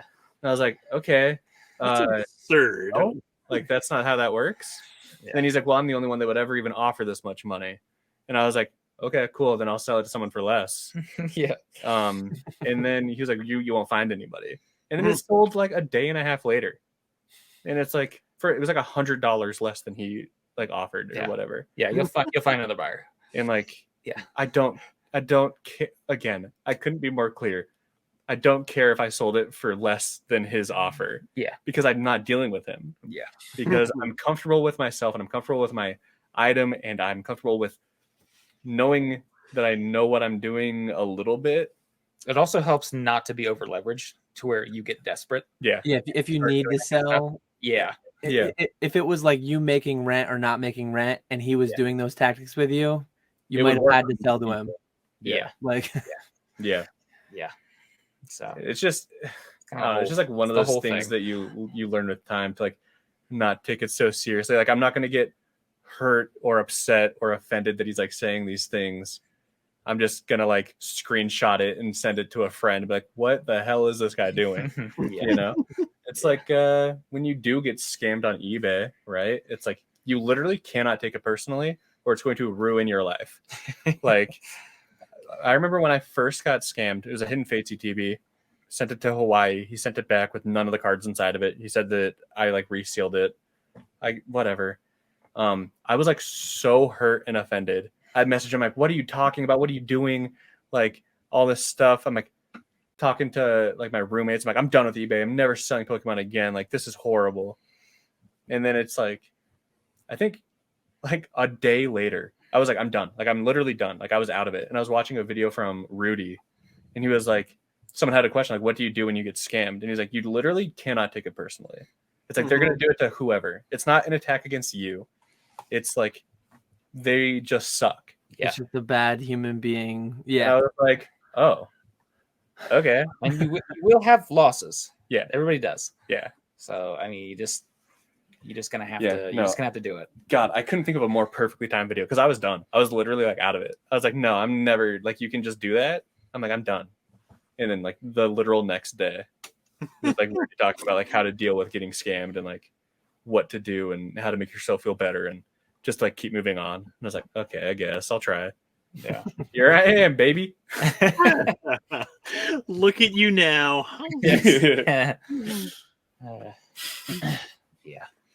Less money, but more cards. That's good. There you go. More video games. We need to get these guys into video games. Yeah, honestly. Actually, I think Dan has a few. You can't see my background because it's You so said something about small. video games. Yeah, I Let don't me think they're graded though. No. What in the hell am I looking Wait, at? The Full House boxes. He's got some. I Nice. was hoping you guys had noticed those sooner. I did not. That is so funny. Well, the way we haven't done like this before in this studio, so like we have it set up way back. Be careful though, Dan. I got my grades back for my $50 per card submission. I sent 2 Bob Saget's, a Lori Loughlin, and a John Stamos. I got 2 PSA 10s on the Bob Saget's, but I got 6s Oof. on the Lori Loughlin and the John Stamos. Ouch. I spent $100. Those are going to sell for $4 a piece. Those are huge losses. Probably no one knows these games, but these were like really. I love these games. This was like for its time, the first person shooter, massive world, really cool storyline. I love that. Have you guys heard of that or no? No. Yeah, I've heard of that. Yeah. That's like if you talk about illiquid games. Yeah. Oh yeah. PCs are like another level. Yeah. Like people have not even gone into that much at all. Like I looked for 6 months to find, and I saw like a couple Chinese big boxes open up. Some of them sell the CDs only, but I wanted the retail big box, the whole thing. Like because I had this one when I was younger. Yeah. And I bought the one that came up over like a 6-month period that I was looking. I think I paid $100-something, and it's like, I'm just gonna pay this because I don't want to look for 6 more months. That is video games right there. Like it's literally you can't find this stuff. No, because I was thinking back to Call of Duty 4 for Xbox 360. This is like a platinum hits. Who cares? It's like dirt cheap. It's always there. But like the actual retail original edition that I had, that everyone had, I was like, I just want to buy it. Like I saw that there was like a sold listing on eBay for like $200. I went to Facebook. I was like, I want this so bad. I'll pay $400. I was posting on Discord, Reddit, every single Facebook group. I was in like 6 of them. Nobody had anything. I had save searches on eBay, nothing. And then finally one pops up for $1,000 with a starting bid of 1,000, and it sold for 1,000. I was like, what? Like, are you kidding me? So then when the next one popped up, because I was searching for it had to have been a year waiting for a copy to pop up. And I was like, I will pay whatever I need to. It's just what it was $1,400. One of these this Mega Man Battle Network is one of these has shown up in 2 years. Yeah, I've seen one in 2 years. Yeah, that's it. I'm waiting for the first print of Modern Warfare 2. I know of one person that owns one copy, and we look. This is like. This is like all we look at the past year and a half. Wait, did you pay the $1,400 though? Did you pay the $1,400? Yes. And then it got lost in the mail. I paid $2,000 for this Mega Man. You know, holy. Yeah, this is But the one copy of the first print Modern Warfare 2, I was like talking to a guy. He said, "Oh yeah, I have it." He sent me a picture, and like I knew that he was collecting like the same kind of stuff as me. He paid $100 for it. It came up on eBay and he snatched it in a millisecond. I was like, "How much do you want for it?" I was like, "I'll offer you $2,500." And he's like, "No." And I was like, $5,000? He's like, "No, no, not even gonna consider that." I was like, "You spent $100 on it a week ago." I spent $3,000 on that Animal Crossing. $3,000 because when you never come up, man, never. A+ just doesn't. Yeah, it's like happen. the stuff just does not exist. But it feels like literally, like we're in a video game Discord. It feels like there are like 300 people in this whole hobby who do like these things. Seriously, it does. It feels like every time it's like there's like a heritage auction, and there's like people. It's like, oh yeah, he bought that one. He bought that. It's like we watch like one Get the Greg Games. Is that? Oh my god. Okay. Yeah, Get the Greg Games. Phenomenal. I love the guy. But he'll stream every week the heritage auctions for the video games and then the trading cards. Now that's split up, it doesn't matter. And like a game will sell for like $60,000, and someone in the chat will be like, "Oh my god, my game did so well." $60,000. Yeah. And some guy will be like, "Oh, I bought it." There's 90 people in the chat, and it's like literally everybody. It's so weird. It is such a strange. It's so different than Pokemon. But then you go to Facebook and there's like a group of 10,000 people. and then one of them is like, no one else is in this hobby except for me. I'll be the only one that ever spends this much money. I know. It's so dorks, absolute nerds. Yeah, that's so strange. I don't know. But glad you're getting into it, Dan. You know, now you need to start spending big money. What is that? Empire's Dawn of the Modern World. Yeah. Did you That play? was a fun game. It's not Age of Empires. Age of Empires, I think, was the earlier, more popular one. I have been looking for a sealed first print Roller Coaster Tycoon for 2 years. Not a one has never shown up. Yeah, ever. Yeah, that's one of the games that I've actually looked for a little bit too. Really? I love that game. Yeah. Never. That game was so much fun. Okay. I don't know how into Pokemon you have been your entire life, but like, is there a card or like how many cards, I guess, because there's got to be one. How many cards can you look at and like hold in your hand and like stare at and be like really nostalgic about it and like really happy just to be looking at it? Because that's how I feel personally when I look at like any of my sealed games, because I'm only buying stuff that I really cared about. But like, there aren't many. I love Twisted Metal too. I love it. That was good. But like, because I talked about it on PK's stream. Like I talked about it anytime that I get the chance to talk to anyone other than James about sealed games. It's like I have so much more time in Call of Duty 4 than I ever have probably ever think about Pokemon, even working here. Yeah. You know, or like doing it for the last 2 years or 3 years or however long I've been doing it now. Like I can't imagine how many thousands of hours I played Smash. Yeah. Over a 20-year period, I played it. Yeah. So like when I get like hold the game and like look at it or whatever, it just does so much more for me than like holding almost any Pokemon card besides maybe like first edition Lugia, Neo Genesis Lugia. That background is so good with the white. With the white and the yellow and the red and the blue. Oh my god. Oh, this Shiny is Gyarados. One card because of it's tied to the games, like Crystal. That's so good. So good. So yeah, good. this one brings me back to the Lake of Rage. Yeah. The red Gyarados. Yeah, I can do that with like 4 Pokemon cards. Reckon like look at it like, oh man, there's like a story being told, or like, you know. But I know exactly what you're saying. Like Deus Ex, I played through that game at least probably 5 times all the way through, and that's like a big open world game. Yeah. I discovered every nook and cranny, every little thing you could possibly do. All the like, I loved that game. That was my favorite video game for a long time, probably. And I just think of the different playthroughs and the alternate endings that it had, and I go back into that whole story mode. Yeah, it's funny because like just this stuff just never shows up, but it makes sense because like we were in our Discord, like Dom, he's like, I get. It made sense. He was like, I get why people kept sealed Pokemon because it was like a thing for baseball and like for 100 years you keep sealed pack, but it's like sealed video games. He's like, you literally had to be a psychopath to buy a video game off the shelf and then never open it. And like that's why what are you doing? And that's why like there's no other reason that like my first print Modern Warfare 2 that I only know of 1 copy. That's why they literally just don't exist, because that was like printed so short. It was like just for like the first release of the game, when people were still lining up at GameStop. So you lined up, you bought it. You had to be lined up at midnight to get your copy. This is like when pre-orders were like starting to be a thing. It's like, if you want to get your copy of Call of Duty, you got to go to GameStop early, like a week ahead, and you have to do your pre-order so that you can make sure that your copy's there. And that would still like, I would be at Fred Meyer, which is where I would always go. It's like Kroger. And I would always be first in line. So I never had an issue, but people would be like, in the back of the line, they're like, I placed a pre-order. Where is my copy? And they're like, we ran out. And it's like, then what's the point of the pre-order? So how could any of those copies ever survive?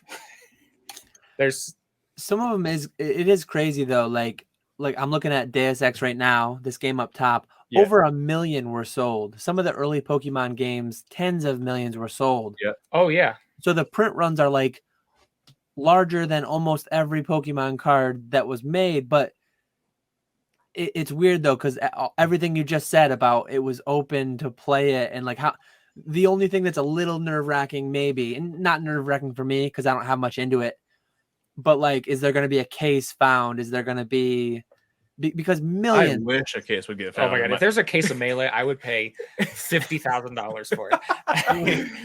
if it was made in Japan. Yeah. It was US, made in US. Probably not. Yeah. See, I was N64 Smash. I want one of those sealed pretty bad. There's a 9.8. I almost bought A++ one of that just those. got graded. Oh my god, there was one at auction that looked pretty good.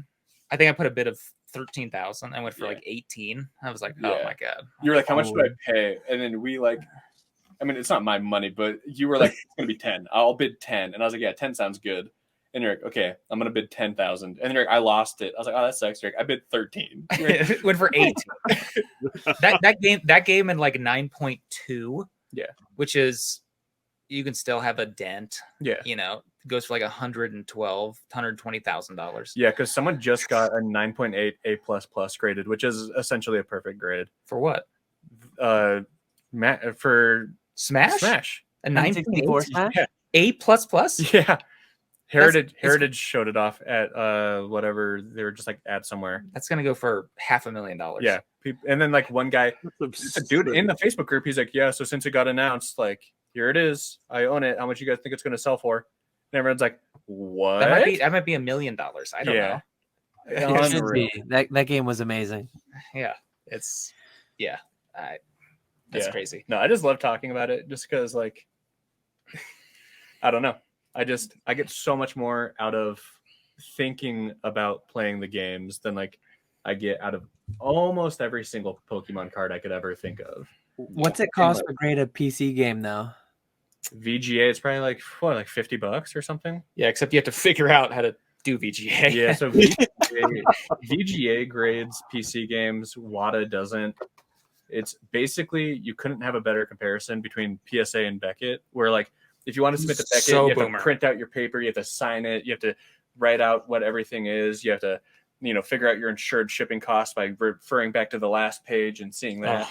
Imagine much more than Beckett. But VGA, instead of Beckett printing you 1 or 2 sheets, VGA prints 11 sheets of paper. For one. So it's tough. I want to grade a couple of these just to see what happens, see what they get. It's funny because like this game, probably a handful of copies have come up. I think I've bought like 3 of them at 20 a piece. One at one point several months ago sold for like 100 because it was the first one that came up in months. So my thinking, sometimes they literally come up $20 buy it now, $30 buy it now. If I just scoop the ones that are $20, $30 buy it nows, there's probably a few other crazy people out there like me. Yeah. Oh, there will be. Like who I played got it a long time ago. Yeah. I bought a like $300 Sonic battle. Wow, I can't even think of what it's called. I don't know. Sonic Battle 2, whatever it is for GameCube.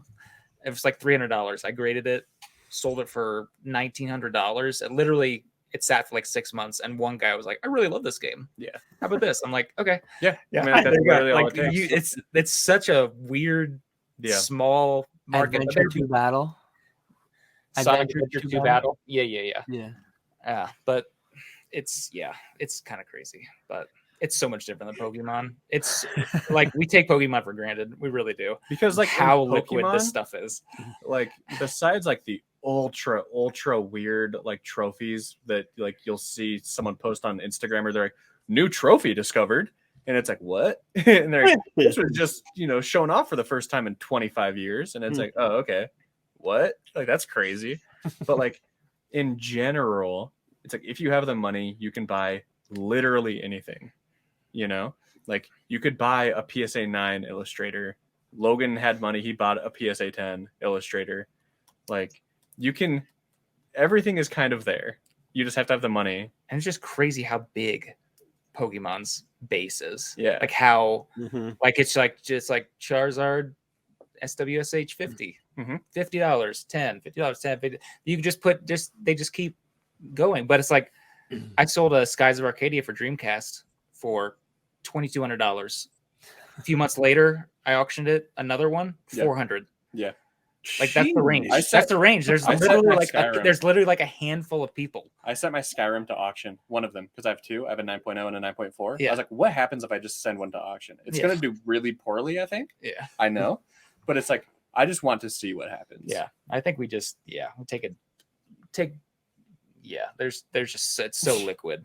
in Pokemon. I know it's like not, it's an alternative asset. It's not like selling a stock, but it's so much closer than other things. Yeah. And Pokemon is only one card game too. Like it blows my mind. Like Jake, I'm partnered with him on the Patreon. He is so into so many things. Like it's just mind blowing to think Pokemon is one IP that printed 9.1 billion cards last year. Yes.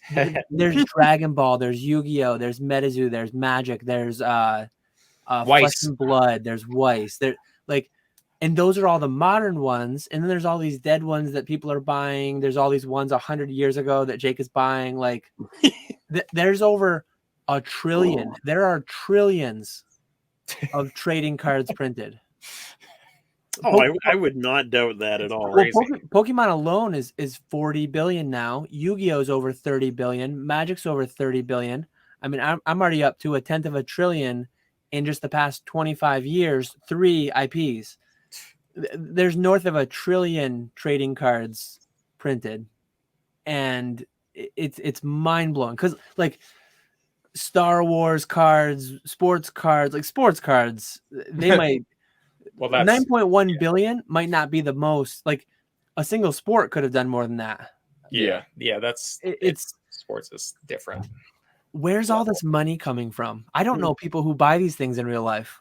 I don't know. I question that too. It's like we put all these auctions every week, and it's like, man, and they always sell for a round market. Yeah, and they just keep going. Yeah, it's like, and this is just this section. Yeah, it's like you got sports, and we're in a tiny subset of this mass. And I don't know anyone in real life. Maybe some people closet do it, like they are ashamed of it and they don't. That's true. I don't know many people in real life, but none of them. Very first real life friend who was like, "Hey, do you do your job is like Pokemon stuff now, right?" And I was like, "Yeah, what's up?" And he was like, "Hey, so I started like buying cards and packs and like opening them and like I don't know what to do with these cards now." And then I was like, "Okay, cool. Like, what's up? Like, you want to grade them or what?" He's like, "Yeah, I want to grade them. I just don't know like what to do with them though. Like how to do that." And he sent me a picture of like he had to have been spending so much money in the last like month. Like I literally don't understand. It's like so many like rainbow Charizards and like the secret rare like V-Star Charizard and like 3 holo Charizard from Evolutions in the last like month or two. And I was like, where did you come from? Like that's my literal first real life friend, and I haven't talked to him in like 6 years. Wow. Yeah. Like I don't think I know a single other person in real life. Yeah, it's crazy. It's also crazy how many dead TCGs there are. Just didn't survive. There's a lot of them. There's a lot of them. Even because I thought about this, and this isn't like profound or anything, but like. Because people say like, oh man, I wish I could go back to 1999. I would have bought up all those cards, like I would have been buying so many base set boxes, like yada, yada, yada. We've all heard it a billion times. But like, imagine, it's 1999. You are given the information like, hey, there's gonna be a TCG from Wizards of the Coast from 1999. It is going to blow up. It's going to make so much money. And then you're plopped in front of a Simpsons booster box and a first edition Pokemon Japanese. It's from Japan. Who the hell knows what this is? Which one are you going to buy? 85% of people, I think, would buy the Simpsons box because why would you not? That is true. That is true. Like, it's insane to me. Like, I don't know. God, I love the old Simpsons. They were good. Yeah. Who killed Mr. Burns? Remember that? It's just so many cards. So much waste too. Sometimes we like because his girlfriend. Do you guys think that you are in the what percent? Top? Do you guys think that 0.5% top like worst contributors to like global warming or like global pollution? Probably. Yeah, I would not be surprised. I think it's got to be like. I have a 45 gallon, I think it is, like the biggest size recycling thing they give you. I have my sister help me with stuff occasionally. Earlier today, she just broke down 12 cases of the Battle Academy, I think, and it filled it. Plastic and cardboard, and that was the packaging. And now I have thousands and thousands of worthless cards. I was just after the exclusive Pikachus, the exclusive, like the handful of exclusive cards. Yeah. 1% of the product. You've told me it's like imagine the cards printed in a factory. Yeah. Just the where it goes. Yeah. To like the distribution cycle of to the card. distribution. And then to whoever it might be like Dan or Nick. It goes from distribution to them. And then they sell to somebody. So it's shipped again to somebody else. Yeah. They open the pack. They throw it away. They take those cards. They ship it to get graded. And then it gets put in tight plastic. Yeah. You know, after a cardboard. And then it gets shipped back to you to then probably sell and ship again to somebody else. But what's better is what if they don't sell it directly to the person? They send it to you or to Golden or to PWCC. They then sell it to someone who now has it, and they go, I think this is a week 9. I'm gonna crack it and send it to CGC. and then in 25 years, process all over again. In 25, 50 years, these are going to be worth nothing. And it's just going to be like tens of millions of slabs, hundreds of millions of slabs by then. Yeah. That are just worthless, nothing. Look at sports. Look at all I think there are rookie cards, like base rookie cards that were going for over 1,000 in peak boom that are going for like $20 now. Yeah, I know. So that's gross. And that's one rookie of one unproven player from one sport. In 20, 50 years, those are all going to be in a landfill. Just nothing. Like, and one thing that I always find really rich, not that I'm this big crypto guy pumping it all the time, whatever. But like there's a lot of do NFTs, right? Yeah. Yeah. There's a lot of negativity towards cryptocurrency and how bad for the environment it is from this hobby, and that's just rich. Like, I think that is insane because like I know that I don't know enough to like argue it when people are like NFTs are killing the environment, and it's like, man, shut up. Like you spent probably £1 billion of gas to get this one trading card across the globe 6 times so that you can sell it for a $43 profit. Right. Like, what are you talking about? Like, it's crazy. Yeah. So we're all. Yeah, it's got to be top fraction of a percent. Pieces of garbage. Yeah, we're all destroying the planet. Yeah. and here's what I have to show for it. Sorry, Earth. Here we go. I love they just said sorry, Earth. I've got all these exclusive Pikachus and Eevees, and my favorite thing is then those cards are each going to go into a plastic sleeve inside of a plastic card saver, shipped out to a middleman. What does PSA do with those? And then ship it out to. What does PSA do with their card savers? Oh, and then the PSA get those slabs from China. It took a carrier how many gallons of gas to get all the way to the port of Los Angeles? You know, with their 40 shipping containers full of just plastic PSA cases. Yeah. You know how much fuel we'd use on the ship every day? Oof. Oh my god! Take a guess. I literally don't have a frame of reference. Hold on. Well, I'll say we don't do on. gallons. We do it by the ton. Oh God!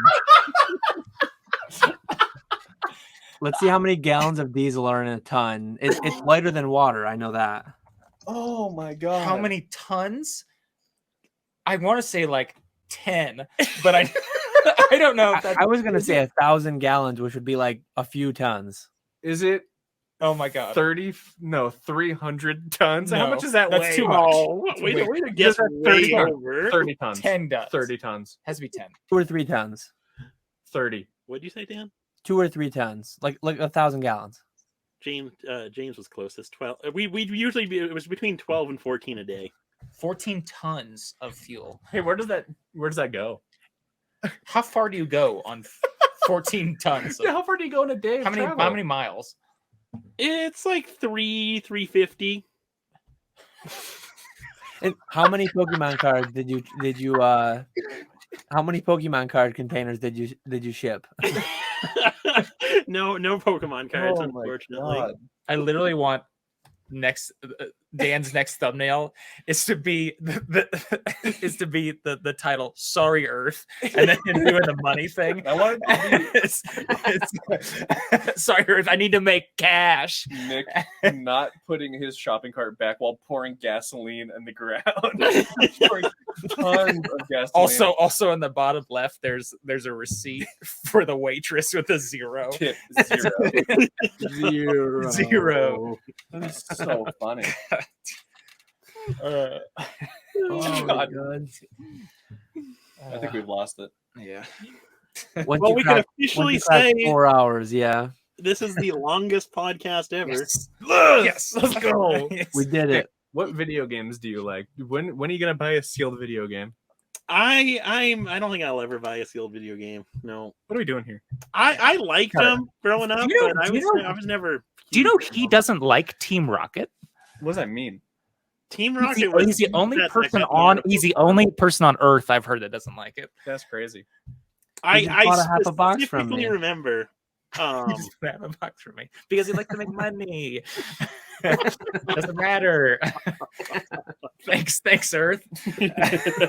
Sorry, Earth. Sorry, Earth. Our children will be fine. Theirs, well, it's fine. I'll be No, dead. I specifically remember going to Walmart with my mom. Team Rocket had just come out. I begged her to buy me a pack. She finally did. We got out to the car. I opened it, and seeing all those dark Pokemon just ruined Pokemon for me. That was Kind the of a last. troll. Pokemon memory I He's too have. kind. Well, the waitress thing. Oh God, you should have seen when you saw Neo Destiny, those light Pokemon. Oh my God. Yeah, jeez. Wow. Missed out. Missed out on the gyms. That's sad. That hurts me. Because those are the best sets. Yeah, I don't really I honestly don't remember much about Pokemon as a kid because it was like I was just like a little bit too young, I think. But I remember Neo Genesis Lugia. I remember owning it. I remember trading it to my cousin, getting ripped off in the trade, complaining to my mom talking to her sister, getting me my card back. Nice. You know, Pokemon cards being banned in daycare because I threw a fit. And so I remember Neo Genesis Lugia because of that. And I remember like the gym sets because it was like, whoa, that's Brock from the show.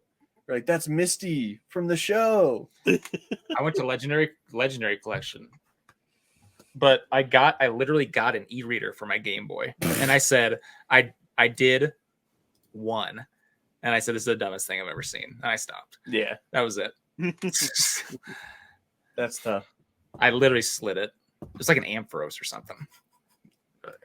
I don't know. Yeah. Was it an Ampharos in Expedition? Yeah, sure. I think so. Yeah. I think so, yeah. I remember sliding it. But this is the stupidest thing ever. That was it. That's they, good. They tried. You know. What was the one after? What was Sky? They were gonna make us after Sky Ridge. What was it called? Jamboree. Jamboree. What a dumb name. Base at 3. What are you talking about? well, yeah. Base at 2 sucked too. You know. Remember when people were pumping base at 2 for some reason? During like the big boom, like right at the peak. It's like actually base at 2 is really good because you get the Charizard with the Galaxy, The hollow, the yeah. Cosmos foil. I remember a black label Charizard selling for $5,000 in like 2018, 19. And I was like, oh my God, that is so stupid. I'm sure that's worth a stupid amount now. A black label base set 2 Charizard? How much is that worth? How much is that worth? If it went right now. Black label base at 2 Charizard? Yes. You know how impossible that's already to grade. And it's a Charizard. I'm waiting for one of their answers. My answer is going to be 300 tons of gasoline. I guessed that a nuclear missile weighs 200 pounds. Right. Yeah, that's pretty bad. I was thousands of times off. Well, there's no black label base 2 Charizard recent sales. That's weird. Yeah, I wonder It has, why. to be it has to be a pop 1. Yeah. I would be shocked if it's 2. The numbers are just so silly. It's hard to. If I said, okay, I'm gonna do like Vegas here. If I said $55,000, you say over under For the base set 2. Oh Black my label. god, but it's a Charizard. It's Black Label. Definitely over. You think over? That's so absurd. But it could. I would say over. A Black Label modern Charizard sells for $7,000. Oh my god, you're I right. mean, come on. It's got to be over. Yeah, That sucks. it's definitely over. That sucks. We have like I wanna- homeless people still. Isn't I isn't wanna know grading where this isn't grading fun? CGC Charizard ends up. Have you seen that one? What? The CGC, like the hand cut disco. Yeah. Oh yeah, I was Yeah. so close to buying that. Really? Well, Were you? well, the one was that the one that Rusty Oh, the stole? uncut sheet. The sheet, yeah. Yeah. This is a card Yeah, that was cut from a sheet, it probably. went for $28,000. I remember. Yeah. I said, "Damn, that seems good." Yeah. That's Did you guys see? How do you guys feel about that card being authenticated or graded or whatever? The fact that they I'm don't fine with authenticate it. other square cut WotC cards. Yeah. yeah. I've seen people talking about that. It's grading companies being inconsistent. Oh my Yeah. god, no way. No, literally. Yeah. Because like that was a whole discussion I was seeing on E4. People like it was different because it was about someone selling inked cards in CGC slabs. I saw And it's that. like, which what a dumb thread. Whatever. I'm upset, but people were like talking about like why would like it's an altered card. Like PSA doesn't grade altered cards, and it's like well they do. Like if it's like a nice like high end card, like that's a thing that you see not all the time, but like Michael Jordan Fleer rookies, like there's a bunch that are just like authentic altered in the slab. Like someone mentioned that there was like a trophy Pikachu that was like altered with the PSA label. Like it's just it's like a weird inconsistency thing that like in there, like when you go to submit, it says like, by the way, like we can slab it up, you know, if it's Yeah, I don't not authentic or I don't get the people talking like it shouldn't. It's like who cares? yeah, no, literally Who cares? Who cares? Yeah. Are you gonna buy it? You're not. Yeah. You were never gonna buy it. Because like Who cares? because Rattle made it his video on it saying like how could you authenticate it if you don't even know why it was made or whatever, but like they just looked at the card and said like this is real, here you go. It's Yeah. the right, the right It's just material. real. Here you Like go. I literally don't understand like what more or less you would expect, I guess. Yeah, I don't know, There's a lot of dumb stuff. in but this he hobby. made his like 15-minute video about it. He milked it, so that's good. Yeah, it's there's a lot of stuff that we see and we're just like, who cares? Who cares? Yeah. Nobody cares. I think I've hit my 12 hours. Yes, Because I don't care anymore. yeah, yeah, I don't care. yeah. Oh, God. Tomorrow I'm going to care a lot though for 12 hours. Yeah. We got our live tomorrow, so you better. We're Oh gonna. man, you guys are gonna be talking a whole bunch. You guys should watch because we're gonna talk louder. Yeah, we're going to be so hyped. What is We're up, guys? gonna be talking a lot. We're gonna chug a Red Bull right before. and Is we're there a just gonna- set time that you guys do those? No. We don't know when. It's whenever like we get done with like a. It's like okay, we feel like we can. Yeah. Well, sometimes it's been like Yeah. during my work day, so I've watched more of it. But sometimes it's been like when I was grilling dinner, so I watched a little bit. Yeah. When are we supposed to do it? Because it feels like every single day it's a different day at a different time. And Eric, this I think is a good time because I want to do it like Tuesdays and Thursdays at like noon, our Okay. time. Yeah. See, I like noon because then I can watch it for an hour and a half before the end of the workday. Yeah, but my daughter's out of school this whole week because there was exposure, so I can't go into work until she goes takes a nap. Yeah. Then I haven't worked all day. Isn't it cool being your own boss? I love it. You know, it's great. Very cool. Yeah, it's fun going to the post office, Yeah. seeing them again. I tell you what, guys. Nothing will make your post office people hate you more than continually having 55-pound PSA boxes And she to goes, lift. I can't lift these. I broke both, or I had got surgery on both of my wrists. I can't lift these boxes. And then I'm like, oh no, I'll get it. And she's like trying to pick up these 55-pound boxes. I know. I'm like, ma'am, please, I can slide it. Oh, I can slide it around. We have 3. One had surgery on her hands for carpal tunnel that she can barely use. The other guy has had back surgery, and the other woman is just old and fat and decrepit. Yeah. In those flat rate boxes, like in their job description, up to 70 pounds, you're allowed to ship. Yeah, that's a how do you even fit 70 pounds? I used to, a little different. I used to do coins. I used to do 5,000 wheat pennies in a large flat rate box. Wheat pennies. He used to sell wheat pennies. 5,000 wheat Are pennies. you 5,000 100 years old? Hold on. Did you have to count that out? you do it by weight. I don't remember the exact weight. Let me see. Did you know that technically it's impossible to fill a small flat rate box to its maximum weight? Like even if you take the most dense material, He said his wheat pennies in a small flat rate. No, it wasn't even like it didn't max out at 70 pounds. But like if you did lead or if you did Who's selling lead? Yeah, someone like broke down the math. Like you get close with like the densest materials that we have for a small flat rate to get it to like whatever weight it is. But you can't quite get there, I guess. That's a shame. I mean, gold is one of the most dense. That would be that would be a lot of money worth of gold. Yeah, if you're shipping 70 pounds worth of gold, I would hope you're doing more than that. $50 of insurance.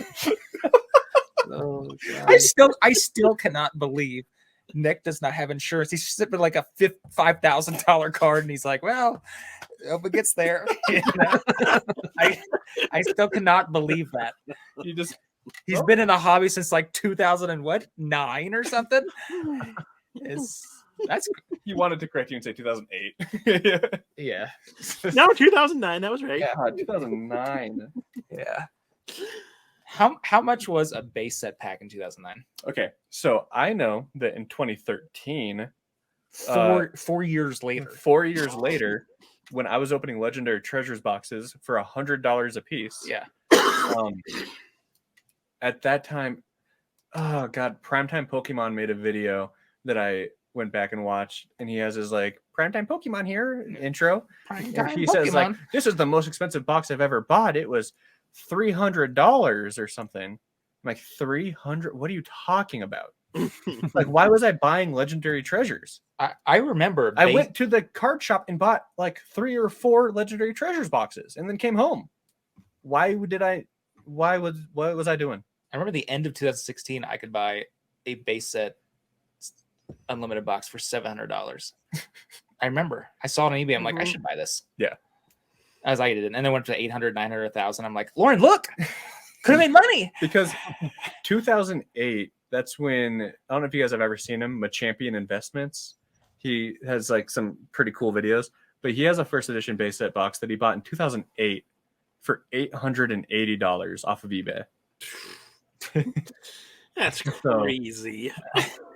So an unlimited box, 2009 must have been, oh my God, $150 or something. Rusty has talked about I remember buying Jungle and Fossil packs by the hundreds for like $2 a piece.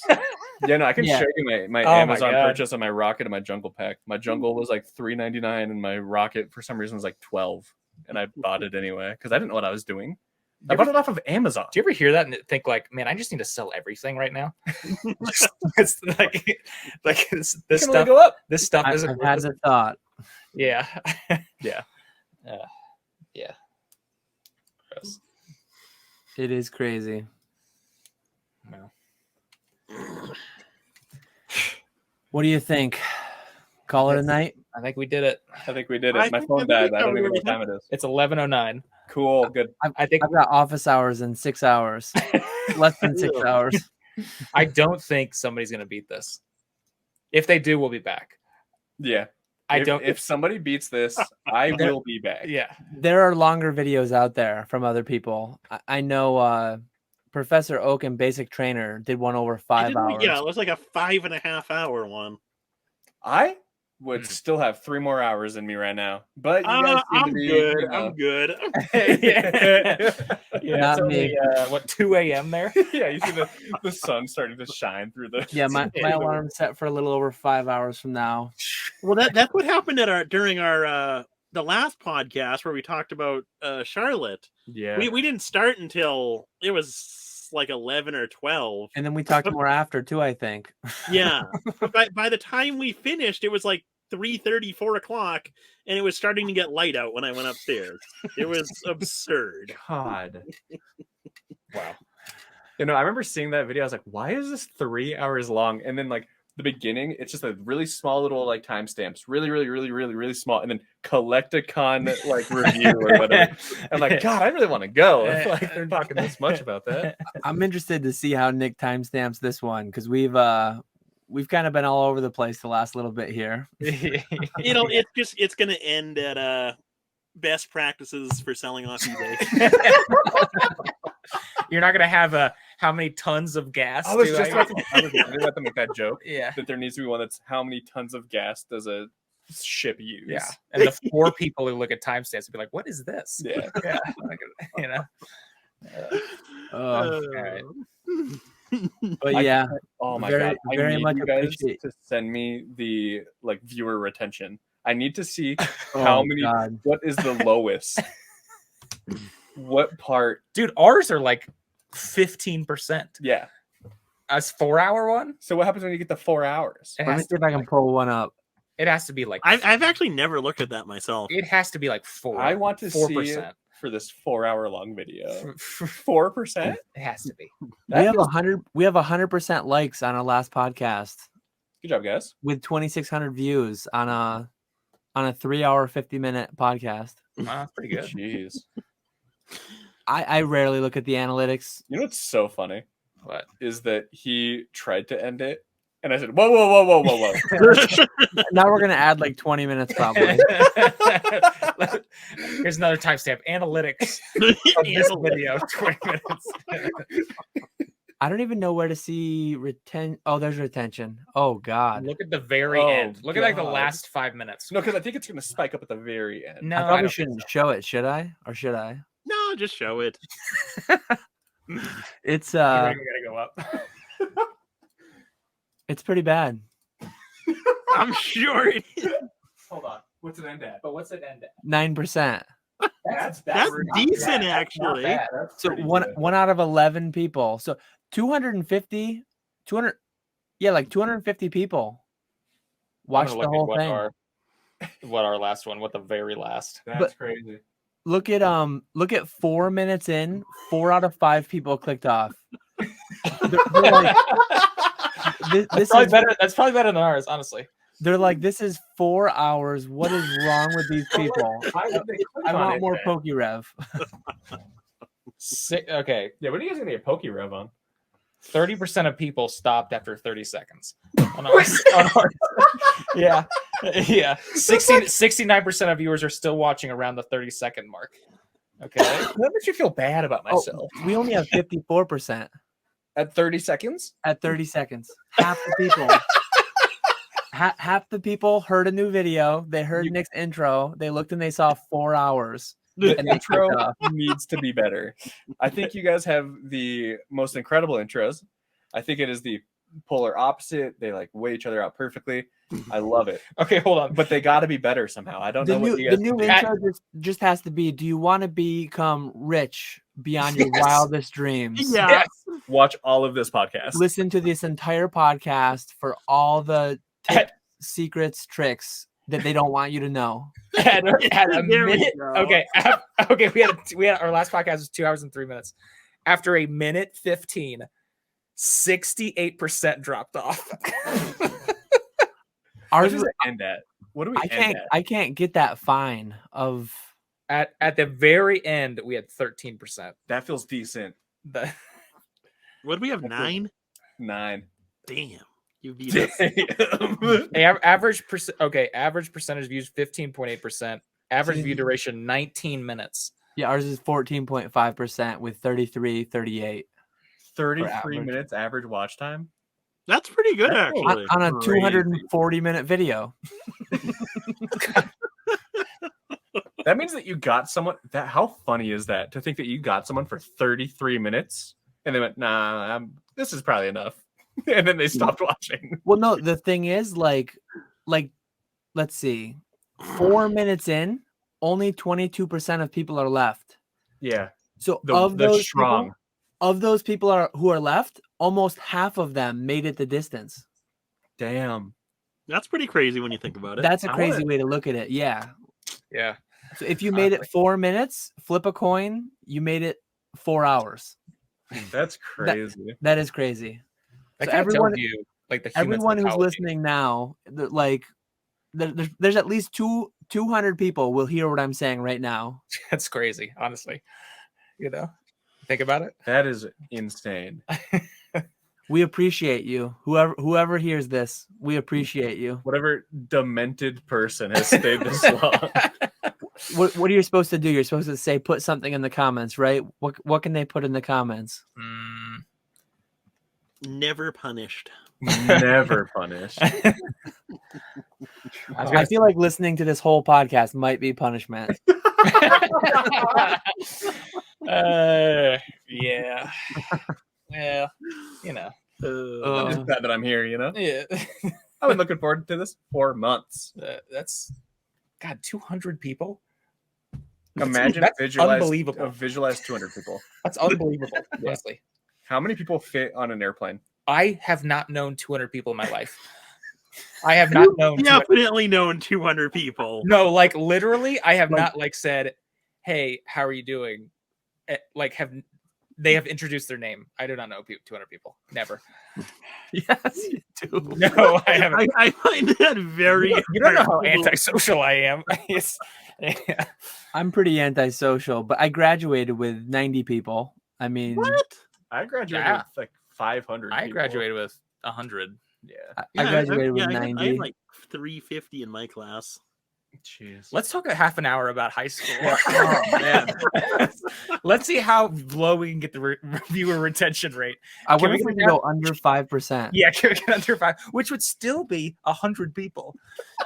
It's just, That would still be Sit here larger in than silence graduating for the next Yeah. half hour. yeah, that's still your entire graduating class. and probably the faculty. Yeah. Damn. Okay. Okay. Next Nick's, he looks so tired. Nick's gonna sleep. Nick's gonna sleep for the next 10 hours. I'm waking up in 5 hours. He looks so He incredibly looks like- tired. one time I went to Subway and I saw this businessman with his tie undone, and he ordered like just like a plain ham sandwich with like nothing else on it, and he just sat there and he like didn't even eat it. He looks like Nick right now. He does. Like I don't want to know what happened to that dude's day at work, but Oh my god. Oh man. We only three nights in a row I slept less than 3 hours in Charlotte. That was crazy. 5 hours sounds good actually. 5 hours sleep tonight. That's a full night's Make it sleep. Let's make it 4. I was just about to say that. Let's make it 4. Nick's camera just gonna shut off. He's gonna go black. I told my girlfriend I think it's gonna be late. I might be getting home at 9. It's 11:20, And then my phone died. which means it's 2:20 over there. Oh god. god. Yeah. All right. So with that, we thank you guys very much for coming on. It's been a pleasure. It has been fun. It has been fun. Yeah. That's I fun. anticipate that my socials will be linked down below. I'm trying to. Your socials will be linked below. just Gotta his. pump those numbers. We got 200 people here. There should be at least 200 likes on this video. I Right? should be. It's like it's a live stream. How come we still have 200 people here, but we only have 73 likes? let's pump those numbers way up. Oh, 700 subscribers. We're still trying to march to 1,000 subscribers. This video probably helped. Nick's literally about to fall over. he's like teetering. He's like swaying. He doesn't even remember how to close out a video. Nick, what's our outro? How do we count us out? We don't have an outro. No, our outro is you dragging us on for another half hour. Is the outro supposed to be me? We do the intro, so it's probably supposed to be me. If you'd like to have your cards consigned, here are two competitors. Let us handle your cards. Go email one of these people, one of these fine gentlemen to sell your cards for you. Go find Z&G on all their socials. I have a headache. Kam book cards on all his socials. Man. We appreciate you all watching. Thank We you. will catch you all later. I have catch genuinely you been all looking later. forward to this for a very long time. Yeah. I'm glad that we could finally do it. All right. Go to bed, Nick.